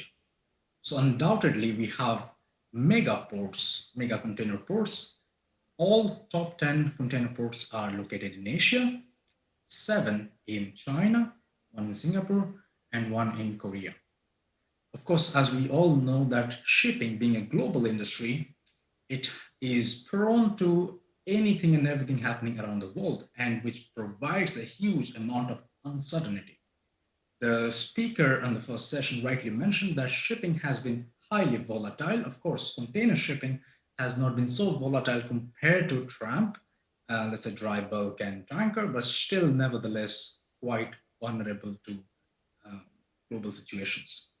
Trade uncertainties is unavoidable. We can see that on ongoing pandemic. Of course, there is a global, the shift of global economy, geopolitical stress and tensions that also makes the shipping industry quite vulnerable, especially container trade. And when we look at container trade, port cooperation and competition becomes paramount important, because ports not only have competition with their adjacent ports, but also they rely on the same volume of cargo. So the main aim of this study is to provide an overview of liner services and trades for major ports in Asia, mainly Busan, Singapore, and Shanghai. In this regard, we'll also see different intra-dependency of container ports to address how much they cooperate with each other and how much they compete with each other. Now, finally, we'll provide different challenges which Port of Busan is facing and some opportunities as well, which might be interesting. When we talk about international trade of commodities, looking at 3 major economies in Asia, namely Korea, Singapore, and China. Korea mainly trades with China, US, Japan, and some other Asian and European countries. Singapore's major trade partner is China, Malaysia, US, and other Asian countries. On the other side, China actually trades mainly with US, Japan, Korea, and others.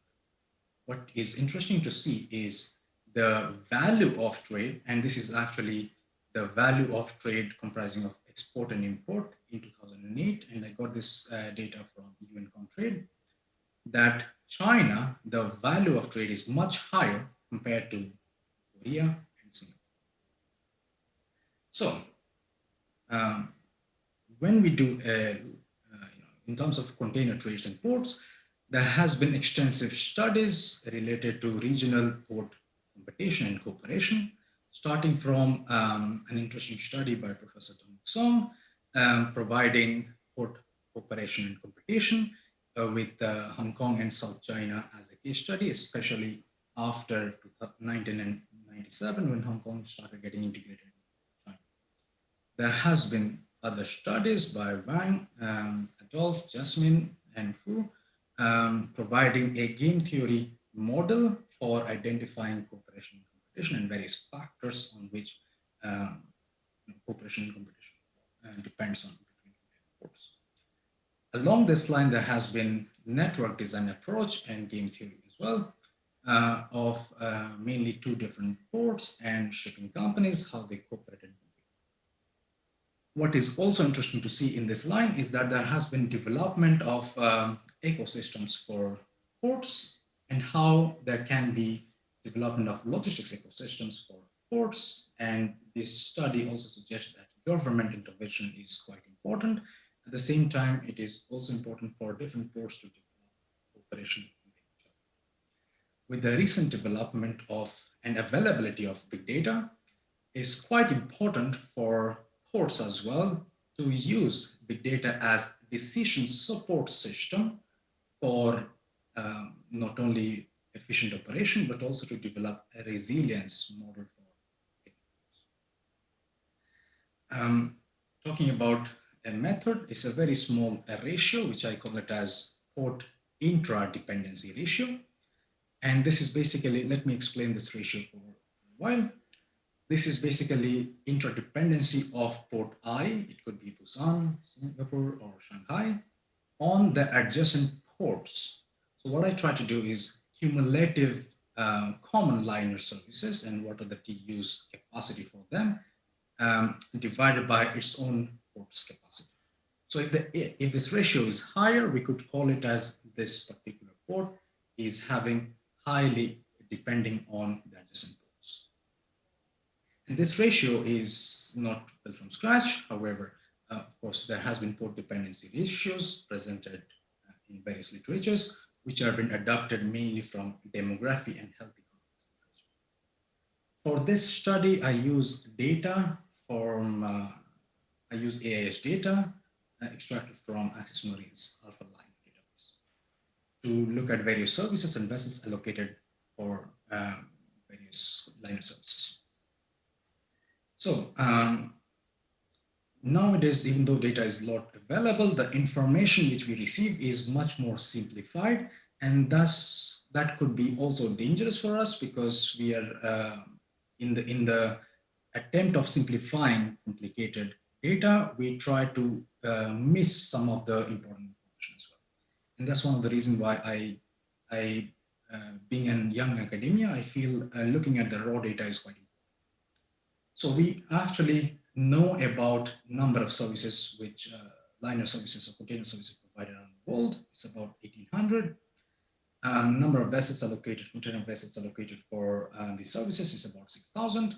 But let me spend a bit of time to explain this parameter, which is average TU capacity per week. We were also having a discussion in session 1 regarding blank sailing. Of course, we do not know exactly how much of the containers which are sailing are loaded and up to what percentage. So what I try to do is all the ships allocated for the services and their TU capacity on a weekly basis. So essentially around the world, there are 3.6 million TUs moving on a weekly basis. If we have a look at how much proportion of TUs are calling Busan, it's about 900,000. This doesn't indicate that 900,000 boxes are loaded or unloaded in Busan. It indicates that if we accumulate the ships TU calling Busan on a weekly basis, that components of 900. So Busan would get the turnaround of TUs something lesser than that. In terms of, if we look at Singapore, it's about 1.3 million average TU on a weekly basis, and Shanghai has 1.5 million. Let me try to explain this graph, this Venn diagram, and this will also a bit summarize on what is happening related to port cooperation. So as we saw before, Busan is having almost on average 900 TEUs calling capacity per week, Singapore 1.3 million, and Shanghai 1.5. Out of these, actually about 500,000 TEU capacity are common to Busan, Singapore, and Shanghai. And if we look at how much is between Busan and Singapore exclusively, it's very less. However, Shanghai itself has played strategically well, in which we see that not many common TEU capacity between exclusive Busan and Singapore and Shanghai, or Busan or Shanghai and Singapore are quite high. And that also brings to the final discussion on this Venn diagram, is that if we look at exclusive TEU capacity calling Busan, not calling Singapore or Shanghai, is only 100,000. However, if we look at Singapore on the same light, we see 500,000 of TEU are being called to Singapore every week, which are not calling Busan or Shanghai. Shanghai on the other side is about 400,000. So what we see here is, and let me take a bit of time to explain this chart because the other results are somewhat repetitive. If we look at the intradependency of Busan, Singapore, and Shanghai, 49 or almost 50% of the TEUs calling to Busan are also calling Busan, Singapore, and Shanghai. Almost 34% of the TEUs calling to Singapore are common to all the three ports, and only 30% is calling to 30% of the TEUs calling to Shanghai are common to Busan, Singapore, and Shanghai. And what we see, most of the services or geographical services are amongst these common liner services are from North Europe, Mediterranean, and Far East, or North America and Asia. What is something to worry about for Busan is that it is too much depending on Singapore. And I will also elaborate that in a while. If we look at exclusive trades between Busan and Singapore, they don't have much things in common exclusively. So Busan is exclusively depending on Singapore for only about 3%, and Singapore on Busan is only about 2%. And most of the trades are from intra-Asia or Far East Indian subcontinent. If we look between common trades between Busan and Singapore and Shanghai, Busan has an intra-dependency on Busan and Shanghai of about 36%, and Shanghai on Busan and Shanghai as 22%. And we have common services from North America and Asia and intra-Asia.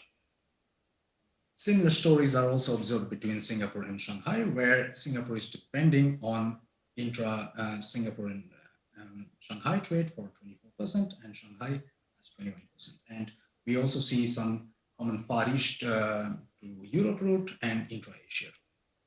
However, what is important to see is that if we look at exclusive trades calling to Busan and not calling to Singapore and Shanghai, it's only 11%. And what is something to worry about is those services are only either intra-Asia, and there are no major exclusive services calling exclusively Busan. Whereas if we see for Singapore, Singapore is depending on itself, not depending on Shanghai and Busan for almost 40%. And they have managed to get exclusive services for intra-Asia, but also to North America and Asia. And this North America to Asia is not calling either Shanghai or Busan. We also see some similar stories for Shanghai, where Shanghai is depending on its own volume, about 26%. Intra-Asia is one of the major trade route for them, or services for them, and also North America and Asia. What is quite, to summarize all the discussion, what we see is that Busan is depending on itself by only 11%, or able to call only 11% of TEUs. Shanghai on the other side is calling 26%, which is understandable because it has its own volume as well. It's a huge hinterland. However, Singapore being a transshipment port, it is calling itself only for 40%. Now, what is important if Busan wants to become like Singapore, becoming a transshipment hub of Asia and Far East, it would have to increase its self-dependency from 11% to 40%. At the same time, should reduce the intra-dependency on Singapore and Shanghai from 50% to 35%. So what this also figure says that Busan is depending on Singapore, Shanghai, or both for almost 90% of this volume. Now, this, I tried to get the updated information and might be wrong in this case. What I found out is that we have two different ports, container ports in Busan. One is the old port and the new port. The new port has 10 terminals. Not all are yet fully operated. And the old port has 9 terminals. This is actually the new port, and this is the old port. If we look at the new container terminal port, there are 6 terminals which are operating, which is comprising of about 13.7 million TEU capacity per year. Combining with old port capacity, the total capacity of Busan is about 20.4 million per year. And last year, Busan has a throughput of 22 million, which is above their capacity. That's the good news. However, the worry part could be that if these terminals, which are not yet in function, when they come into the market, they might have an overcapacity. So some of the challenges for Port of Busan is that it needs to increase the self-dependency. Currently, Busan is too much depending on common liner services calling Singapore and Shanghai. Of course, there are uncertainties due to the geopolitical tension, and hence Busan also needs to diversify, because depending too much on China could also be quite risky. We also need to find out regional trades, and that is also being mentioned by Ping, that regional trade could also help in developing making Busan as a transshipment port. And as I previously mentioned, when these 4 new terminals in new Busan port will come into operation, that could add up to 8 to 10 million additional TEU. And that might be, I do not know the strategy, but I feel that that could be something which needs to be properly attended. Some of the interesting opportunities as well for Busan is that there are actually 30 liner services between Asia and Singapore, which are Asia and North America, which are calling Singapore and Shanghai. However, Busan is like one of the gateway to Far East from the American side. These 30 liner services are not calling Busan. I think it will be interesting for Busan as well to see what are the services and why they're not calling Busan. Developing a strategic trade partner with container liners and also with the countries can also help to develop or get more volume. At the same time, capturing the niche market could be important as well, because in terms of intra-Asia trade, Busan could also be like a hub of intra-Asia trade. Finally, I would like to conclude by saying that presently we have immense amount of data available, more than we can even expect or imagine. So uses of big data, especially to increase port efficiencies, either in terms of port operations side, or also to look at what are the new additional services which can be provided to Busan, can be quite interesting. Finally, I would say that it is also important not only to see the Busan's own data. Nowadays, we get data for other ports as well, like waiting time, the number of vessels calling, the liner company associated with it. So it can be quite interesting to observe the competitive ports in the region or adjacent ports in order to develop better business model. So big data could contribute to developing a business model for Busan. Thank you so much for your attention. I'm more than happy to have any discussion or comments. These are the references. Thank you for the Dr. Sati Saul. I'm surely the back to my home country, I mean, sitting floor over there, maybe have a very interesting or challenging questions afterward. So for the sake of the, again, time, let's move on to the very last speaker of the session today. And Dr. Byung-Woo Ko is currently working at KMI as an associate research fellow. More importantly, personally to me, that he is the partner organizing current seminar with me. So Dr. Ko, is hand over to you. Thank you, Professor Song.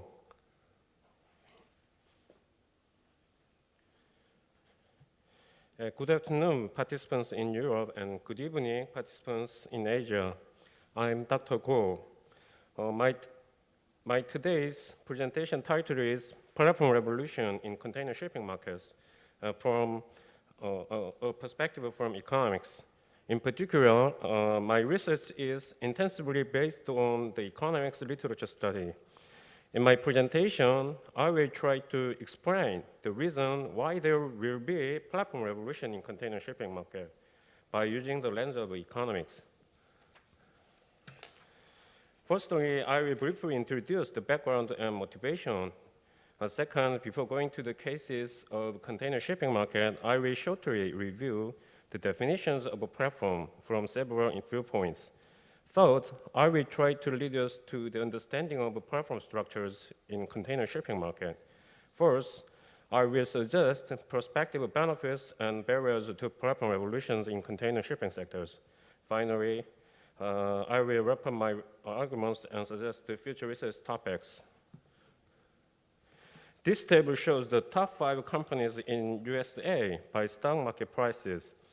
These companies are well known to us as global leader digital companies. In our discussion context, these firms are so-called digital platform companies. Apple provides the smartphone application platforms. The famous Google Map is one of this application. Amazon provides online commerce platforms. Microsoft, Google, and Facebook also provide the huge platforms to our society. In addition, this table shows the other samples of platform companies. Today's media, YouTube is also a kind of a platform. These digital-intensive platforms are making the entry and exit cost very lower compared with the past markets. The providers of video contents can simply upload their videos. Also, the consumers of these contents can simply watch these videos. Imagine the traditional TV services. The entry barrier to video services had been very large, and the TV viewers had very small options for watching video contents. In summary, the famous platform providers are making new markets with very low transaction cost. For the following 5 slides, I'd like to explain the concepts of platforms. Especially, I hope that my explanation based on the literature study will lead us to the understanding the platform's core functions in our economic world. First, it is necessary to make some distinctions among the related terminologies, such as network, intermediary, market, and platform. For example, the globally famous book, Platform Revolution, written by Parker and his co-authors, has the subtitle, How Networked Markets Transforming the Economy. By the way, before going to the interrelated terminologies, I should say my definition for the platform. I do define that a platform is a form of intermediary from new digital technologies with the features of network and market. Then I'd like to suggest the definitions of the related concepts. An intermediary is the third party that offers intermediation services between 2 parties. A social network is a social structure made of a set of social actors. A market is one of a composition of systems, institutions, procedures, social relations, and infrastructures, whereby parties engage in exchanges. However, as you know, platforms are not a new phenomenon. For example, the traditional newspapers, academic journals, and fairs, that is markets, all belong to the cases of platforms. However, ICT technologies have allowed us to scale up these platforms. On digital platforms, we do not need to appear physically in some places, and also copies can be made for free. As mentioned before, these conveniences means the huge potential of virtual exchanges among platform participants. Facing a large variety of platforms, the analysts, including economists like me, have been trying to define the core functions of platforms. Relating to these research efforts, the two-sided market theory is very useful for understanding the new digital platforms. A two-sided market is one in which, first, two sets of agents interact through an intermediary. Intermediary is a platform. Second, the decision of each set of agents affects the outcomes of the other set of agents, typically through an externality. In short, two-sided market, in this context, platform, must solve the problems, especially stemming from this externality. As you can expect from it, the platform in container sectors, such as trade lanes, should solve this kind of externality problem. In addition, I'd like to mention that the research efforts on two-sided markets could be seen as a subset of network researches. On this slide, I'd like to show how the externality problem may appear in platforms. In particular, I will explain this by using the concepts from network researches. The past accumulated researches explain the direct network effect and indirect network effect. The direct network effect can be called the same-side network effect. This means that the benefit to a platform user depends on the number of other users in the same side. The indirect network effect can also be called cross-group network effect. This means that the benefit to a platform user depends on the number of other users in the other group. As will be explained, the benefits of trade lanes rely on the indirect effects. The reason is that the participants of other sides, such as ports, customs, etc., will benefit to the shipping companies in other side, organized by trade lanes. Also, the benefits of FBX. FBX is a container market indicator by Baltic Exchange and freighters. The benefits of FBX rely on the direct network effect. The reason is that more logistics firms participate in the FBX, better FBX indicator represent the current market situation. By the way, this network effect makes a so-called chicken and egg problem. For example, without any one telephone user, it is not necessary to use a telephone. So the joke that the prize for greatest salesperson in history should go to whoever sold the first telephone. Also, it should be noted that these positive network effects allow the winner-take-all markets through the spiral feedback mechanism. This means that the leader platforms are more likely to have a larger market share than the follower platform. According to my literature study, Kissling's 2018 research might be the best article for showing the diverse aspects of platforms. Kissling's classified the dimensions of platforms from the 4 distinctive perspectives. The first is through technological lens. There is, platform is a kind of engineering design. This side sees the platform as technical architecture. The second is through the economic lens. In this perspective, the platform is seen as markets. The third is through the organizational lens. This side sees the platform as institutional and organizational elements.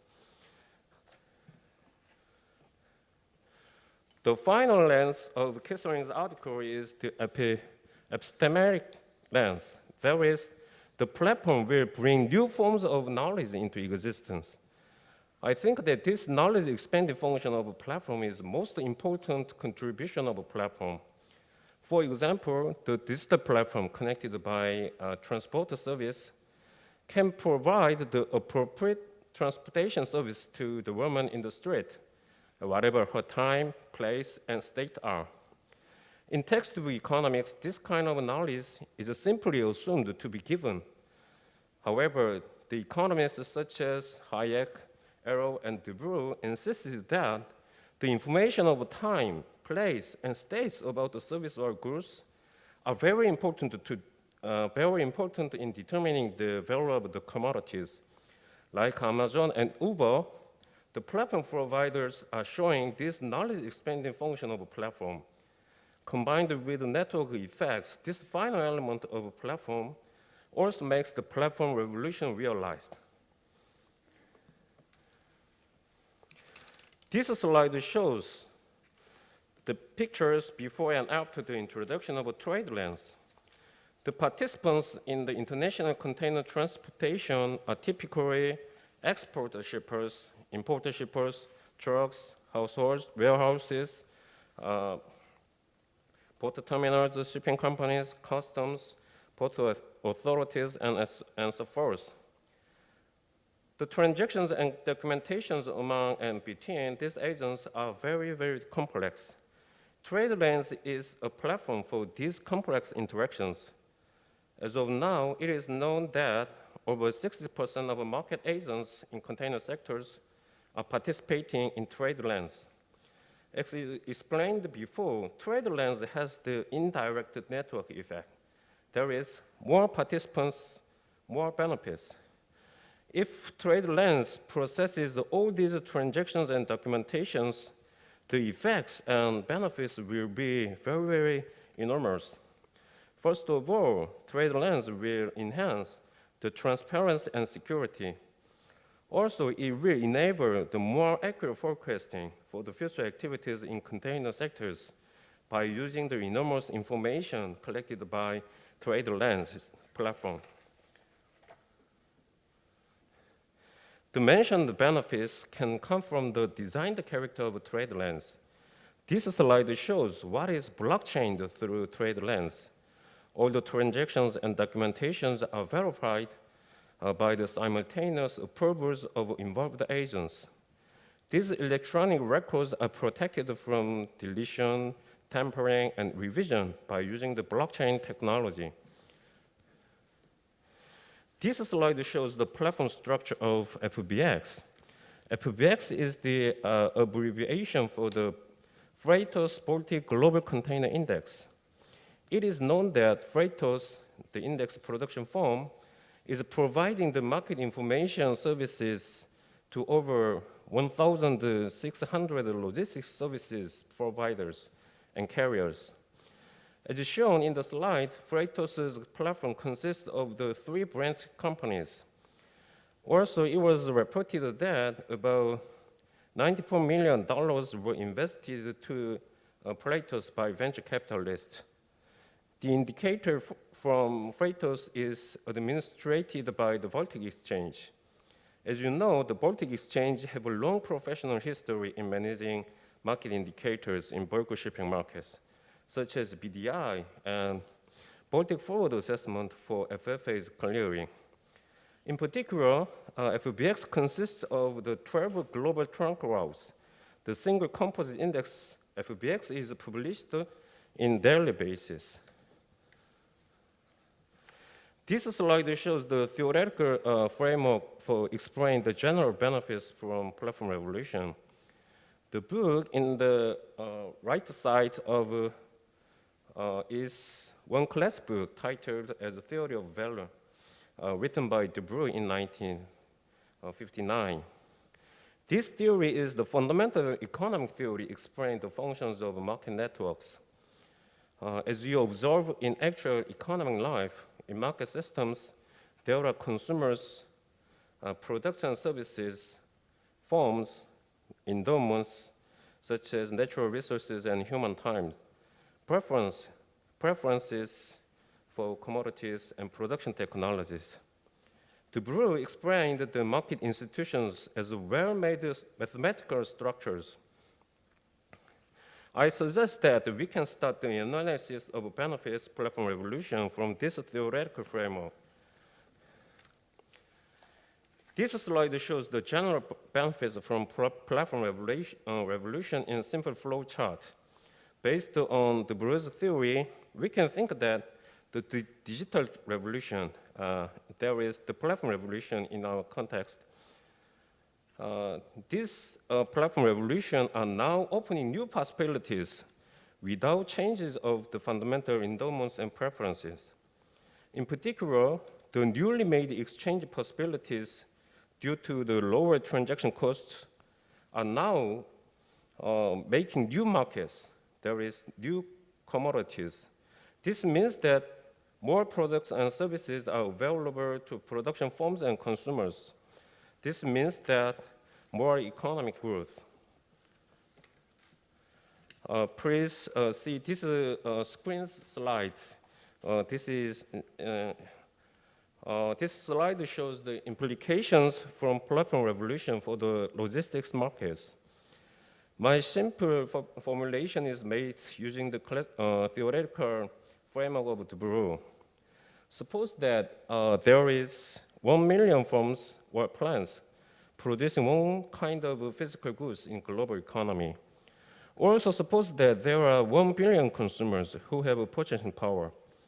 Simple calculation of the number of possible transactions is the 1 quadrillion, means 1,000 trillion possible transactions.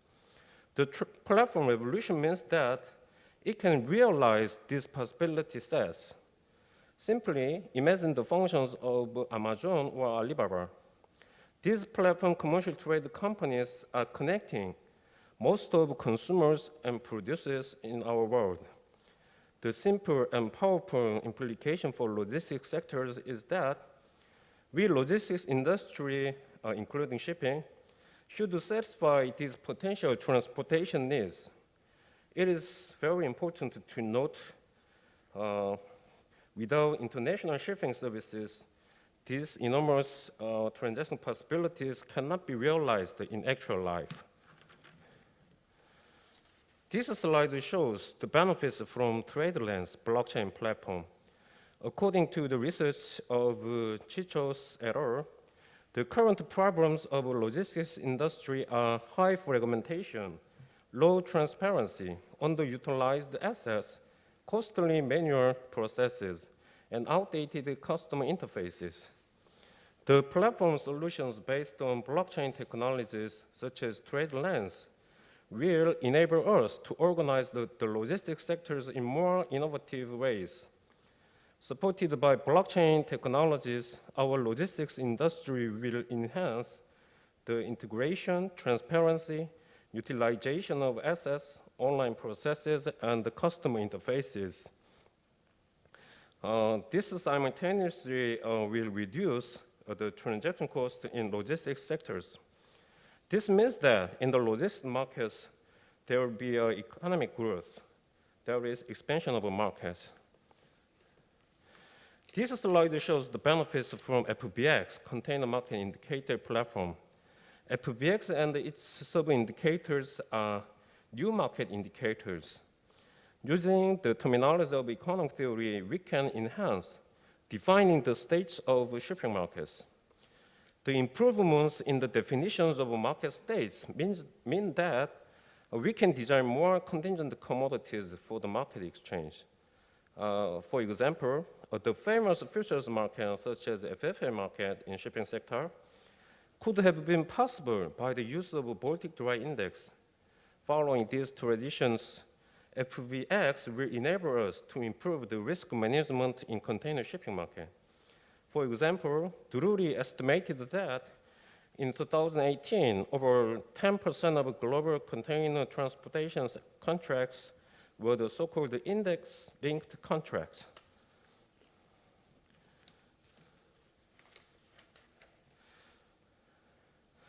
Among barriers to platform evolution, on this slide, I'd like to emphasize the importance of human resources.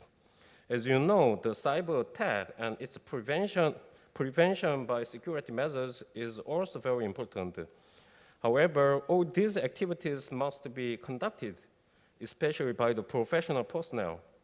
In particular, Chichos et al. Emphasizes this fact by saying, people are the biggest challenge and main source of success to digital transformation, including a platform revolution.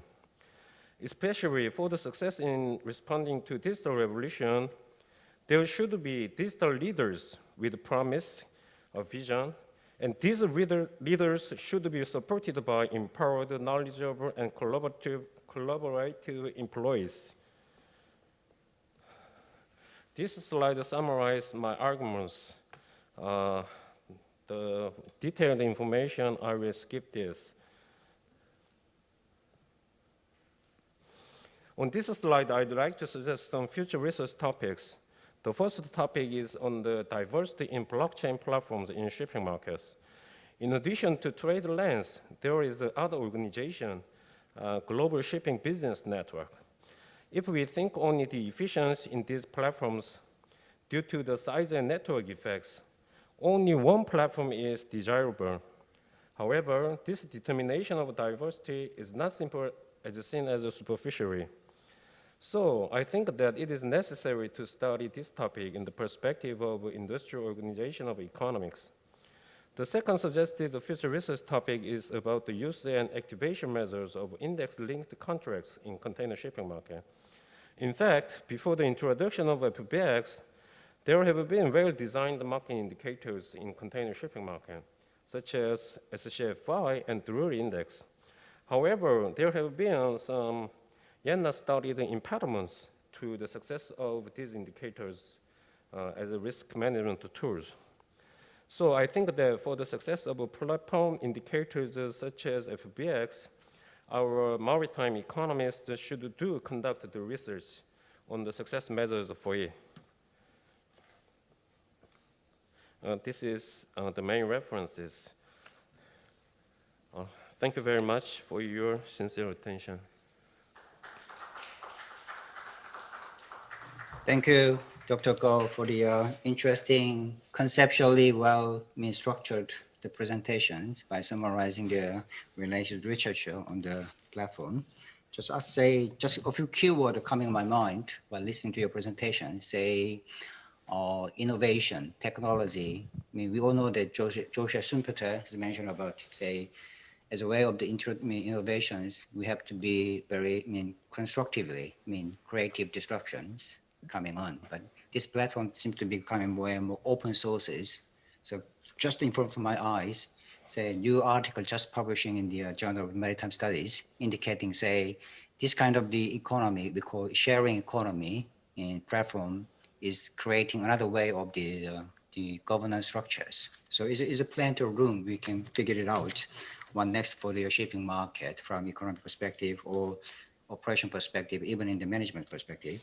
So shall I ask all the three speakers to turn your camera on? And now is open to the floor. To any questions, please hands up, asking for the moderator over there to indicate which speaker you'd like to raise the question to. Please.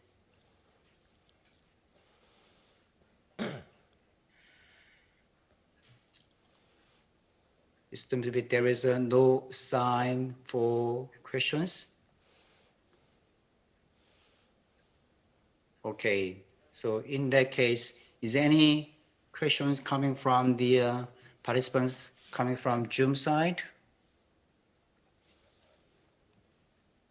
No? Yeah, I can see that, say, now in Korean time is all close to almost 10 o'clock in the evening. So you must be very tired. Dr. So Song? first thing is the, yep. Yeah, I have a question to Sahu. Sahu, okay. Yeah. Dr. Satya Sahu.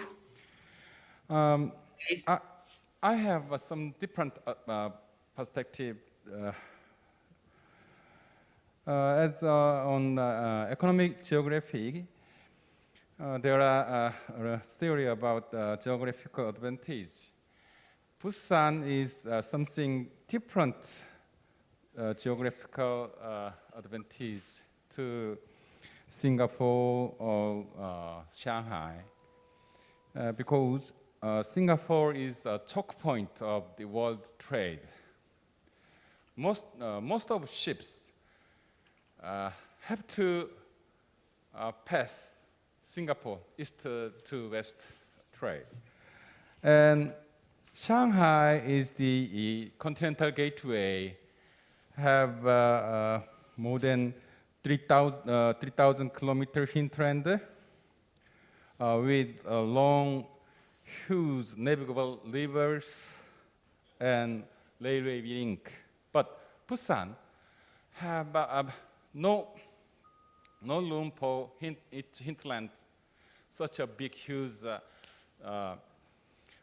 loom as Shanghai, or no choke point of the international trade. So I think Busan needs different approach to achieve its competitiveness, not compared to Singapore or not compared to the Shanghai, but a different way. And the second question to the Ministra. You give very interesting ideas, servitizations. Yeah, I want to know. You in Netherlands provide Cobadem box to inland shipping, isn't it? Yeah. Can it apply to coastal shipping too? Is there any plan to apply Cobadem box to coastal shipping? Well, not only inland waterway. Yeah. It could be, yeah, but I don't think that the purpose of the box is to measure relative water depth in an area which is very shallow, right? Like a river, where you can have 2 meters or maybe 3 meters of draft. That really determines the loading the loading volume of a ship. I think that is maybe not so relevant in ports or for short sea shipping, because there the water depth will always be at the level of where the port holds it. But I think in terms of certain parts, so the access channel of the Port of Rotterdam, where there is continuous dredging, and so there is already also continuous monitoring of that, but by specific vessels that the Port of Rotterdam has sailing up and down the entrance channel to monitor the inflow of soil and all that. So there might be more sort of in ports where the port authorities don't have this capital or capability to monitor this. There, I think this COVADEM technology might be useful to outfit some ships that go into these ports regularly, and to have them monitor the depth of the entrance channel. So there, I could see some sort of application in the short sea, deep sea area, but much more with a much more limited business case than in the barging industry in the Netherlands, because there it's really the profit of the ship owner that is being affected, and yeah, that's why it's working, I think, in our part of the world. Okay, thank you. Satya, can you deal with the first question raised by the gentleman? Thank you so much. Thank you so much. Yes, actually you're absolutely right that each ports are unique in its own nature and characteristics. So it's very important to not just replicate one of the business model for a port, let's say in Singapore to Busan, but when you mentioned about east to west, it has to pass via Singapore. I think you're referring to Asia-Europe route. But also in terms of Asia-Europe route, Busan is actually doing quite well, that all the liners calling from Asia to Europe are actually calling Busan. However, my point was that there are 30 liner services calling from Asia to North America, which is not calling Busan. So there can be some existing liner services which might be interesting for Busan to tap in.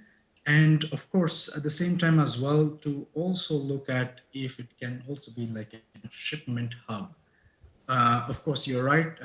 It is not at all similar to Shanghai because Shanghai is a huge hinterland, but it could be having some other value-added services and strategies, collaborating with liner shippings and also with the government in order to provide long-term sustainable resilience model for Busan might be. But of course, you are from Korea, so you can better understand and develop these strategies. From someone outsider, just looking at the data, I feel that there can be even more opportunity to grow on existing liner services as well. I think my understanding is Dr. Satya Sao presented today is part of the big project. Today's one is very preliminary study. So there's a lot of the trajectory you can utilize in big data, then maybe also to expand the scope of research. So this time only for the time's sake, say he's investigating the only 3 ports. But in the Korean side, in terms of policy making and strategy making side, say see what data imply to us at this moment, then see whether this developing strategy in the future is matchable with what data imply to do that. So I think the next way to do is what data currently we accumulated based on we call big data, then from what purpose we can carry on the analysis to supporting certain research direction or even policy making process. So maybe the interesting trajectory in the future. So, okay, is there any other further questions from floor? Otherwise, the organizer asked me to summarize and then making some closing session. To say, I jotted out a few keywords from each presentations from the morning to up to now. And the first session is with covering more on market trend. And second session is more environmental regulatory framework and ecosystem. And then finally, the third session is more technology and the futuristic business model. So say a few keywords coming on my mind, say, is it abnormality is becoming normality? Is it black swan is a white swan? Or even say more and more black swan is dominating the field. White swan becoming abnormality there. Then what is the implication for the shipping industry? Obviously we are very much a cycle-based approach. So is it abnormality is becoming normality? Then what next? Is a forecasting and risk management resilience approach we have to carry on. So another challenging point, the KMI president pointed out yesterday and today, is it every shipping company carry on, say, increasing their size? They all say they enjoyed the economy scale. Is it really the case? Say now it seems to be we are closing or maybe already reached the certain point where we call the diseconomy scale. So although we increased, we cannot benefit the unit cost operation reduction. Therefore, we as researchers is a challenging point. So when current market situations, when is the optimal size and economically valuable for low sustainable businesses?